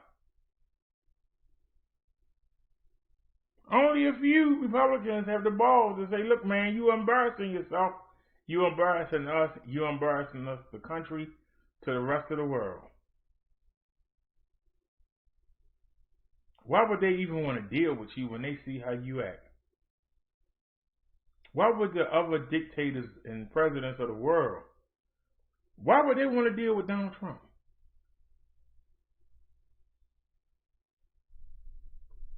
Why would they take anything he says seriously?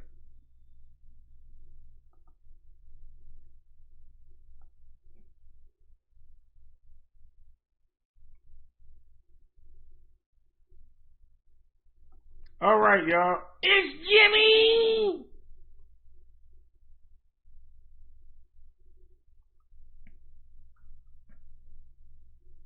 It's Jimmy! Hey guys, it's Jimmy here with your second stimulus check Jimmy. and a daily news report. We have a lot of breaking news going on right now. I have new information regarding lockdowns and shutdowns in the United States happening right now. I also have information regarding the next stimulus check that just came out. And I have another stimulus program that is going out right now for $5,000 for certain people. I'm going to cover that. And I'm starting the What's in the Box contest. If you can guess what's in that box from my clues, you could get $100 directly from me. I'm going to be giving away $500 this time around. I will give you a clue to what is in that box at the end of this video. And we're basically doing this to provide some families a nice Thanksgiving, give some money back to our viewers. We're going to be doing this even more going forward as we get closer to Christmas. So make sure to subscribe down below so you don't miss out on video updates and clues. And you can click the bell icon if you want to get notifications when we go live, which is typically at 10 a.m. Man, you been on. You ain't said nothing about the stimulus. We still waiting. And don't forget to like this video down below. It really helps out our channel.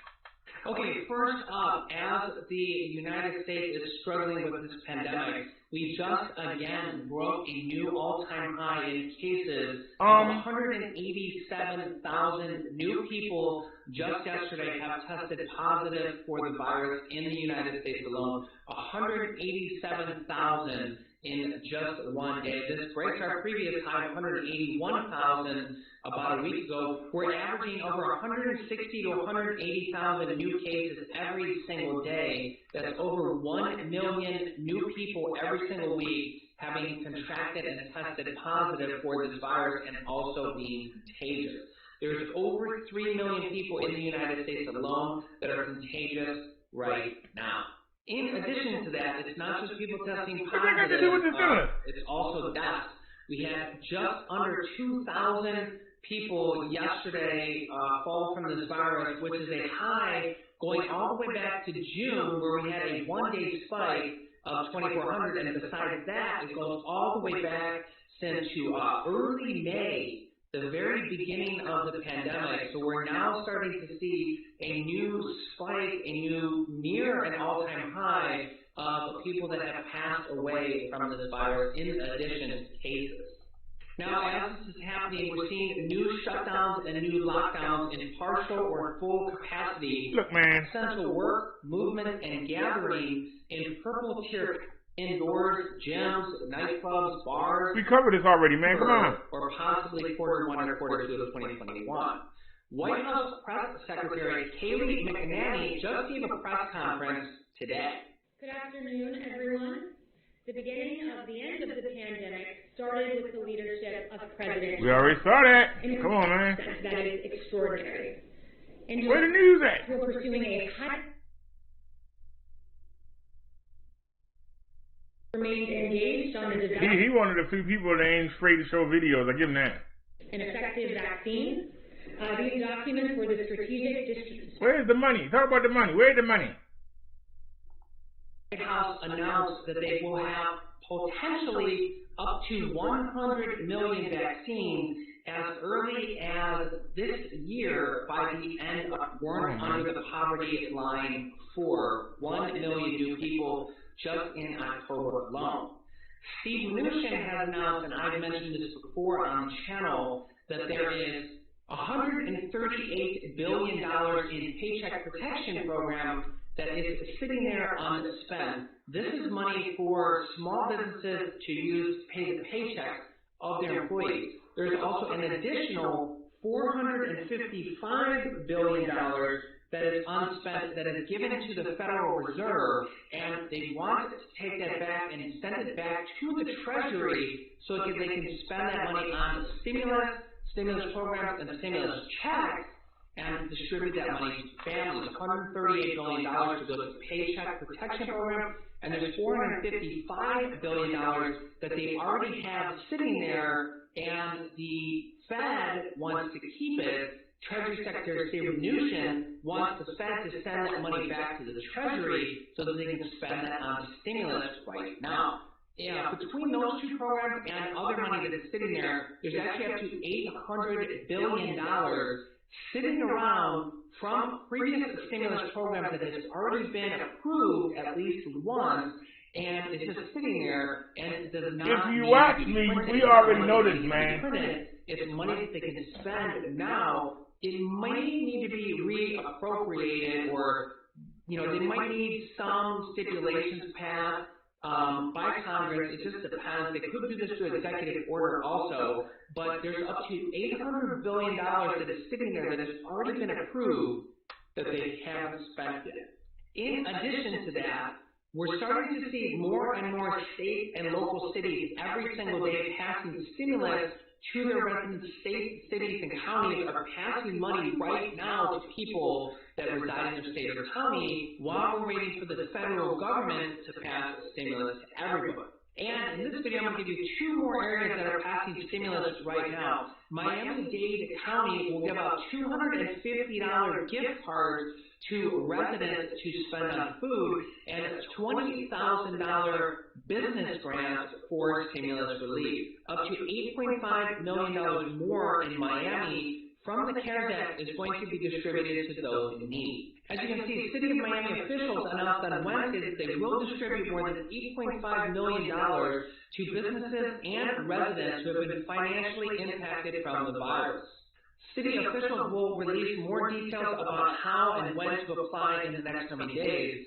Businesses can start applying Friday morning at 9 a.m. To be eligible, businesses cannot have received other federal assistance funds.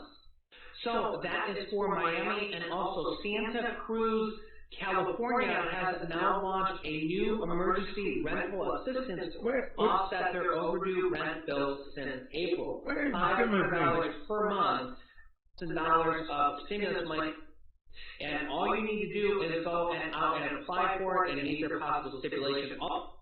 So if you or anybody you know is from one of those areas out with information, our viewers who are in need, or if you're just a viewer, I mean, where you can guess what's in this box. Okay, so from us. We're starting a new one now. So he didn't give us no news on the stimulus. He didn't say nothing about the stimulus that he ain't already said. His video said, just approved $5,000 stimulus checks, second stimulus check update. Then he got new stimulus checks, and he got $5,000 on a check of the Treasury. Where you heard him say we getting a $5,000 stimulus? There was only a minute left in that, and he's talking about his what's in the box thing. Where did you hear him say that we were getting 5,000 stimulus?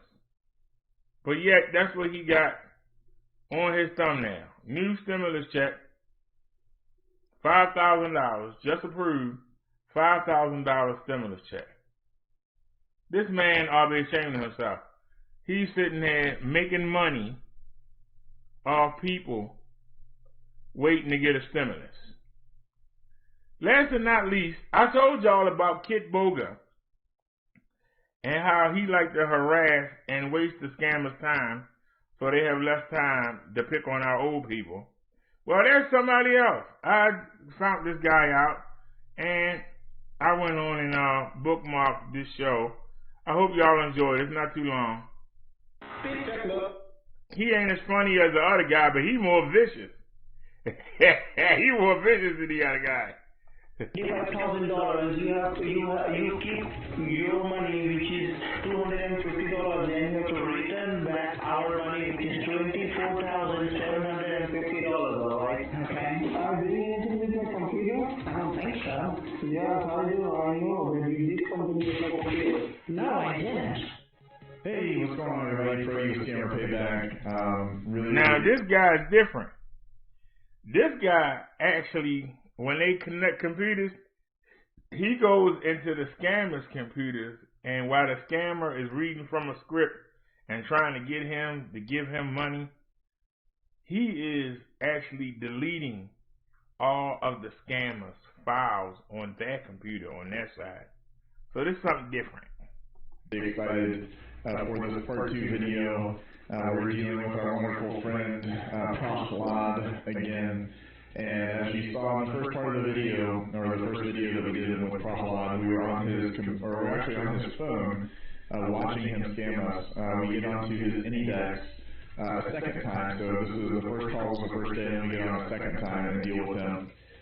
Delete a lot of files, and there are a lot of salty scammer tears, so get your cup ready, collect all those tears, and have a nice cheers of scammer tears. So, let's get into it. Yes, hello. Yes, ma'am, are you there? Is Kevin there? Yes, ma'am, this is Kevin, the computer guy. You remember me? I think so. I maybe talked to you the other day. Yes, ma'am. So, first of all, I wanted to go ahead and this call is in regards to your computer. As I already told you that the IP address of your computer has been compromised. Yes, that's what I was talking about. And ma'am, due to that, whatever data do you have in your computer is totally hacked by the hackers, and they are downloading lots of unwanted errors and the warning reports and the viruses in your computer. Wait, was that what you did last night? Yes, ma'am, yes. So now, first of all, as I want you to go ahead and be in front of the computer for a moment so that I can go ahead and show you the problem. You don't sound as tired as you were yesterday. No, ma'am, no problem. Ma'am, I would want you to go ahead and be in front of your computer for need me to go on any this again? Yes. Go ahead and turn it on. Okay.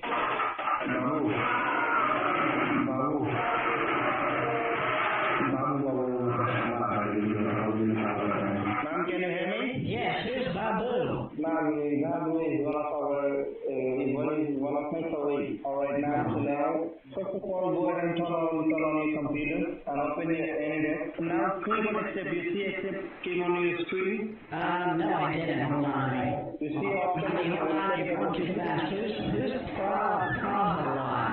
Yes, this is me. That's your name? No, ma'am, my name is Kevin, not Prahalad. But I thought it was Prahalad. No, it's our senior certified technician. I said it's waiting for accept. You gotta accept, honey. Alright, Granny. So now, look at the extremely right-hand side bottom corner of your computer screen. Can you see you are successfully connected to the Microsoft IT department? Hold on, honey. Look at here, at the right-hand side bottom corner of your screen. Yes, I see. Well, hold on. Honey, hold on. My granddaughter's texting me. Give me 2 seconds, okay? Just hold on, honey. Just give me 2 seconds. Alright. Hold on. Honey, are you having a good day? No, not yet. Why? Why not? Because I'm waiting for you since a long time. I didn't mean no that. Problem. You know? Yes.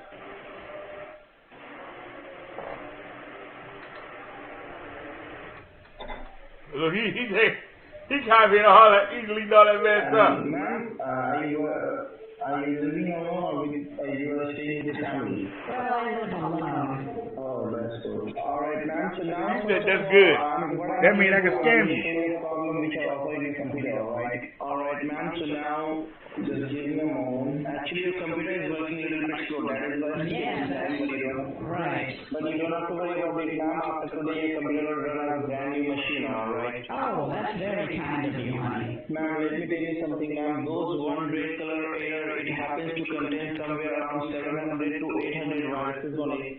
And they have an ability 700 to 800 viruses on it, and they have an ability to keep on multiplying by itself whether your computer is on or off, alright? Oh my Lord. So first of all, what I'm going to do, I'm going to just close out this page because this page is no longer safe for your computer. So now I'm going to show you the active connection of your computer, alright? Okay.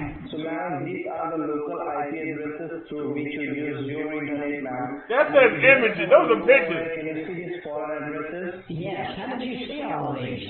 Ma'am, I'm going to show you. Oh, he's deleting the man pictures of his computer. So now these are the foreign IP addresses who are currently connected to your computer, ma'am. Look, 27 files here, 23 files there. Can you see all of them are got established in your computer? Can you see? Yes.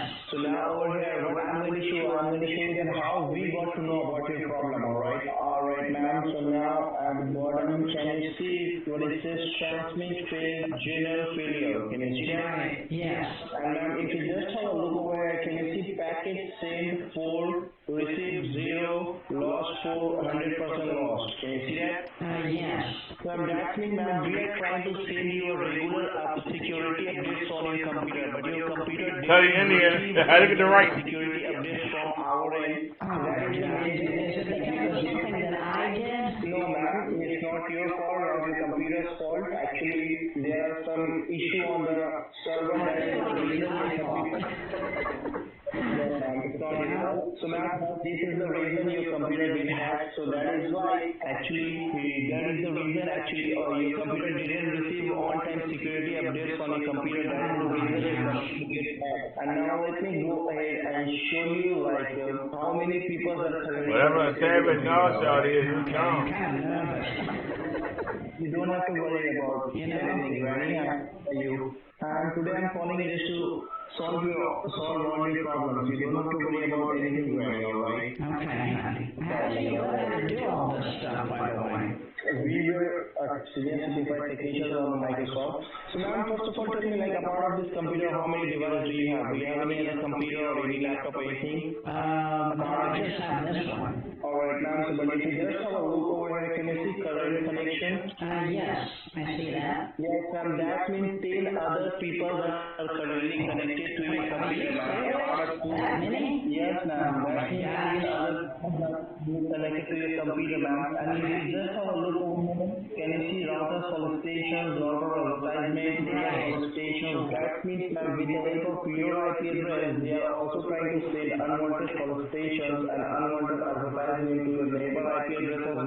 They also want to have the IP address of your neighbor IP address as well with the help of your IP address.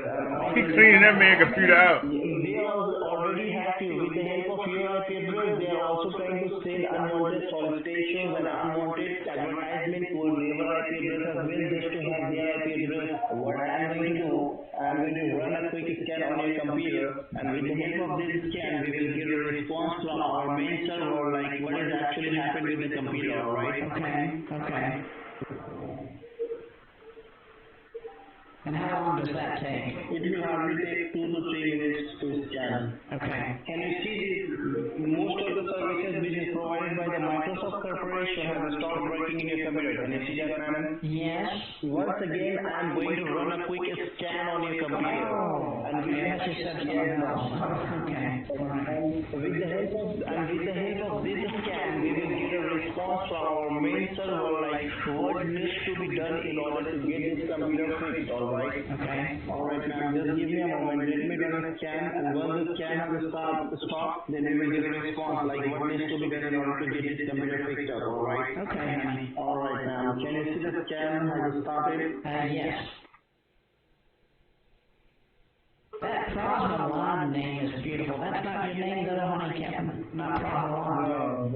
Okay. Ma'am, I already showed you the hackers. These are responsible for Microsoft. Failed to install the latest version of security services, so customer is eligible to get a compensation of $250. Okay, I'll go for that. Oh, hold on. Compensation and refund operation, March 20. That's from a long time ago. That's well over a year ago. As a part of the settlement, the company paid $10 million. So I'm getting $10 million today? No, ma'am. You are getting, hold on, let me show you. On what it says, you are getting a compensation of $250, alright? Okay. Of $250 from our end. So now I would request you to go ahead and click on claim your compensation. Alright, ma'am. So now, as I want you to go ahead and select the name of your bank, then whichever bank that you bank with.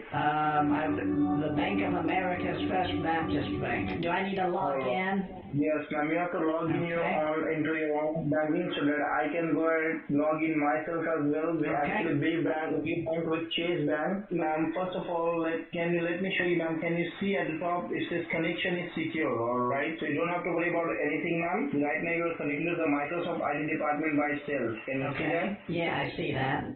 Yeah, Microsoft department. Just give me a moment, alright. Okay, what is it? Yeah, it says this site is for demonstration purposes only. What is that? Alright, ma'am. So now we successfully. So it's not even demonstration purposes. I'm going to transfer the fund. Now somebody young would have said, hey, wait a minute. But if you need me to be handy, I will. Alright, ma'am. Go ahead and first of all go ahead and take pen and paper. Okay. Alright, ma'am. So you want the money in your money market account, correct? Yes.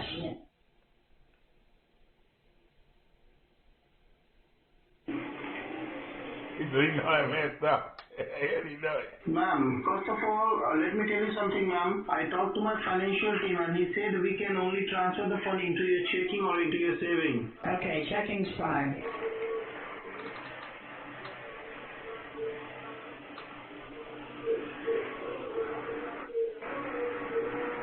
Are you there, ma'am? Yes, I'm back. What are you doing on the computer? Hold on. What is it that you're typing? You're clicking around doing stuff? What is all this?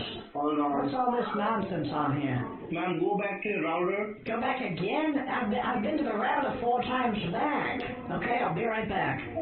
Go back to your router. Okay, honey, I'm back. Why are you in my Roth IRA? Ma'am, you have to, when you're in front of your router, I want you to type in something. Wait, how do you type something into the router? Ma'am, I am giving you some number. You have to confirm you from the router. Okay, what's the number? First of all, go to your router. Well, do you need me to bring the computer with me, or do you need... Don't bring something with you. Okay, do I need to bring the... What do I need to... Just be with the pen and paper and go in front of the router. Prahalad! Nothing's happening over here, Prahalad! Prahalad! I He's sending her to the router while he... Could you hear me saying your name? And what are you writing on the computer? Transfer? What is this? What are you typing? Hold on, ma'am. So now we successfully transferred the fund into your account, alright? Ma'am, but by mistakenly, there is some problem has been taking place over here. We transferred the fund into your checking account. Well, let me check and see. Would you click on my checking? I don't see the thing. It just says a transfer. Hold on. What do you mean, hold on? Hold on, honey. I'm going to go back to the router. Something's messing up. Alright, ma'am. So now, can you see transfer has been taking place?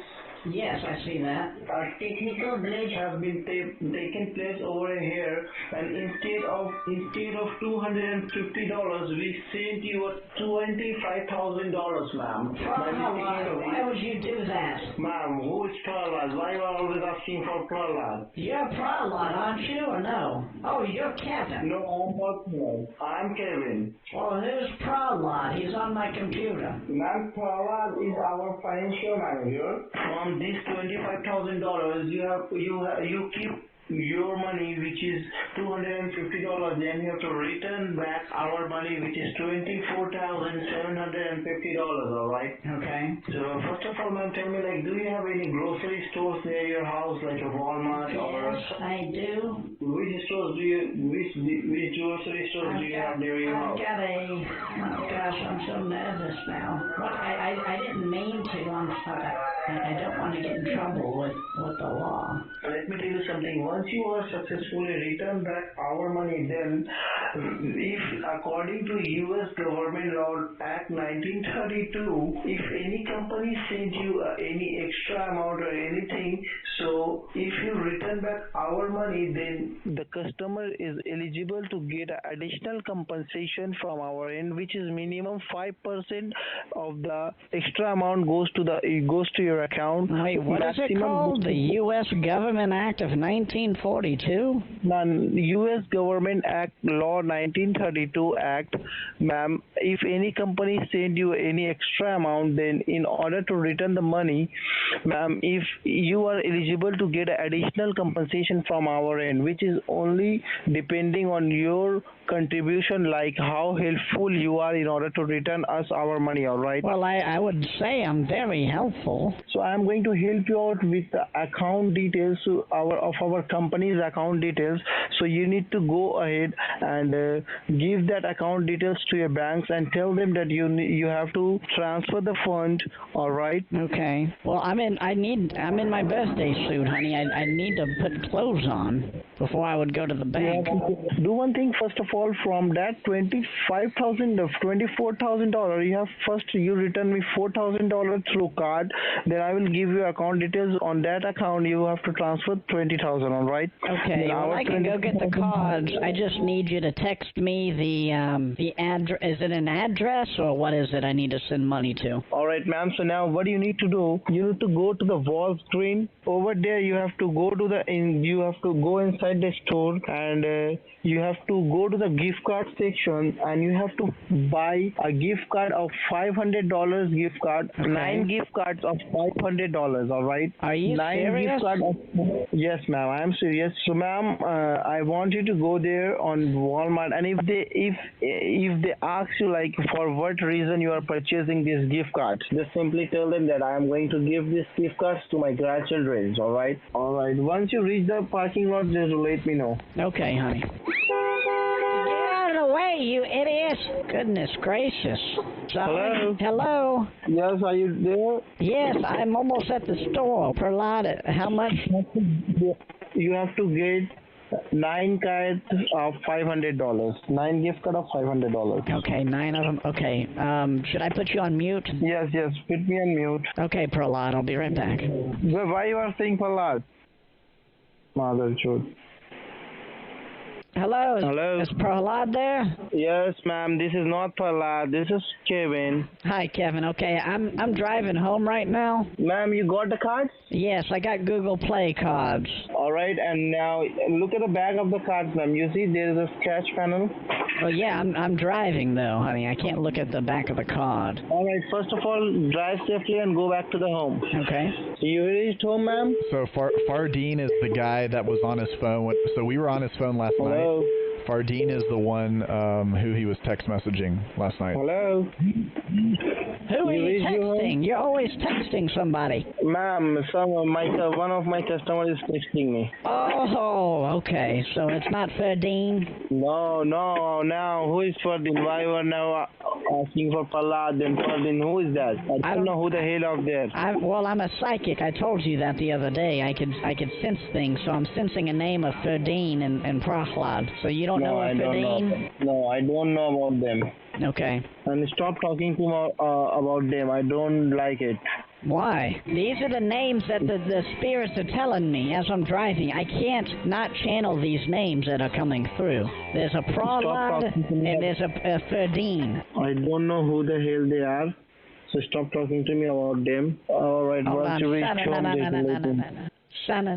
Yeah, it's coming. He's got short hair. There's a Fardeen. He's like he's sitting next to me in the passenger seat of the car. Okay, honey, I'm back at the house. You need me to go in front of the computer? Yes. Okay. After we're done with the cards, could you put Prahlad on the phone? Yes, I can. Is that your brother? But I don't know who the hell is Prahlad. Oh, your name is Prahlad? I thought you said your name was Kevin. Yes, my name is Kevin. You're Prahlad. Hi, Prahlad. I thought you said your name was Kevin. I am not Prahlad. My name is Kevin. Ma'am, listen to me very carefully. Why are you doing this kind of stuff? I'm trying to redeem the card for you, right? Ma'am, you don't have to do anything, ma'am. I'm here for you. Stop doing this. Prahlad. Hello? Were you talking to Babu again? Ma'am, first of all, I didn't understand what the you are trying to do. Stop doing this. Okay, well, how about you tell me what happened to your computer? Nothing. Are you sure? Yes. Are you doing anything with my computer? I don't think so. Yes, I do. I know that you did something with my computer. No, I didn't. You are a hacker or a scammer. What? Why would you try to tell me that there's fake viruses on my computer and then tell me that I owe you $25,000? How about you have all of your files gone for trying to steal money from an old person? I don't want to take any money from you. Yes, you do. And your files are gone. How did you do that? Because I'm Vivian Helen Veronica Rogers, and you do not mess with old people. Do you hear me? How dare you do this to somebody of my stature? I have a certain set of skills, and you have no files left. Why would you do that, ma'am? Why would you try to steal from me? I'm so sorry about it. No, you're not. Yes, ma'am. I heard what you said in Hindi as well about me. What did I say about you? You said the MF word about me. And I know that you were talking on WhatsApp with your friend when you were on my computer on your phone yesterday. I was watching you. And you're from Kolkata, and you have a Samsung device. How do you know that? Why would you try to do this to unsuspecting old people? So sorry, I will not do this again. So sorry about it, ma'am. Don't do anything with me. And if you can, please give me all my files, ma'am. Please, I'm requesting you, ma'am. No. Ma'am, I'm catching your leg. Please don't do this, ma'am. You're trying to steal $25,000 and you're worried about a couple files. Well, you're actually worried about like tens of thousands of files. But still, how dare you do this to somebody? And you're cussing under your breath about me. I heard what you said about me. And now you want to apologize. So sorry, ma'am. You should be ashamed of yourself. Yes, I'm really ashamed of myself. No, you're not. Yes, ma'am. Please forgive me, ma'am. No. Look how bad this is. Look at this. Microsoft has failed to install your version. We owe you $250, and you're going to try to take $25,000 from me? You don't mess with somebody who loves Bobby Flay like I do. Look at those jeans. He fits into those jeans like a glove, and you're going to try to steal money from me. I would be ashamed if I were you. Are you talking to Fardeen right now on the phone? Telling him what happened? Tell me who Fardeen is. Oh, you got off a TeamViewer too, huh? I know you're there, Prahlad. And why does Fardeen have SF at the end of his name? And there we go, y'all. Another successful scam bait, file deletion, a lot of chaos on the scammer's computer, and he probably has thought twice and wants to quit and never do this again after dealing with us. So bye-bye Prahlad, bye-bye files, and hopefully you never do this again and you've learned your lesson and that scamming is not the way to go, okay, buddy? So anyway, hope you liked that one. We've got some more file deletions. We've got some more really cool videos. I don't know which ones are going to be popping up, but probably pretty popular ones.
Sorry, y'all. I didn't realize I was muted. My bad. I don't understand. These little gnats, they just keep popping up. I might have to Google them and see, like, do they set up a nest or something? Because I'm dead serious. I kill them, and half an hour go by, you don't see none, then all of a sudden, it's 2. You kill them 2, and you sit back and you relax, and you turn around, and it's 2 more. You sit back and relax, and then an hour later, it's 3 of them. I'm constantly killing them. How do they generate? I can tell y'all, 3 days ago, I killed 10 of them. Yesterday, I killed 12 of them. Today, I have killed 20. How? Now, if I open the door up, some will come in because they be in the hallway. It's a light right in front of that door, a big dome light, and they hang around that hallway. Every time I open the door up, they fly in. I try to shoo them away. And it seems like as soon as I kill them, an hour later, it's 2 or 3 more. And so you kill them, and then it's like they reincarnate or something. I ain't never seen nothing like this. And they not hard to kill. I just don't understand. Do they like have sex or something and reduplicate? Because it seems like no matter how many I kill, I turn around and it's more. I don't understand it. But the more I kill, the more keep coming back. And I still haven't seen that fly that likes to come hit me in the head. I done chased that fly around the house for 3 days. I cannot catch him. He ain't showing himself at all today. Now, I had caught him on the curtain. I whacked him hard. I ain't seen him since.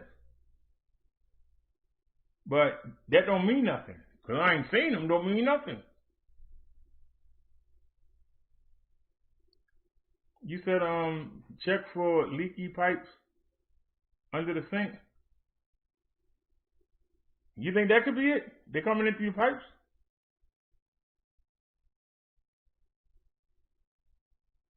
But the 2 sinks they're under cabinets that stay closed.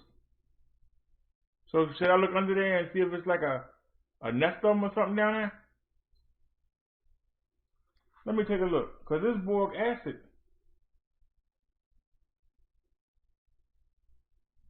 there's boric acid in the cabinets underneath those sinks. But that might be a good idea. Let me go take a look. Let me play a song for y'all. I'll be right back. Let me play something here. I'll go take a look. I want to know how come they showing up 2, 3 at a time. Well, I can't figure out. I mean, do they have a nest in the cabinet or something?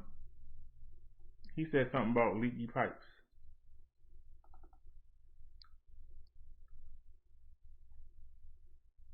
Yeah.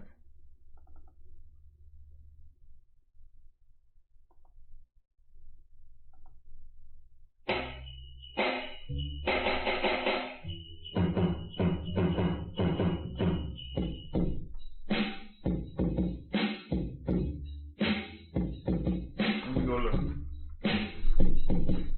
Give me a light.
Well, good news and bad news. I know how they're getting in here. They're coming through the door. They're getting in here through the door.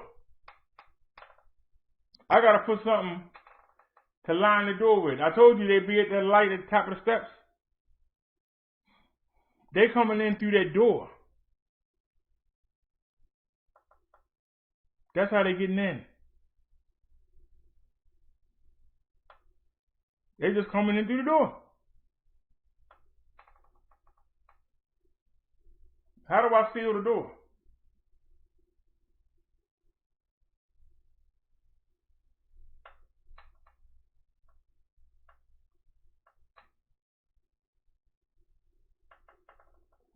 But that's how they coming in. Y'all heard the bang. I was actually walking to the bathroom, and I saw one in the doorway, and I tried to hit him. And he flew back out. They're coming from the hallway. So that means that every time somebody downstairs open the door up, and it's a lot, they letting them in, and they're attracted to the light in the hallway. So maybe you ought to turn that light off. But they coming right through the door.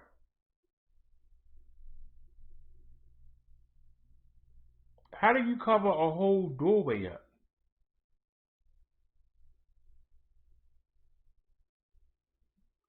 I have a skirt. Let me see if that'll work. I got a bedroom skirt, a skirt for the bed. Maybe they'll go around the whole door. Hold on.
There you go, sit down, man.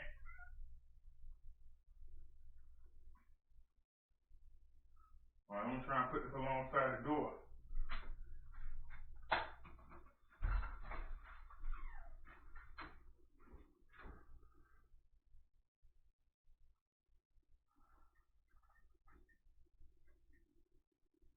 So you only have one or two of them on, huh? Can't have one. So let's try this. Then you know you're gonna let some in.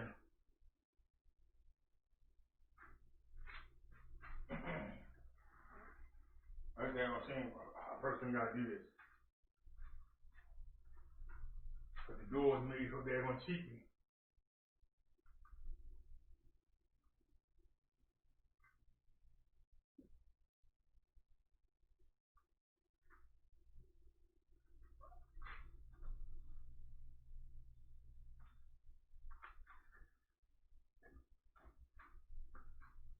Is it going over there?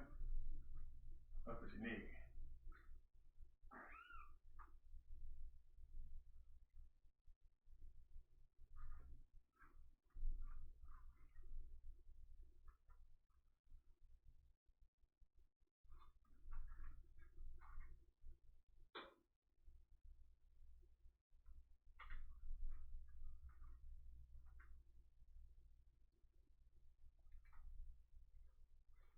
Okay.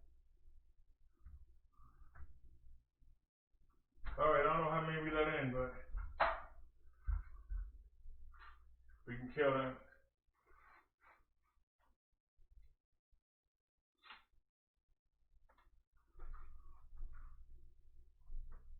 All right.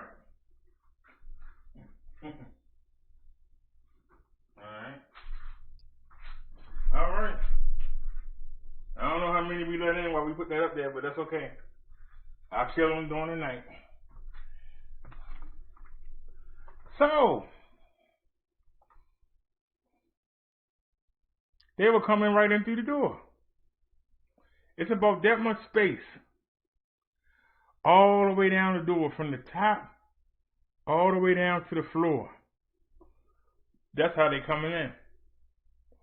The bright light that attracts them is on the other side of the door.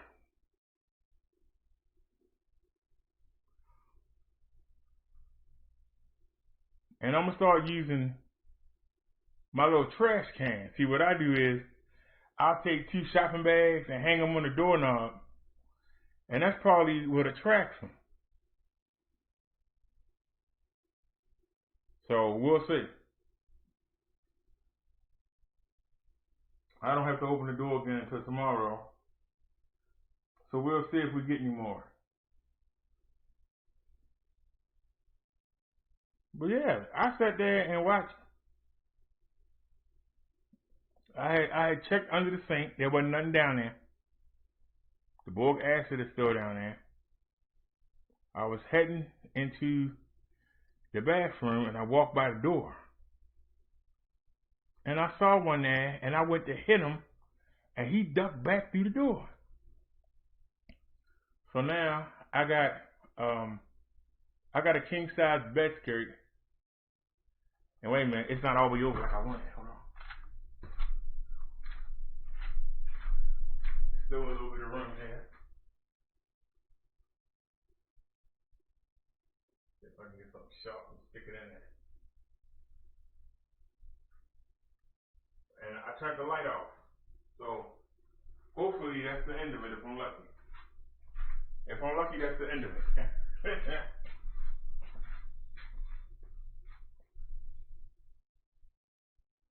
So I thought they had built a nest or something. No. They were coming in through the door while it's closed. How do you defend against that? And one just flew in front of my face. A little one. It's going to be hard to catch. It's going to be hard to get this one, but we'll get him. So we have to wait and see.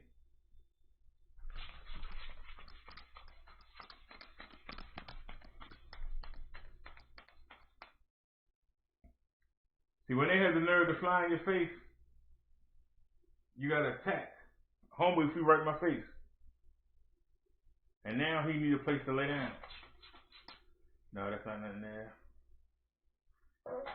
He needs a place to lie down now. So his wings dry. And that's when I get to kill him. Alright, so he's going to be gone for a minute. I'm trying to see if he hit the floor. If he hit the floor, I can step on him or hit him with something.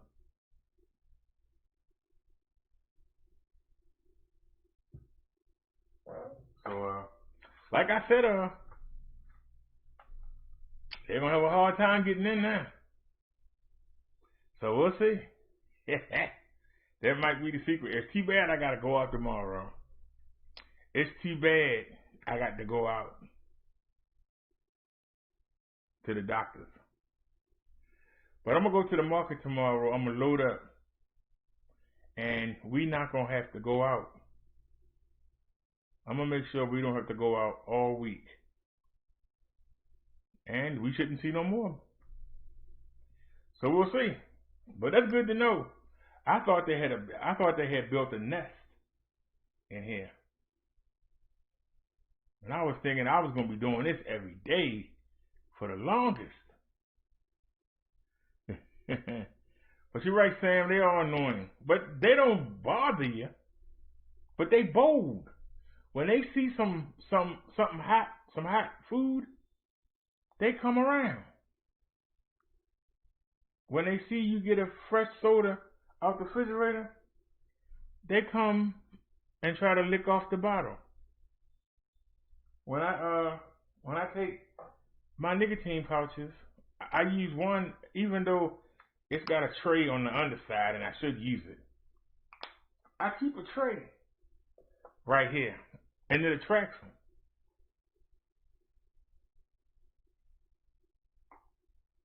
And normally, while they in the tray, I can spray them real good.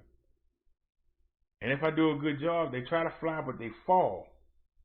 And when they fall, they hit the ground, and I can kill them. It's been a couple times I've been able to put the fresh can on top of the old can and take them in to the sink and drown them. Wash them down the drain, cover the drain up, run some hot water on top of it, and how you gonna get out? Yeah. And if you can get around the stopper, you still got 2 inches of hot water to deal with. So it ain't hard to kill. I'd rather have them than the flies. Oh man. It was one day I did a show and I came back and I was loading the scooter up and you saw me chasing the flies. It's because the trash cans are right here and they only dispose of them once a week now. And people from the regular houses, they come dump their trash. And so the cans get full and they sit there and have a party. And for some reason, they just can't stay right there. They see a light, they got to go to it. So anytime you open the door up, they come right on in. Then they come in and see they can't go nowhere. They want to go back out, but they can't go nowhere. And a lot of times, they'll go hang out in the windows because they see the sunlight come in, and they think they can get outside by going to the windows. Fastest way to kill a fly, open your blinds up. Watch that fly think he can get outside, and then you go kill him. That's the fastest way. Y'all probably saying, he's sitting here talking about, yeah, because I hate bugs. You can say whatever you want to say about me. I will not go no place that got bugs. I go in your restaurant and I see bugs flying in there, I'm going home. I go in your restaurant and I see one roach, I'm going home. I keep telling y'all, when we showed about the person that got killed in that restaurant on Ricertown Road, I told y'all, I went in, they had the best deals. You can go in there, you can get pancakes, eggs, sausage, bacon for $4 something. Every morning I would get off work and I would go down there and get something to eat. Every morning. I told you I was a carry-out man, so I would get enough for me to eat them when I got home, and then when I woke up before me to go to work. I would usually go to one place to serve breakfast, and we'll go to another place that maybe serve a cheesesteak or something like that, and I would make sure I got food for when I came in and food for when I came out. That's why the snow, when it got snowed real bad, it was hard on me because I didn't like how the guys kept the refrigerator. They were nasty. I wouldn't put anything in there. And you would say, well, what about drinks? I'd sit them outside. Sit them in the windowsill. I didn't use the refrigerator. I didn't use the stove. Because in order for me to use it, I would have to go clean it. And I really didn't want to clean up behind 6 other men. You live in a rooming house. You know. But if you wanted to use it, you would have to clean it. And that's why I started eating out.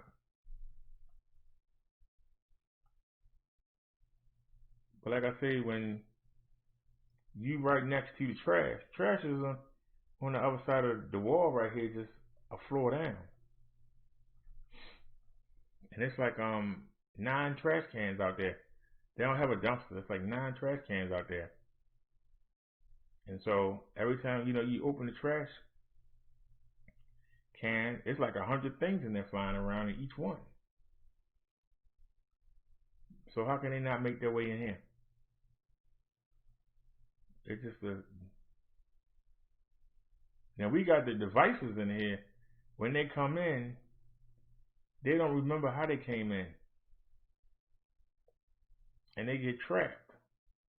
And they wind up just sitting on the wall. But when they see you eating something, like I made them sausages earlier, we killed about 6 of them because they kept coming trying to get the sausages. Now we don't have nothing to eat. There ain't nothing. But when I get out of here, I'm going to go in there and cook. I'm going to go in there and cook some chicken. We're going to have some chicken and some steamed vegetables. And I'm trying to think. I really don't want to carry that wagon to the doctors. I'm really trying to think. I really don't want to carry that wagon to the doctors. But tomorrow, the pay-per-view come on, and we won't have to be there, I think, until like 2-something in the afternoon. So I need to stop staying up till 3-something in the morning.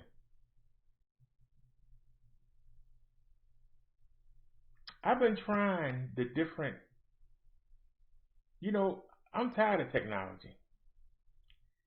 Because every time you think you've done, you need something else. Every time you think you've done, you need something else. We need a sound card.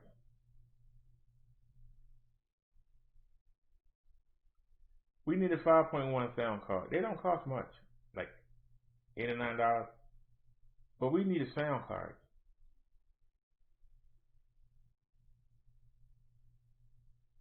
Because right now, the Dolby is being put out as 2-channel.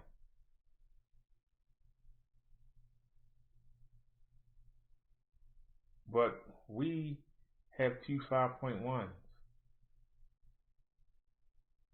I don't think the sound card is set up for it. Now you hear a difference, but I think we need a better sound card to get the full Dolby experience. Like I said, it's only like $10.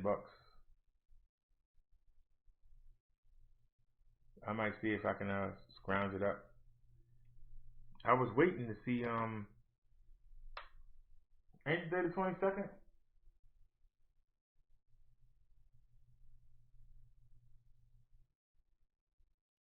I was hoping that YouTube would give us the money. We were over by like $3, but we made enough. I donated 20. I think Sam donated like 40. Chung Lee donated something. Cecilia donated something. And we actually hit it. So let me go to see if YouTube put our money in there. And I might get us get that sound card. And I might get the headphones.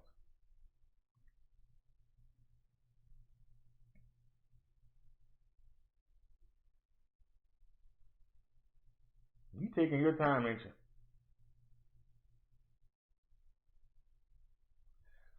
He just flew by me again. Them wings dried out a little bit. That's alright. We're gonna wait for you to sit still. We ain't worried about you right now. But as soon as you sit down somewhere, I'm gonna nail you. And here's the thing. With the door being blocked, if there ain't something in here I ain't seen yet, how they gonna get in? And I turned the light off in the hallway, so now they're not being attracted by the light. So how they gonna get in now?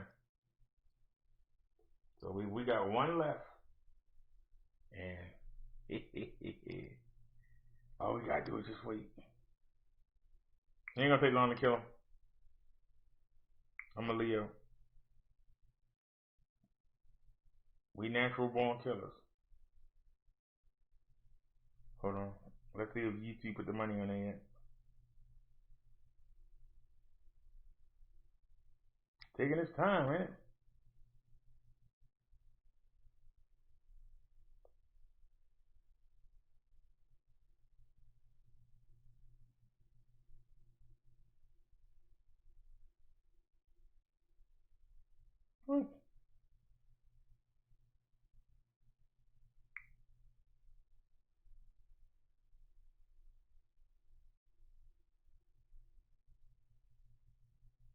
Nah,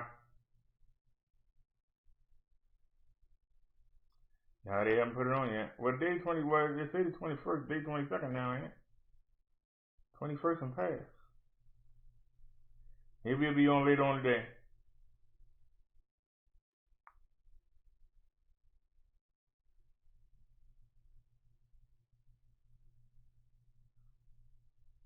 But I noticed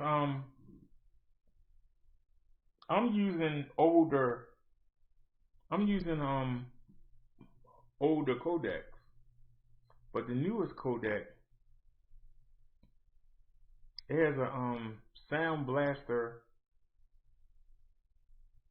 It has a sound blaster thing on there. It doesn't say Dolby. It says sound blaster. When I use the latest Realtek driver. If I use an older driver, it says Dolby 5.1, but it's thinking that we only got 2 speakers, and it keeps saying we'll give you the Dolby sound through 2 speakers. We don't want that. We want the surround sound. We don't want it. You take it and try and put it over 2 speakers. We got 1, 2, 3, 4, 5, 6, 7, 8, 9, 10. We have 10 speakers.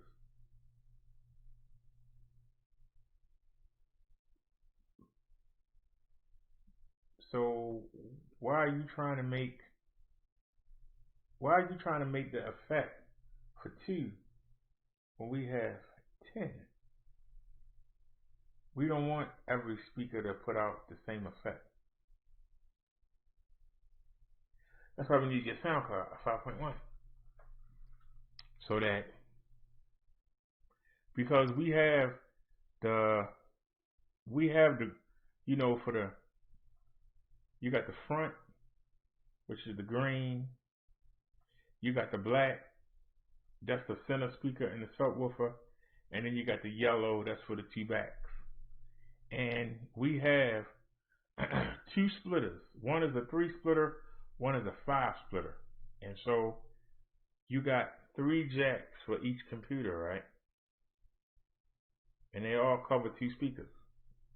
I just told you. The right and left, the left rear, the left front, the right front, the right rear. A wire for each set of those.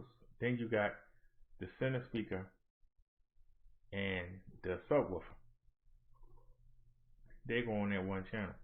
So we got all 6 of them going through a splitter, and they all going into one jack.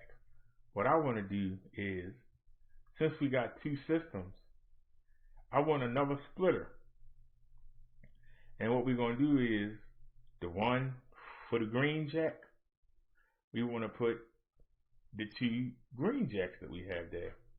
Then the ones for the black, we want a splitter for the black to go there. And then the yellow, we want a splitter.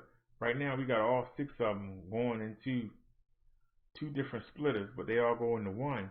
And then we put that one in the back of the computer. We don't want that. We want to get the sound card that doesn't have one hole, but that has one for all 3. So that we know that we pushing the right sound to the right speaker. Now, built into the subwoofers, there is a decoder.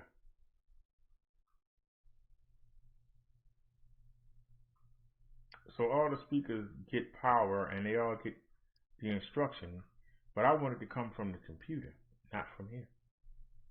I want it to come directly out the computer, and I also want it to come to y'all. I don't want to send y'all 5.1 and surround. I want to send y'all 5.1 in Dolby. Alright, now it's buzzing. So you only got one, and you really gonna push your luck. Unless the fly came back. Wait a minute, there he is. Did I get him? No, I knocked him. I still don't have him in my hand. Oh, hold on. Let's drown him though. If we didn't kill you, we're gonna drown you. Trust me, if we didn't kill you, we're gonna drown you. I hit him and he moved to another side, but I told y'all, it takes about half an hour. And then you start seeing two more, and I just saw two. And I think I got them. If I didn't get them, I stunned them. But that's all right, they had to fall. So we'll get them. But that's what I'm saying. Now, we blocked the door. So how did they get in? We blocked the door. And they had nerve to come buzzing my ear. Like, hey, we back. You ain't done nothing, sir. We got something for ya. You ain't done nothing. You think you're doing something.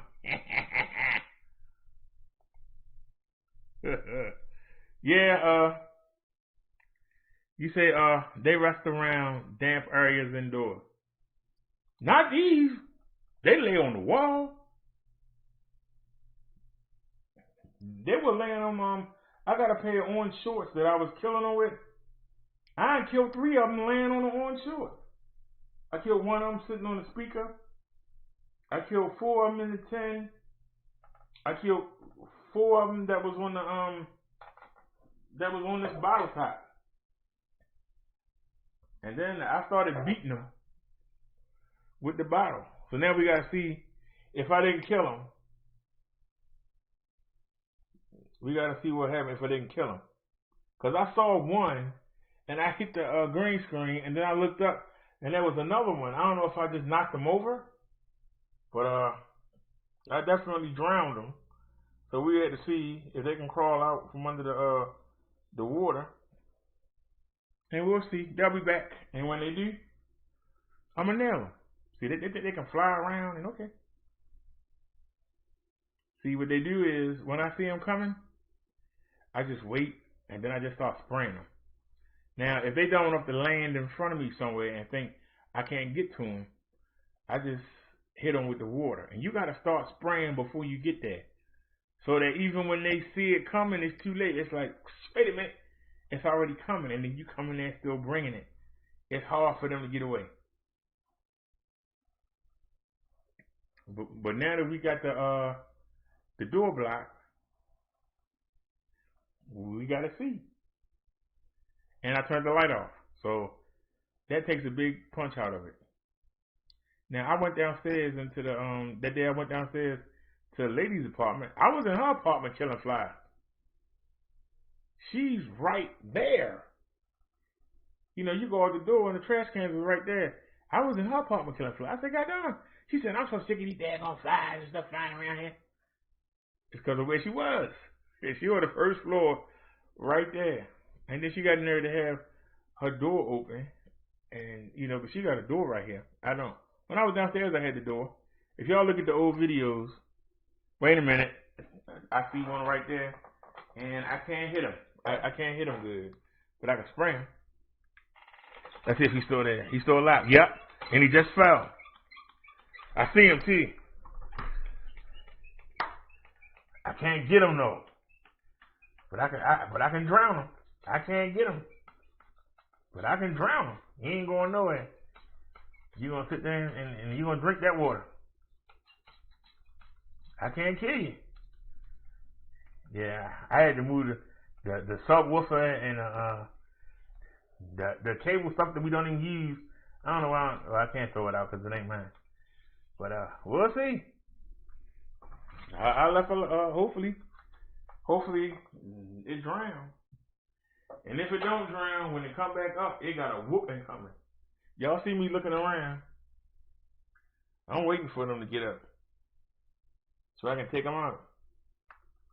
Matter of fact, you give me the flashlight. Let me see if he's still alive. Hopefully he's round. That was your hope anyway. If I see him, I'm going to try and get him. What about the ones over here? Anybody moving? Any movement?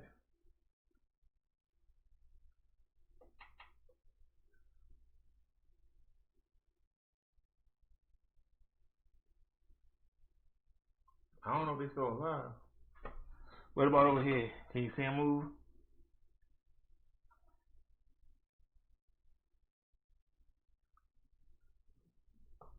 There go one right there. What a spray bottle at?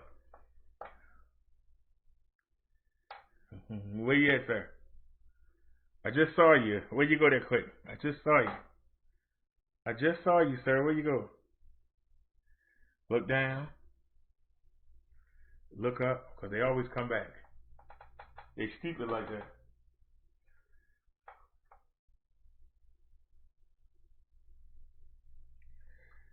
There he is.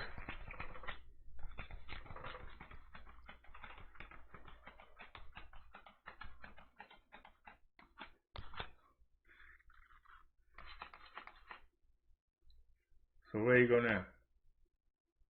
Look real carefully here. Y'all probably think I'm crazy.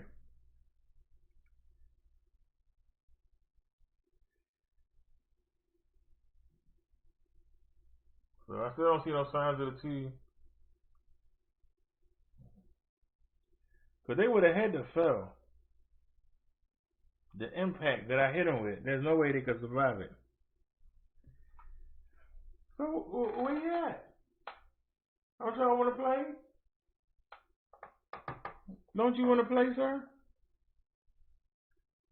See, you looking for them, they don't want to fight. As soon as we get back to the shore, they're going to say hello.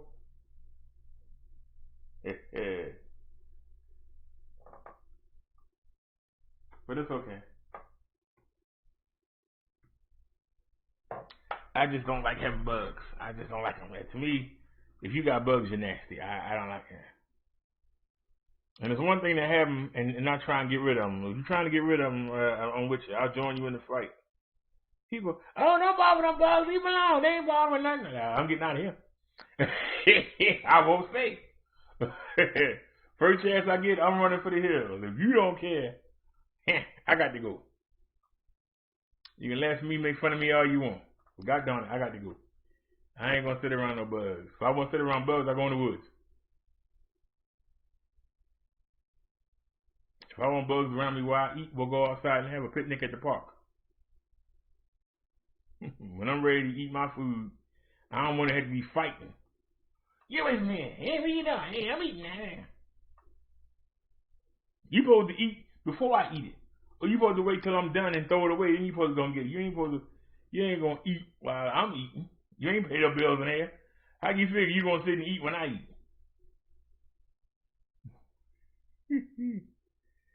It's not winter time.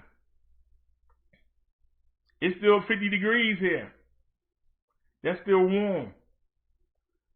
We go a week with them 30 degree, 20 degree, that's when it go down. Now see, I'm not complaining because, hey, we riding that scooter now, only 4 miles per hour. Man, doggone it, he flew right at my face. And damn it, I missed him. Now where you go? Gone. So like I said, I just keep knocking them out. But yeah, shoot, this is gonna be a cold winter. Hopefully we can get the back tire on the bike fixed before it get cold. I'm hoping that we get a stimulus so I can get my electric XP step through before it get cold. And I noticed the price on e-bikes and scooters, they don't go down. I don't understand how they don't go down. I guarantee you, if I type it in here right now, it's still going to be $8.99. It's still going to be $8.99. Watch. Electric, even with the virus, it's still, look at that, $8.99. That's the regular one, $8.99. So the regular one's the same price as the step through. For those of y'all that don't know what the step through is, except for the second one, everyone in your picture is a step through. For people that got short legs, I know that y'all guys with tall legs, it don't bother you. But if you got short legs, my inseam is 29.5 inches. That's not long. My inseam is 29.5 inches. That means if I get a pair of pants that got a, say you wear a size 42, and then they show you your size 42, and then you see 32 inches or 35 inches. Those inches make a difference. Like, I have a sort of step through. It's not really, but the seat extends up and back. So it actually takes away that. But you want to be able to stand on a bike and not have it hit you in the crotch. I'm trying to say it nicely as I can. You don't want it to crotch you. Because if you had to jump off it, you're going to get crotched. If you hit a bump and you're not on the seat, but you know how you leaning, you can get crotched. And a lot of times when you start getting older, I don't have that problem yet. I don't have the problem yet because I'm not, I'm still mobile. As long as I ain't got to go up steep hills, I'm still mobile. You know, I can lift my leg up because I can throw a karate kick. I can lift my leg up, but it's nice to not have that sissy bar. See, women bikes don't have sissy bars. And I'm glad that they're making men bikes now without that sissy bar. The reason why it's called the sissy bar, even if you just stand there on it and somebody come by there and lift it up, man, you're going to be, your chin, you're going to go up. If you have to jump off it, like say you go run to the street or something, and you had to jump down from the pedals, woo, you better keep a leg like this. You better come off like this. You come off straight down. And you got a short inseam, you going to get, yes sir. The girl's going to be singing. The nuts will get cracked.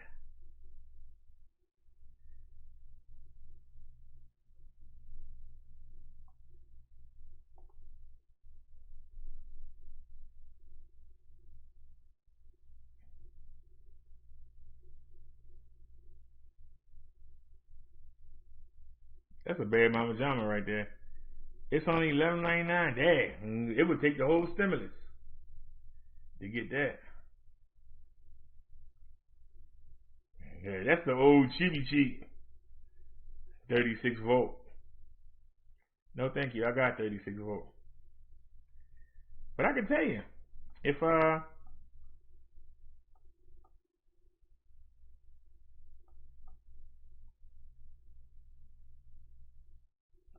this is November 3rd. The 28 mile King of Fun.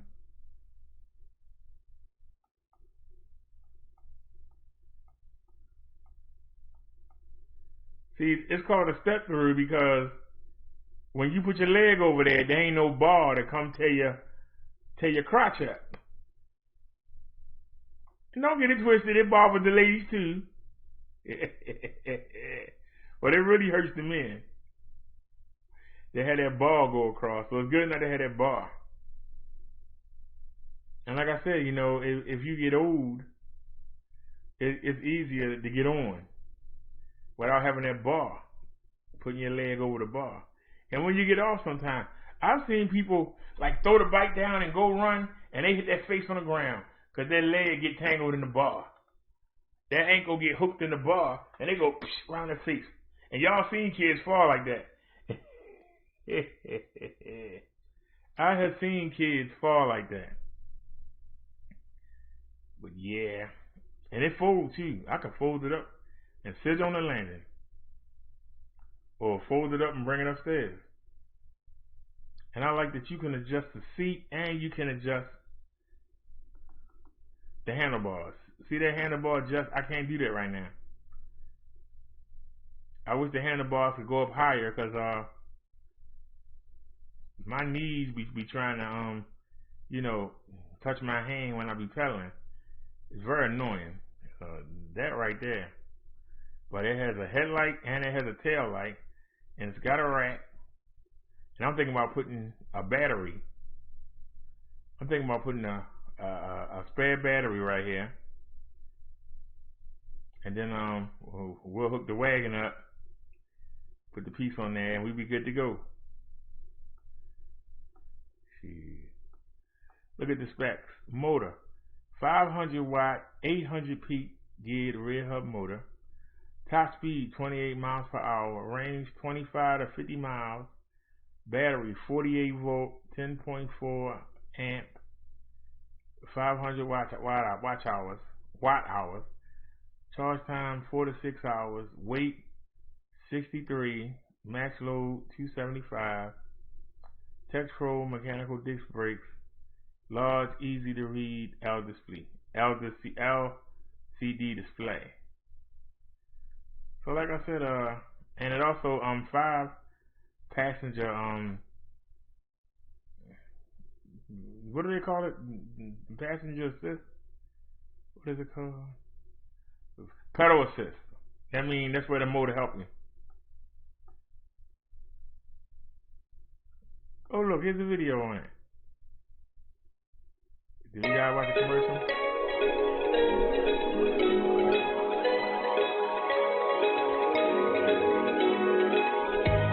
Hey everyone, Micah here with Electrek, and today I'm reviewing the Electrek XP step-through folding e-bike. Let's check it out.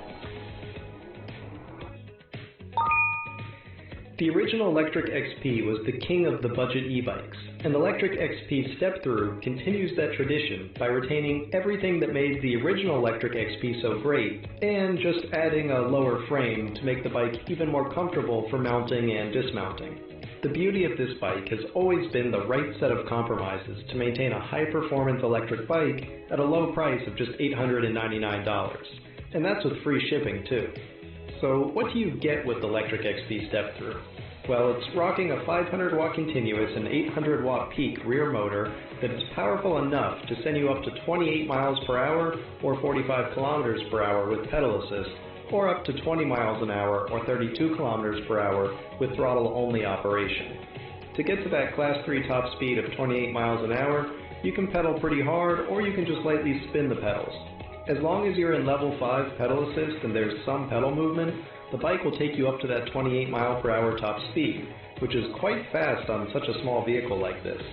It's definitely a thrill you're going to want to experience. And of course, you can also limit the bike back to 20 miles an hour if you're in a class 2 only jurisdiction. Now I mentioned compromises, and so let's talk about where those fall into the rest of the spec sheet. When it comes to battery capacity, the 500 watt-hour battery is not that large by any reasonable standards, and many other e-bikes these days are well into the 600 or 700 watt-hour range. But even with a somewhat average battery capacity of 500 watt-hours, you still get at least 20 miles of range or 32 kilometers, even if you're riding pretty hard on throttle-only riding. If you give it some real pedal assist, then you can get closer to double that mileage as well. And for most people, that mileage is totally acceptable. I mean, we're talking about leisurely riding here, recreational riding. No one's competing on this bike. Other compromises include the lack of suspension and the entry-level parts like mechanical disc brakes and lower-tier Shimano's 6-speed transmission. But you know what? Those compromises are just fine, because those components are all just fine. I mean, they're not premium, and of course, nothing about this bike is premium. But they're all quite good enough for recreational riders that are just looking to have fun and find an e-bike with high value, not necessarily one with top-shelf components. And sure, suspension would be nice, but whenever I see a super cheap suspension fork on a budget-level e-bike, I just wish they'd gone with a rigid fork because I know it's going to be built stronger and last longer. And plus, with these 4-inch fat tires, if you keep the right air pressure and you don't overinflate them, they kind of serve as pseudo-suspension and help absorb some of the bumps in your ride. So there's been a lot of give and take here with electric XP, but keep in mind that for one of the lowest prices in the industry, just $899, this e-bike gives you 28 miles per hour top speed, an 800 watt peak motor, front and rear LED lights, an included rear rack, and front and rear full metal fenders. That's pretty impressive, and that's some real value. And on top of all of that, it's still a folding e-bike too. Now there's nothing that's special about the folding nature of the electric XP. It folds pretty similarly to any other folding e-bike. You're going to start up here at the handlebars, pop that sucker open, and then in the middle you've got another folding mechanism. You slide the safety and open that, and then the whole thing will fold in the middle. At that point you've got basically a folded e-bike. Now it's not lightweight at about 60 something pounds. I'll put it up here on the screen, but it's enough that you can carry it for, short jaunts. So all in all, I think the electric XP step-through is pretty much the perfect intro bike for anyone wanting to get into the world of electric bicycles, but that doesn't want to spend $1,000 or more to get extra features or top-shelf components that they don't need for casual riding. There's certainly a place for premium e-bikes. I have some myself and I love them. But the value here with electric XP step-through is undeniable.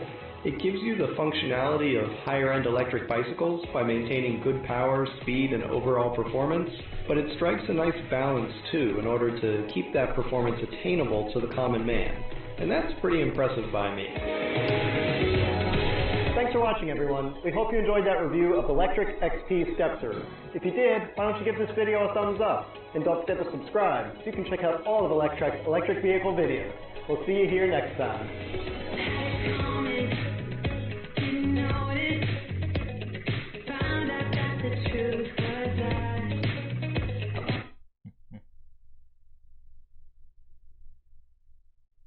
All right. Well, that's what we waiting on to get. We waiting on that sucker. We waiting on our stimulus. That's where my stimulus is going. I'm getting some wheels. We gonna get some wheels. That's what we getting on our stimulus. Y'all ain't gonna talk me out of it. I want a bike that's gonna get up these mountain inclines. God done it. With no struggle. So we're gonna have double the power. We got a 250 watt motor right now. On that bike over there. We're gonna have a 500 watt. And when you get the hills or you need to take off fast, it can go up to 800 watts. So 250 and 250 is 5. Another 5 make it 750. So that bike will be 3 times as strong. Now I could kick out a couple extra dollars and get a 750 watt. But like I said, we still want the pedal. And I like to save a couple dollars and do something with it. Maybe get some clothes or something, or save it. Don't want to spend it all. But like I said, it's going to be really nice. Y'all going to be like, he ain't never in the house no more. Why he always out somewhere? Because I'm going to be able to get around and do what I need to do. Well, Davey was in the way, and I couldn't get that sucker, but I got him wet. I had to refill the bottle. Because there's still 2 we got to kill. Like I said, I find it amazing. Every time I turn around, there's another one. And even though we got the door closed, we turned the light off, they shouldn't be no more, right? Unless they can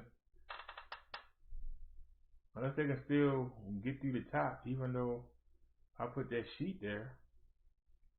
I might can get a knife or something and tuck it inside.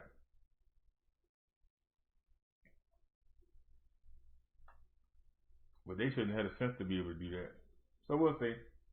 I'll let y'all know what happened tomorrow. If y'all don't hear me fussing about having to kill these things, then y'all know we did a good job.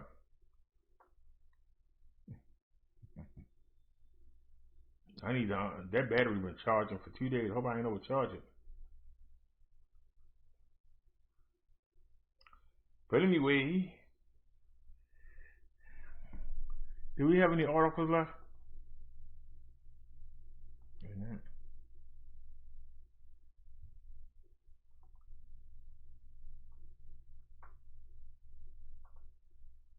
All right.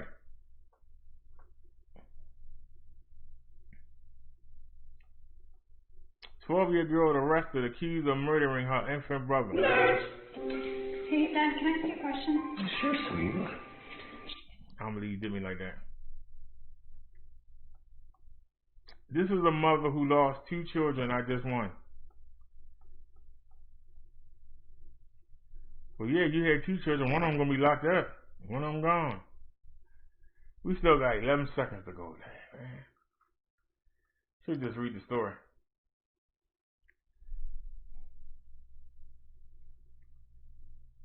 That is affecting our whole family. A St. Charles Parish family is devastated by the loss of their baby boy. Deputies say that infant died at the hands of his 12-year-old sister. Sheriff Greg Champagne called the situation both horrific and tragic. Paul Murphy reports now from Luling. The small community in Luling on the west bank of St. Charles Parish is overcome with grief and emotion.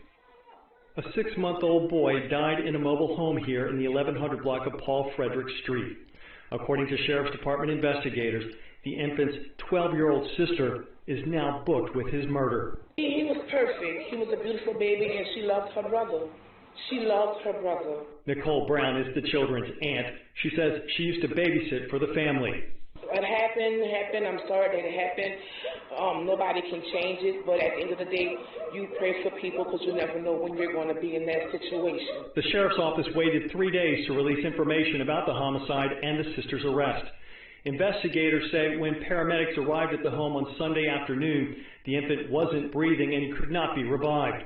The sheriff's office did not release a cause of death, but sources tell WWL-TV the 12-year-old may have struck the child. Sheriff Greg Champagne released a statement saying, in part, the homicide did not involve the use of a dangerous weapon. Due to sensitivity of both the victim and suspect being juveniles, we are unable to comment any further. The aunt asked people not to judge her family or the children's mother. So this is a mother who's lost 2 children, not just one. That's both of her children. You understand? And people are very, very judgmental, but sometimes you got to look within and think about it could be you tomorrow. The investigation into the baby's death is ongoing. The St. Charles Sheriff's Office arrested the 12-year-old on a first-degree murder charge. In Luling, Paul Murphy, Eyewitness News. And that 12-year-old sister was taken to a juvenile housing facility pending further court proceedings. Well, you can't feel sorry for the 12-year-old because the baby did. So how do you feel sorry for the 12-year-old? She killed the 12-year-old. Oh my God, it's that late. 5:46. All right, y'all. Let me get ready to get out of here. I appreciate y'all for watching. I'm going to go ahead and fry this chicken. And I'm going to watch Friday Night SmackDown. I thought it was Thursday. I thought the day was Friday. It's there on Saturday. So I forgot to watch the wrestling. I ain't watch NXT neither. And then the pay-per-view come on tomorrow night. So I'll be here with y'all tomorrow. And then I'll watch the pay-per-view when somebody put it up online. See? A lot of people will say, well, you can watch Rick Damone. He shows it on the website, but I can see it in 1080. And I can rewind it back and stop it as much as I want. So that's why I haven't got the WWE Network. I mean, I can see it for free. So, like I said, we'll go ahead and get it all together. So, alrighty. Y'all have a great night. I'll see y'all tomorrow. Thanks for watching. Don't forget to watch the sermon early if y'all didn't watch it. The video's up. We did the sermon first and got that taken care of so nothing bad can happen. So alrighty, y'all. Y'all have a great night. I appreciate you watching. And I hope to see y'all here tomorrow. Y'all have a great night. Peace, everybody.